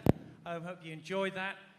We are an integrated communications firm, in essence, delivering Asia to the world. So we have offices around the region, doing marketing communications for them. And I've been doing my homework here, on the Middle East. Thank you, James. Thank you, others. Thank you, panelists. And it is because it's an area that we're moving into. We're actually going to start, I'll tell you what we are going to start with. We're going to start with each of you, if you wouldn't mind, with a quick introduction before we start with the topics. James, would you like to start, please? Sure. Good afternoon. James Kaplan. I'm CEO of Destination Capital, which is part of Destination Group here in Thailand. We own 6 hotels here in Thailand and been in business here about 30 years. I also do advisory work for family offices and the government of Saudi Arabia with their tourism planning for the Tariya Gate project. Thank you, James. Khalid. Yes, Khalid Otain, Managing Partner of HLV Saudi Arabia. We are in Saudi Arabia. In HLV, we help many international companies to establish their presence in Saudi Arabia, and we take them to the whole journey. And we have very good experience with all companies that come from the world offer. Thank you. Lavin. Good afternoon. I'm Lavin Nalina Babu. I'm from HLB HAM, Dubai. HLB is an audit and advisory firm. We've been in the UAE for the last 25 years. Thank you. Stephen. Probably no need. What do you think? No, I don't think so. Okay, we're going to start with Saudi Arabia, actually. Well, Saudi Arabia is just in the news so much. I mean, what was it, yesterday or was it the day before? There was the World Cup. Thanks for mentioning that. World Cup in 2034. Okay, and so we're going to start with that. It's just an area which is a country which is just on such a trajectory. And we've just got some numbers here to put it into perspective. So international tourists, 16 million 2022. That went to 27 million in 2023. So this year we're already up to 33 million. It is just going at just such a rate. It's in the news for all the right and sometimes the wrong reasons. A reason they need a good communications company, clearly. But James, I really want to ask you about some of the giga projects. There's some of them that are very well known, and there are some that are lesser known. So if you would just take us through some of those, it'd be appreciated. Thank you. Sure, it's like trying to describe the universe and give 3 examples, but I'll do my best. So we've all heard about the giga projects in Saudi Arabia, and I'll try and clarify some of the mystery behind them. But at 30,000 feet, the driving direction for these giga projects led by the country is to diversify the economy in the post-oil era. And then with each of these giga projects, they have a unique characteristic.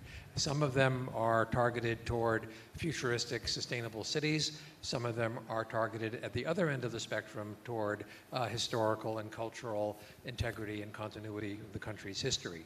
So I'll try and be brief, but it was like trying to describe the universe and give 3 examples.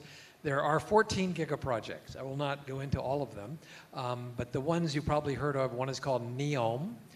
So NEOM is in the north of the country on the Red Sea, and it comprises of 4 or 5 different distinct areas, over 25,000 square kilometers. These are massive infrastructure projects. There's 40,000 workers at NEOM today.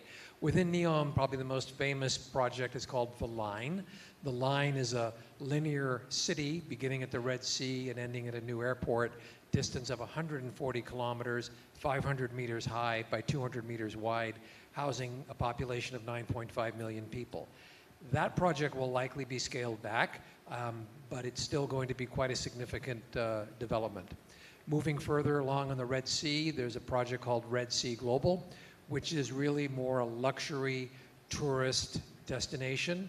And already some of the hotels have opened at Red Sea, and it also has branded residential. You heard earlier a panel with branded residential. That will be happening at Red Sea as well. Moving into the middle of the country, there's a place called Al Ula.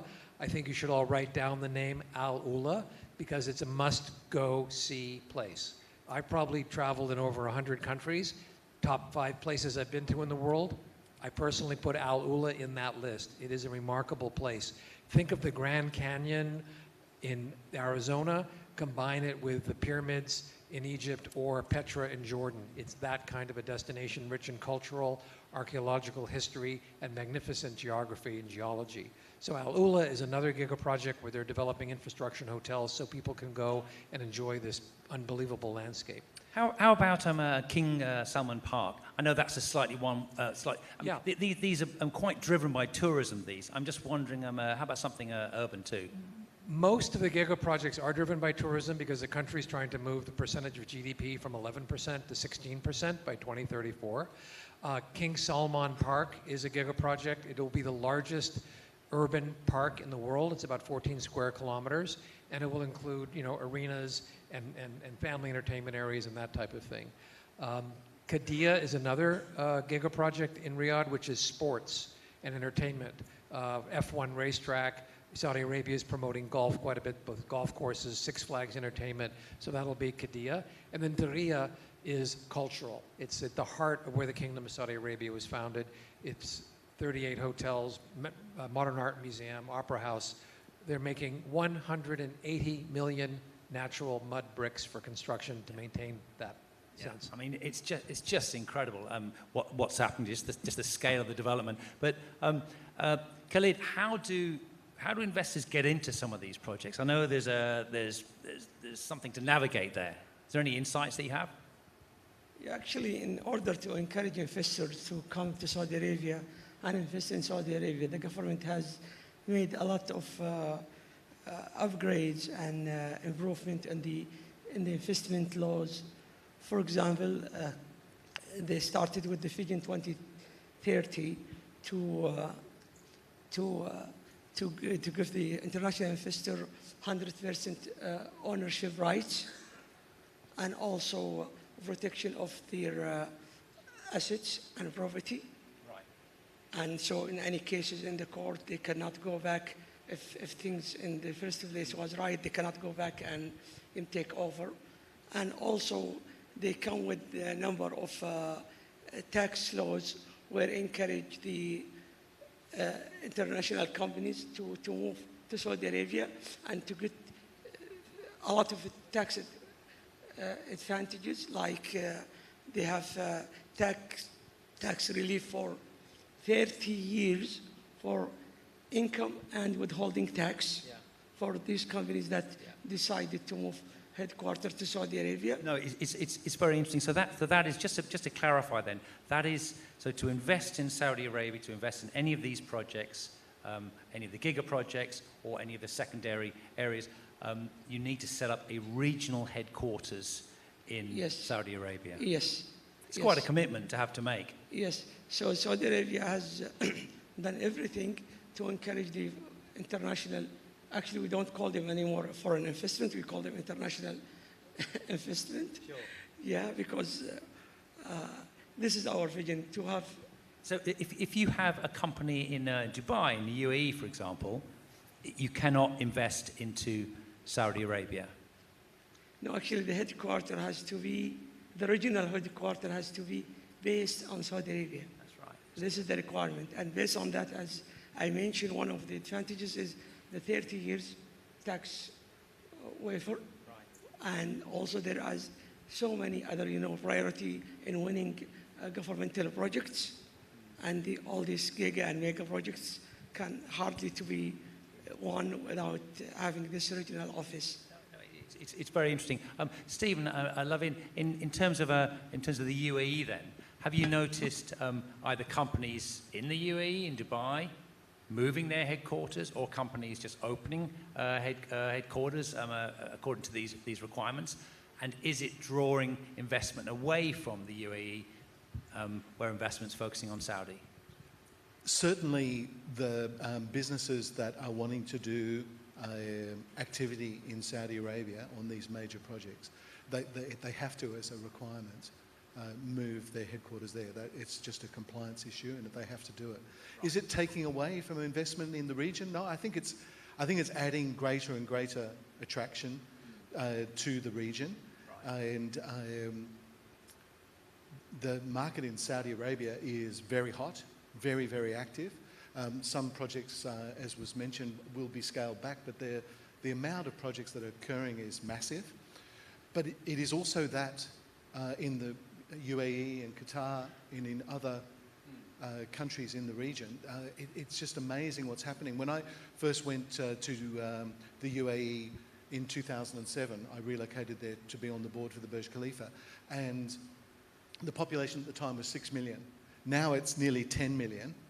And when you think that a 40-story building maybe has 50 people living in it per floor, so a 40-story building has 2,000 people, and you add 1 million people, that's 500 40-story towers. There are not 100 40-story towers in the whole of the United Kingdom. There are not 20 40-story towers in the whole of France, etc., etc. They've added 4 million people. Now, not all of them live in towers, but you can see it's hundreds and hundreds and hundreds and thousands of towers just in the UAE. And it's happening in Saudi, it's happening in Qatar, it's happening throughout. Have you noticed a change? I mean, the UAE was such a pioneer in terms of development, in terms of community development, in terms of property development, but the innovation in Saudi Arabia has just been extraordinary over the last, should we say, 5 years anyway, so more than. Have you noticed then that that's sort of amplifying back to the UAE, and there's more extraordinary projects that they're having to up their game a little bit in the UAE, because there's so much focus on innovation in KSA? Yeah, it's amplification all around, and the attraction to the Middle East as a region is huge. And it is for all of the reasons that were stated. There's business incentives, of course, from personal perspectives. Personal income tax is at the rate of 0. there are a lot of advantages for moving to the Middle East, and that's why the population is growing at millions every decade. It's many, many millions more, and in percentage terms, it's a very large percentage. What are some of the key strategies then, Stephen? What are some of the key strategies that certainly the UAE, Abu Dhabi, Dubai are employing to develop the market? It's in absolutely every single area. They're insisting that you do business in very active ways, as has been mentioned, which is hugely important. But they're also making that ease of doing business is there. They really help you. They fast-track investment. There's huge tax breaks. The corporate taxation, which has only just started in the region, is very low, lower than Singapore. It was tax-free, but now it's there, but it's very low. Personal income tax is zero. You go to a police station or to a driving centre, they're called happiness centres because they want to make sure that you're happy. And it sounds a bit funny, it really does, until you experience it. Then you go, this kind of is a happiness centre. Yeah. They want to serve you, they're trying to look after you in a way that it's not like going to, I'm English, it's not like going to a government department in England. You would never call it a happiness centre, I'm sorry, but you just would not. In every single way, they're doing things. The aspiration, our topic today, the aspiration is to do things at a very, very high service level. It's wonderful. No, that's good. How is it, just one more question for you, Stephen, while I have you on the topic. In terms of the property market then, what exactly is happening that is in the property market? It's huge. I remember I used to chair some conferences in the Middle East 10 plus years ago, and at one of the big conferences, literally on the first day of the conference, people would sell properties, a whole tower would be sold out, and then by the third or fourth day, people had resold and made 10-15% profit, sometimes more. We thought those days had gone, and in the last month, it's starting to happen again. It's red hot. And the investors are coming from where? Everywhere. Europe, so it really is a global investment destination. From absolutely everywhere. The connection between Asia and the Middle East is a hugely important market, and it's not one way. It's both ways. Middle Eastern money will invest in Asia. Asian money will invest in the Middle East. The world's becoming smaller and smaller. People are splitting up where they spend their lives. I spend some of my time in Asia, some of my time in the Middle East as bases. More and more people are doing that. The investment is two ways, and it's a lot. That's good. Just to note here, in the term of the international investment, UAE is number one investor in Saudi Arabia, and especially in the real estate. So they have done a great job in UAE, and now they are doing big investment in Saudi Arabia. So to Stephen's point, it's amplifying the whole kind of resonance of the Middle East, should we say, which is the topic for today across the world. Lavin, just turning to you, we're just talking about the UAE and the property market. What sort of incentives, what sort of investment climate is it at the moment? Yeah. Now, if you look at UAE as a country, they've done a lot of regulatory changes to attract investment to the UAE. So one of them is like earlier there used to be a local participation in every company, like 51% should be with a local. So now in 2021 they changed that and made it 100% foreign ownership. So that has attracted a lot of investments in the UAE. Other than that, they offer a lot of incentives to the startups. So Stephen just mentioned about 9% corporate tax. That's not applicable for startups. So there are certain things that helps the businesses to grow. They want the businesses to grow. So, and another thing that they have done is based on the investment, there are different, residency that they provide, which helps them live longer. Now, earlier, it used to be like people wanted to come, work, make money, and go back. Now things have changed. They wanted to stay back. So there is retirement visas offered. So there are a lot of regulatory changes that have brought in that is helping the companies and the foreigners to invest. Good, thank you. Are there any particular investment hotspots on your radar? Yeah, I mean, I've seen a lot of people referring Dubai as during their presentation, but no mention of other cities like Abu Dhabi, Ras Al Khaimah. Dubai has been the hotspot, but then if you look at other cities, Abu Dhabi is coming up with a lot of interesting projects.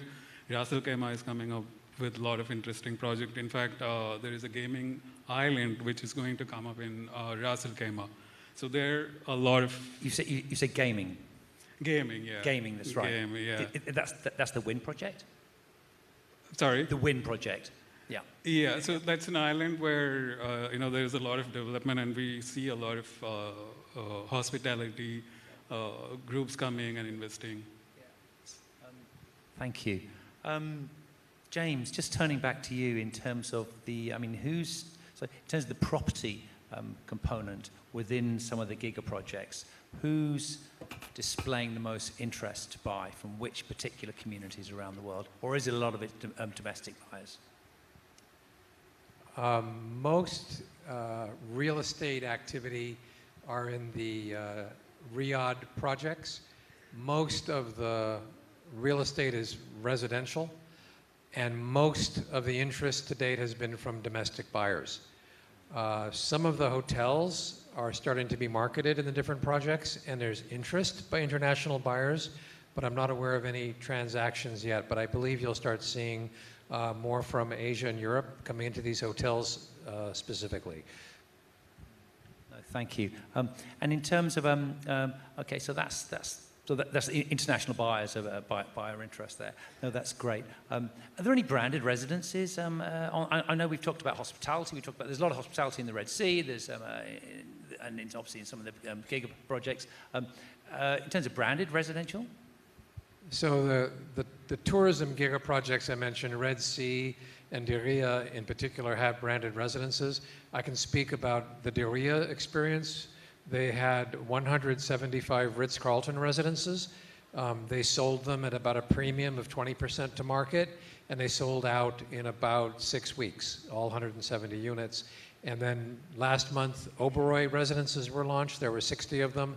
They were gone in about 2 weeks. Pretty good rates there. Have you noticed any other kind of non-hospitality brands coming into the market in terms of for their residences? I'm just referring to Bill Barnett's session earlier. Got a couple of automobile companies and fashion brands that are out there. Again, at Diriyah, we have Armani, and we'll be doing Armani residences. We may be doing Dolce & Gabbana as well, but not as significant as the hospitality branded residence. In terms of the overall play from KSA, I mean, what are some of the key drivers? We talk about tourism, we talk effusively about Alula. I've not been actually, but I've been to Riyadh, and that was interesting, but I've not been to Alula. What are some of the other drivers? We hear a lot about sports, for example. Yeah, I think one of the key drivers is the inverse chart of what Stephen showed about the aging population of the world.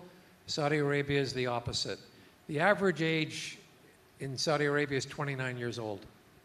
So that to me is the biggest opportunity. You've got this young, dynamic, energetic population that's going to continue to grow by another 10 million people in the next 10, 12 years. So this domestic market to me is very exciting.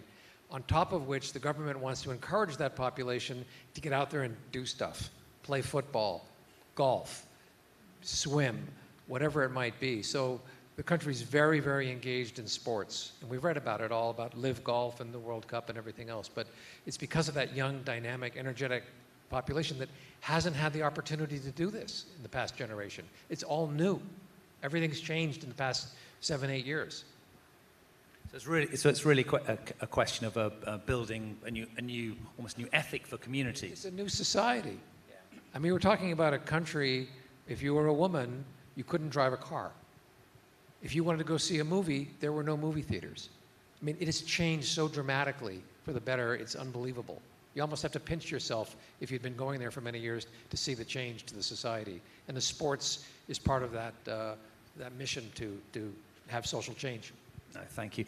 Stephen, I know you talked a little bit earlier about human and social in your talk, which is really interesting. I mean, what would you have to say about that? About how KSA is transforming its society? I mean, it really is. You know, the example that I gave of the happiness centres, etc., and that sort of level of service, being customer focused rather than just profit focused. It was one of the really great things about the Middle East is that they will look at things more holistically and not just be totally profit driven, but be looking at the benefit to society. They'll be weighing up the balance and the pluses and minuses, and then they'll move forward on that basis. And they really do that in a very, very nice way. It is more family orientated, as Asia is as well. And you would argue that in the Western world we've become less and less family orientated. That's not necessarily the case in Asia, and that's not the case in the Middle East either. There's a really nice synergy and a comparable quality in some ways there. It's really good for things not just to be driven by the dollar, that sort of very commercial, materialistic, etc. Of course, Dubai is very commercial and materialistic, of course it is. But there are other dimensions to it, and there are in KSA and in other places in the Middle East, in ways that it's similar, that Asia doesn't just blindly follow that sort of Western materialistic commercial road. It doesn't, which is great, and the Middle East doesn't either, which is great. And that's a big difference, and it's good. Khalid, I just wanted to ask you, you mentioned something I just wanted to sort of pick back up on. We've talked about the big giga projects. We talked to Diriyah Gate, we talked to Neom, we talked to Red Sea. You know, these are incredibly well-known global projects. But there's an opportunity, isn't there, in terms of secondary and third-tier areas in Saudi Arabia. What would you, there's a microphone, what do you have to say about that? Yes, actually, we call it in Saudi Arabia less developed areas. Right. And we have now already they recognize 6 areas, which is, I don't know if anyone familiar with the areas. 6 different areas, though. Yeah, these areas, which is other than the well-known areas, which is Hail in the north, and also Al Jof, another area in the north, and Jazan in the south, far south, and also Najran in the south, and also the northern border. And that's it. Actually, I don't know if I missed one, but we have, and this number is increasing year after year. Right. And in these areas, we always encourage our clients when they ask us what's the best location we suggest. We always ask them to consider these areas because they can win projects easier than the major cities, and also they can get a lot of support from government in terms of tax privileges. Great tax privileges. Yeah, like 10 years support from 90 years. 10 years. Okay. 10 years in any project. For example, if they start the project this year, this whole project will get 10 years tax breaks or discount. And if they start the project after 2 years, they will start from that one and for another 10 years. And they have always big support in these areas. Thank you. So this is one of the attractive things in Saudi Arabia. Thank you. Tax breaks in UAE, Lavin? Yeah. If you look at UAE, I think real estate has a lot of potential to grow. As Stephen was saying, there's a shortage of units now. So the population growth expected for next few years is so huge that there's a lot of demand for new units. Another area UAE is looking at is information technology. Last month there was a test run of flying taxis. I mean, I don't think that's anywhere in the other world. So yeah, information technology, then healthcare is another area where focus is. So Abu Dhabi particularly, they are looking at reducing their dependency on the oil. So healthcare, infrastructure projects, so these are the areas. Yeah, Okay, that's good. James, just turning back to you on KSA. Goodness me, what's next? We say, now what, then what? I think the big question goes back to what I talked about with that age demographic. There's going to be something called employment and training, and opening all of these hotels and all of these projects and all of these sports facilities. You need people to run them. So I think human resources and training and education is going to be the big next for Saudi Arabia. Thank you. Stephen, into your crystal ball a little bit there. What do you have to say about KSA Saudi Arabia? Well, I think what's happening in KSA and what's going to happen generally in the Middle East is that it's a hotspot. At some point in time, is it going to be in 2025 or 26 or 27, maybe beyond that, we're going to have some financial corrections around the world. I think we all know it's coming in some form, somehow. If it's going to be a slow decline or whether there's going to be some big bumps in the road, we're not sure. But the two markets in the world that are going to be the hotspots is going to be the Middle East and it's going to be in Asia. They're the two places. So we're in the right place. And it's going to continue to be very dynamic.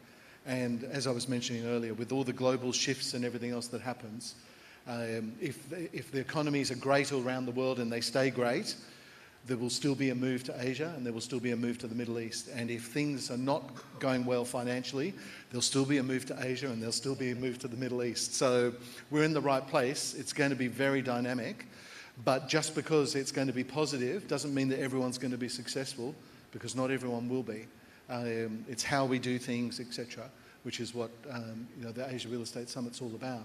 And but it's going to be very, very positive in the region. It's going to be incredibly dynamic. That's great. Thanks very much. Well, we're just about out of time. I suppose that the last message would be that if there's any investors in the market, any developers that have not set up a company yet in Riyadh, you should probably get over there and do that. This is the hottest market in the world. Wouldn't you say so, James? Absolutely. So I'm going to say thank you very much to our panelists. If you could give them, please, a nice round of applause.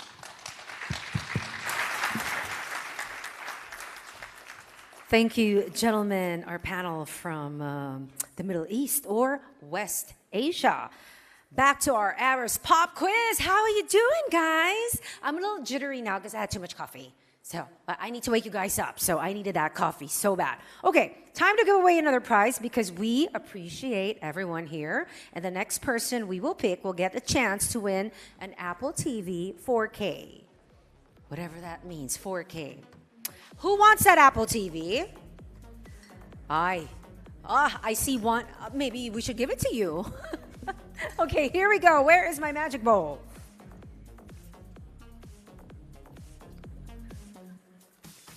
Okay, please. Sarah Stradiotto. Sarah Stradiotto, are you around? Sarah from Ruggiano Home and Contract Furniture. Sarah? Oh. Don't get too excited, guys. I only had an hour of practice. Don't expect too much, okay? Don't expect too much. Is Sarah here? Okay, Sarah's not here, so let's take another card for an Apple TV 4K. Lim Yushang from Triterra. Hi, stay, please. I need drum roll. Where's the drum roll? Liam, are you ready for your question? I hope so. What is another name for West Asia? Yeah! Congratulations, Lim. Don't forget to claim your prize from Noel outside. I mean, Gerard. I keep getting it wrong. Okay. So if you're not following our social media pages, you're missing out on your social updates. Check out our official pages on X, Facebook, LinkedIn, and Instagram. And don't forget to tag us and use the hashtags Guru Summit and Inspire Innovators. Okay, let's do a quick survey. Please raise your hand if you follow one of our social media pages. Be honest now. Honesty is still the best policy.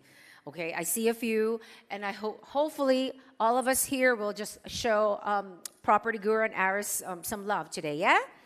Now we're ready to welcome back on stage for another mesmerizing performance. Please give a warm round of applause for Bangkok Aerial Space.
speaker here at ARIS 2024. We're delighted to hear a personal story from someone who is very creative and driven individual, and why dreaming big paved the way to him building his dream home. Please welcome Thai pop superstar, actor, model, and creator, Golf Pichaya.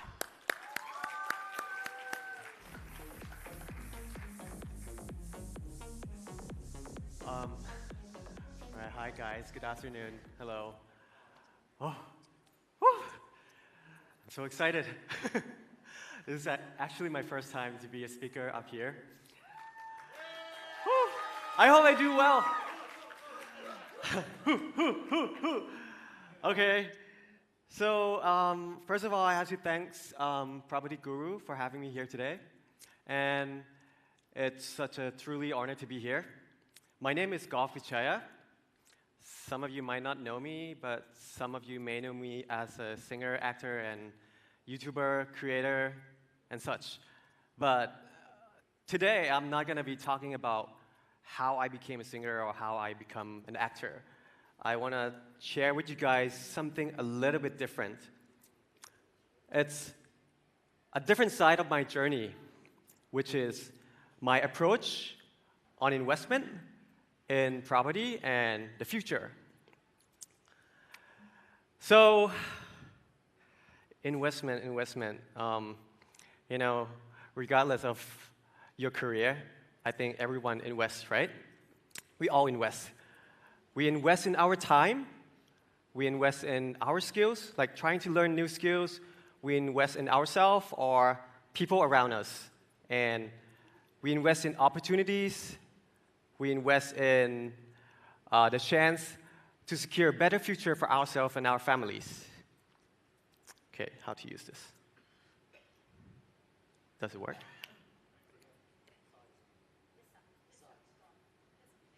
Oh, it's on the side, right? Okay, there you go. So sorry about that, my first time. Okay, so I think investment for me, it's about aligning my value, the value with the purpose.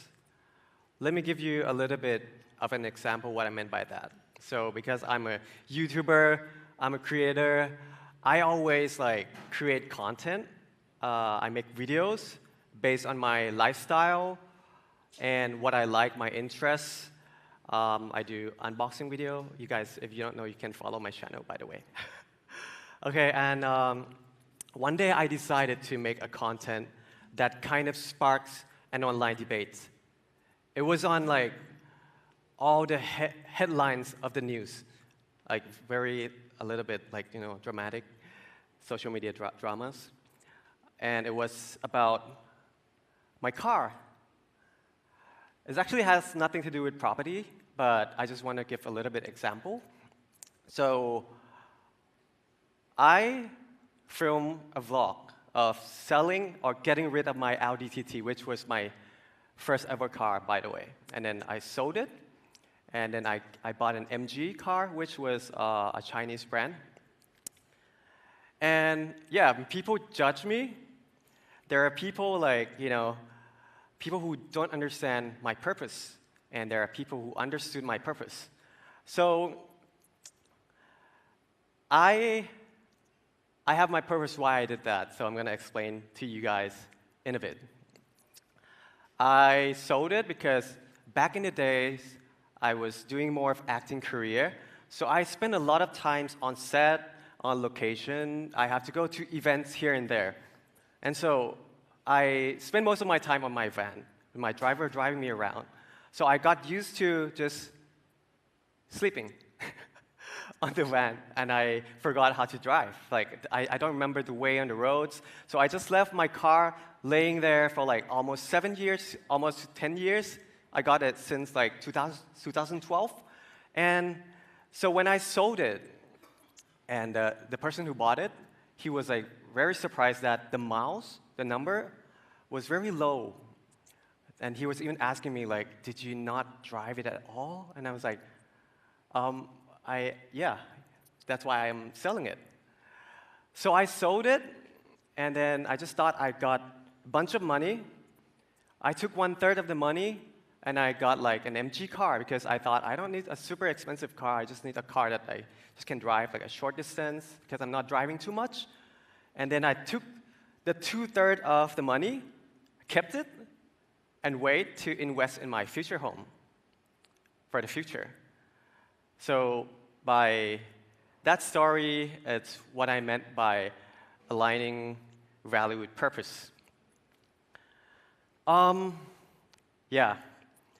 So I just want to say that I buy things by their functionality, not just like following the trends. And also this mindset, the mindset I have by prioritizing long-term value over appearances gives me, it leads me on my investment behavior through my life. Okay, next. Oh. So if you see here, this is my first ever condo I bought in Sathon.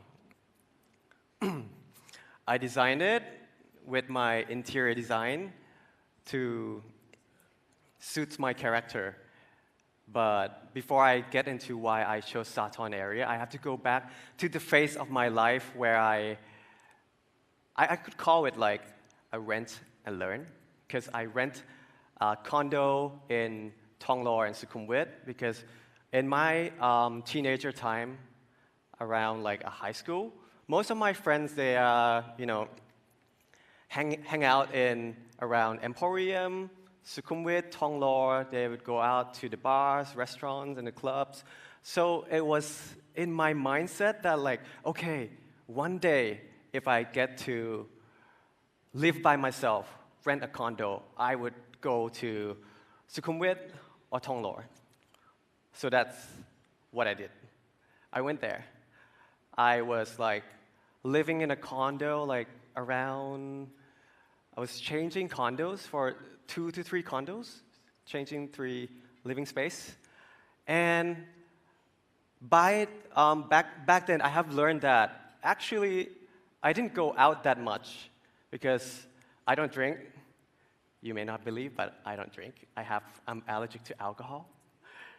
I was in a hospital like 4 months ago, drinking because I was shy, because there were a lot of people. I was like so introvert. I drank, and then I got into a hospital because I didn't know that you have to eat something, have something yourself first. Yeah. So, where was I? What?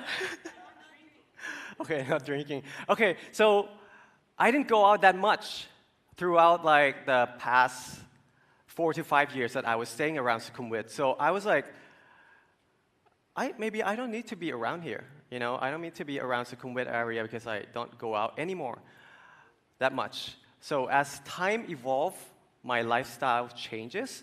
So when it's about the time that I should buy a condo, I think like it's like, okay, this is the time.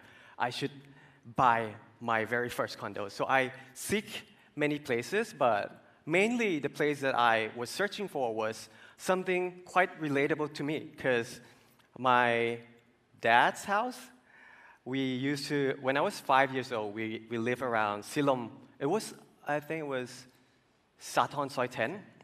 Yeah. And my dad's factory, he is working with the leather company called Michelangelo. It's located around Thanon Jan Road. So it's quite in those areas. And also, the Sathon is not so far away from Paragon, Central World, which like a lot of people hang out. So I think the proximity between where my family lives and where it's convenient, as the malls and stuff, is very important for me. That's why I chose Sathon. And it's also the CBD, the Central Business District.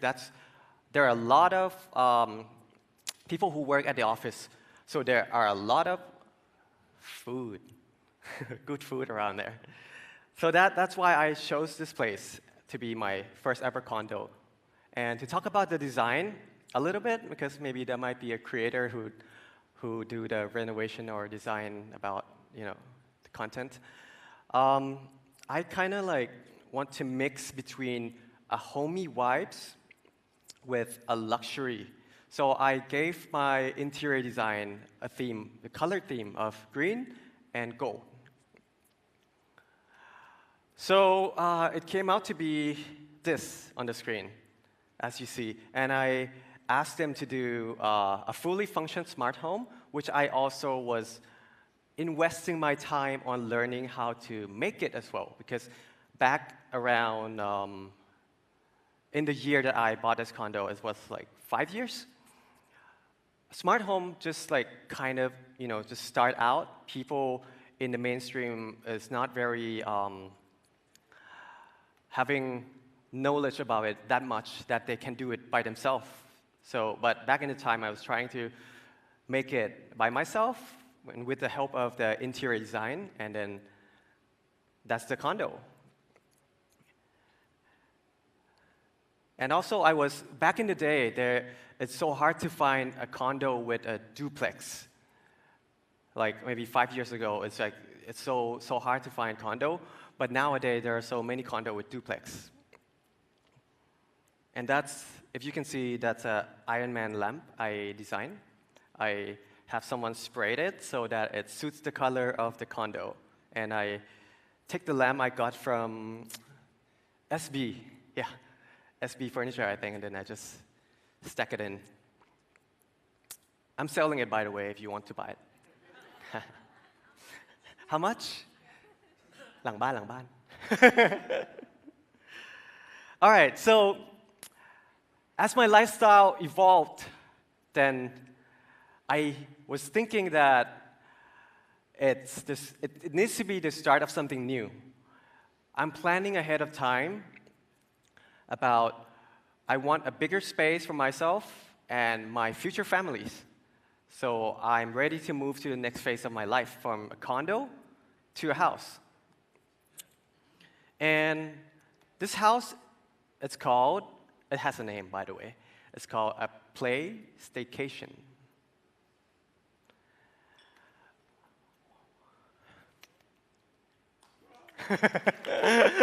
Okay.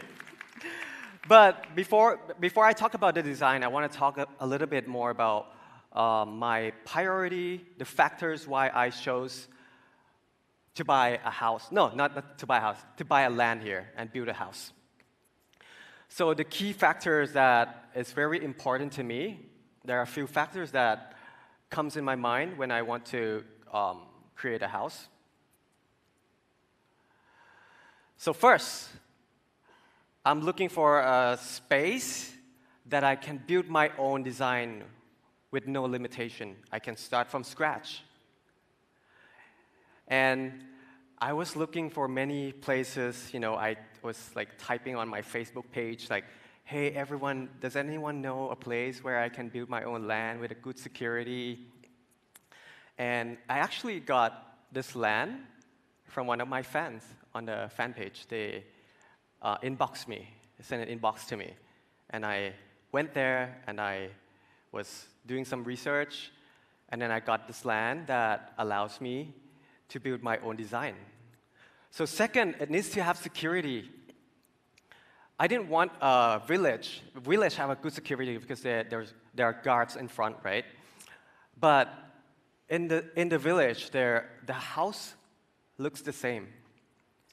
It might suit for some people who are like, you know, who doesn't want to wait and just want to buy a house and move in, just do a little bit interior and just live happily ever after. But for me, I want something very unique and also design it from scratch, can put all the functionality that suits my purpose for the future. So that's why I was searching at this land where my fans told me. And I went in, it was a village that allows you to build your own design house. It amazed me so much because I drove inside, you know what I saw? Like, on the left side, there's a modern design house. Like, something Tony Stark would build. On the right side is a Thai house. It's a Luen Thai, you know, like a Thai style, very vintage, right next to each other. And I feel like, oh shit, it's very iconic. I have to get this place. And then I just like got the land there, has good security. And the luckiest thing for me is number 3, because the proximity that is like near the school was very important to me. It's kind of like priority. If I have a house that I need to drive and send my future kids to school, I don't want to waste time on the roads that it's very bad traffic, because I know growing up I go to school very far away. I have to wake up at 5 a.m., get on the van, go to school, and we arrive at 6:30, almost 1 hour on the van. So for me, it's very important that my kids doesn't have to suffer on the car like that, or me, who will be the one sending them when they're still young, not ready to go by the van. I was lucky enough to have a school that was like 4 minutes drive from my house. So I got this checklist, number 3. And number 4 is the residential area. That's because I've been living a very long time, rent and learn, in the city zone. I think, as for now, for me, I love to be around a residential area where there's not too many buildings, because when it comes to a lot of buildings, there are a lot of pollutions. You can feel the air, you know. I know that in Thailand there's a dusty 2.5, 2 p.m. or 2.5? 2.5 p.m. dust? Yeah, 2 p.m. that's a K-pop brand, right? 2.5 p.m. everywhere, but at least I can minimize minimize the pollution by putting myself in a place that has less pollution, because I'm going to be living there for a long, long time. So that's why resident district is one of the key factors. And number 5, it should be around a place in an area where it's possible of growth. Growth as in like there are many big malls popping up, building new restaurants, new cafe. If there are things like that going on, that means there are a lot of people, and that area is developing into a better place. So yeah, I have like the mall Bangkok, which is renovated. I have Central Westgate around, and also a lot of dog-friendly cafe and dog-friendly activities. It's very important to me because I have 2 dogs, 2 corgis that will be living with me for a long time, so I have to bring them out a lot. Oh, I see a dog lover. You? Okay. Yeah, so that's my key factor. It didn't come in like a random choice. I carefully planned it before I bought the land and built my future house. So this is my design to my future home. It's the PlayStation. I want to talk a little bit about the design. So I'm very fortunate to get to work with a very skillful architecture company called Luklen Architect. And they create something from my vision, and they embrace my vision. First, if you have seen the spiral stairway in the middle, it was originally, my idea was to have a slider in a house. Because I think I'm quite a fun person. Growing up, I had a dream. I was like searching up, Google Office. Yeah, they have sliders. I want a slider. I want a see-through slider in my house.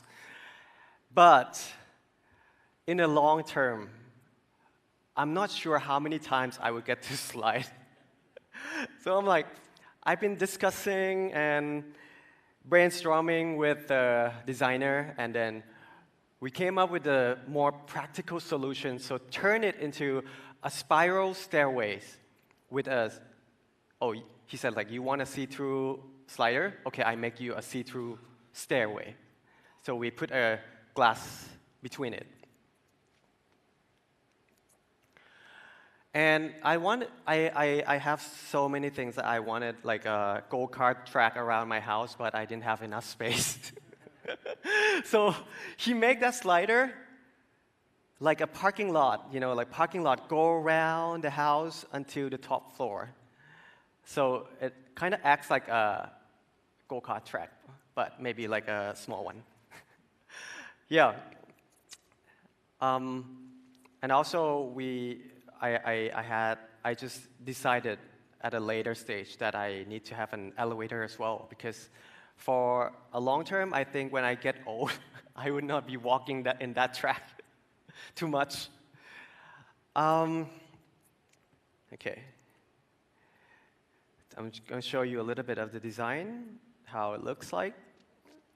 Okay, and also, this house has been in the list of the 7 finalists design in WAF, World Architecture Design in Singapore.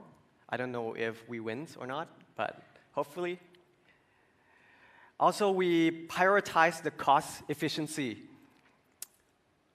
I want the best with a cost efficiency, like a little bit like affordable price. So by minimizing the landscape costs, we also use, here is the pool villa room. This construction picture. We also plan before we build how we can use the environment from the neighbors to be our own, so we can minimize the cost of paying for the landscape ourselves. And I think the architecture company really loves me because I told them that, hey, you don't need to care about feng shui. It's not like, I think it's not that it's not good. It might be good for some people, but for me, I personally believe that if you make your house structure, the pathway, the flow of the wind, that the wind can flow well enough, and also the sun directions.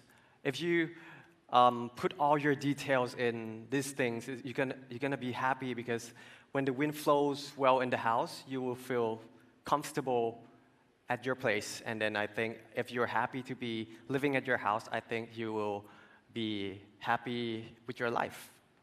So, but maybe feng shui is good for other people, but not for me. Okay. I also make a solar cell so that it can save the energy. All right, so I just want to show all of you that investment, for me, is not just about numbers, but it's about creating something meaningful in values and related to my purpose. I know like it might not suit every one of you in here, but for me, it suits very well. And thank you guys for listening, and I hope it inspires you somehow, not just like about financial investment, but also how it can inspire you to align your investment with your vision for a meaningful future for you. Thank you so much.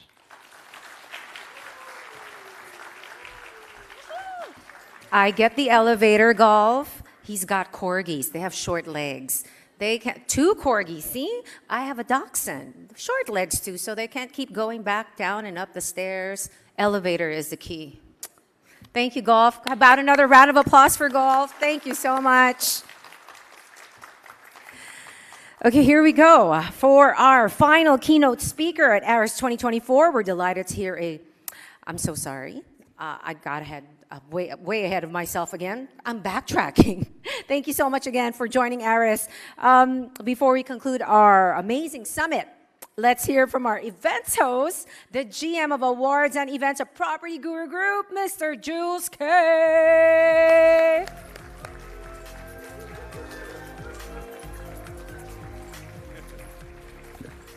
Ladies and gentlemen, how was that, eh? How was that for an Aris? Did everyone have a good time? It was fantastic. It was fantastic. This is the biggest one we've ever had. At one point, we had over 400 people in the room. We've heard from people from around 10 different countries. We've looked at different ways of living. We've looked at different ways of designing. We've looked at sustainability. We've looked at branded residences. And we've heard from some not average speakers, the best speakers, the experts in their field who've shared their ideas today as we think about the shaping aspirations of future cities. I wouldn't say it's only aspirations, it's inspirations. Like here, we are getting to be inspired for the future by the people who are thinking about the future, about a sustainable future, about a future that will make people's lives better, and a way that we will leave something on this planet that we're proud of. So I think that has always been the aim of this summit, and we really appreciate the support of our sponsors, and also, of course, all of you, and our partners, and last but not least, my amazing team who put this together. I mean, it took a long time, so thank you to the awards team. And let's not forget those amazing aerial gymnastics. What about that, hey? That's what I'm gonna learn to do next. Actually, no. Okay, so thank you everyone for coming again. Hope you had an interesting, inspiring time, and we look forward to seeing you all next year with even more great ideas and inspirations. So yeah, thank you very much, and have a great evening.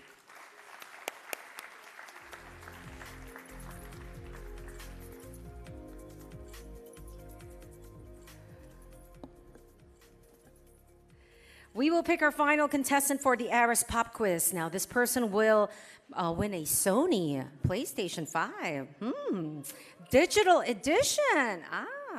As always, the name we pick must be able to answer an Aris-related question. But this time, I'm not going to give any clues, okay? For the big prize. Where is Mr. Jules K? Please come back on stage with me and do the honor of picking our next, well, hopefully, winner of our PlayStation.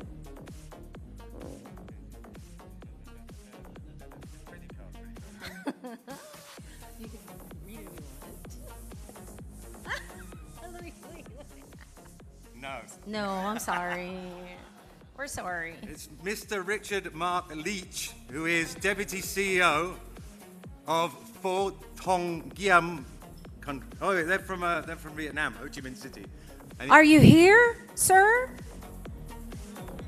Oh, they're going once, going twice. I'm gonna be kind.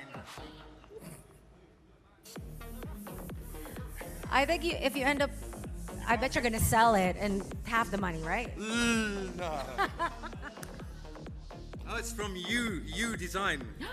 Mr. Badal Sabu from U Design. Are you here? Oh, sir, stay right there. Stay right there. Stay right there. Okay. Thank you, Jules. Okay, here we go.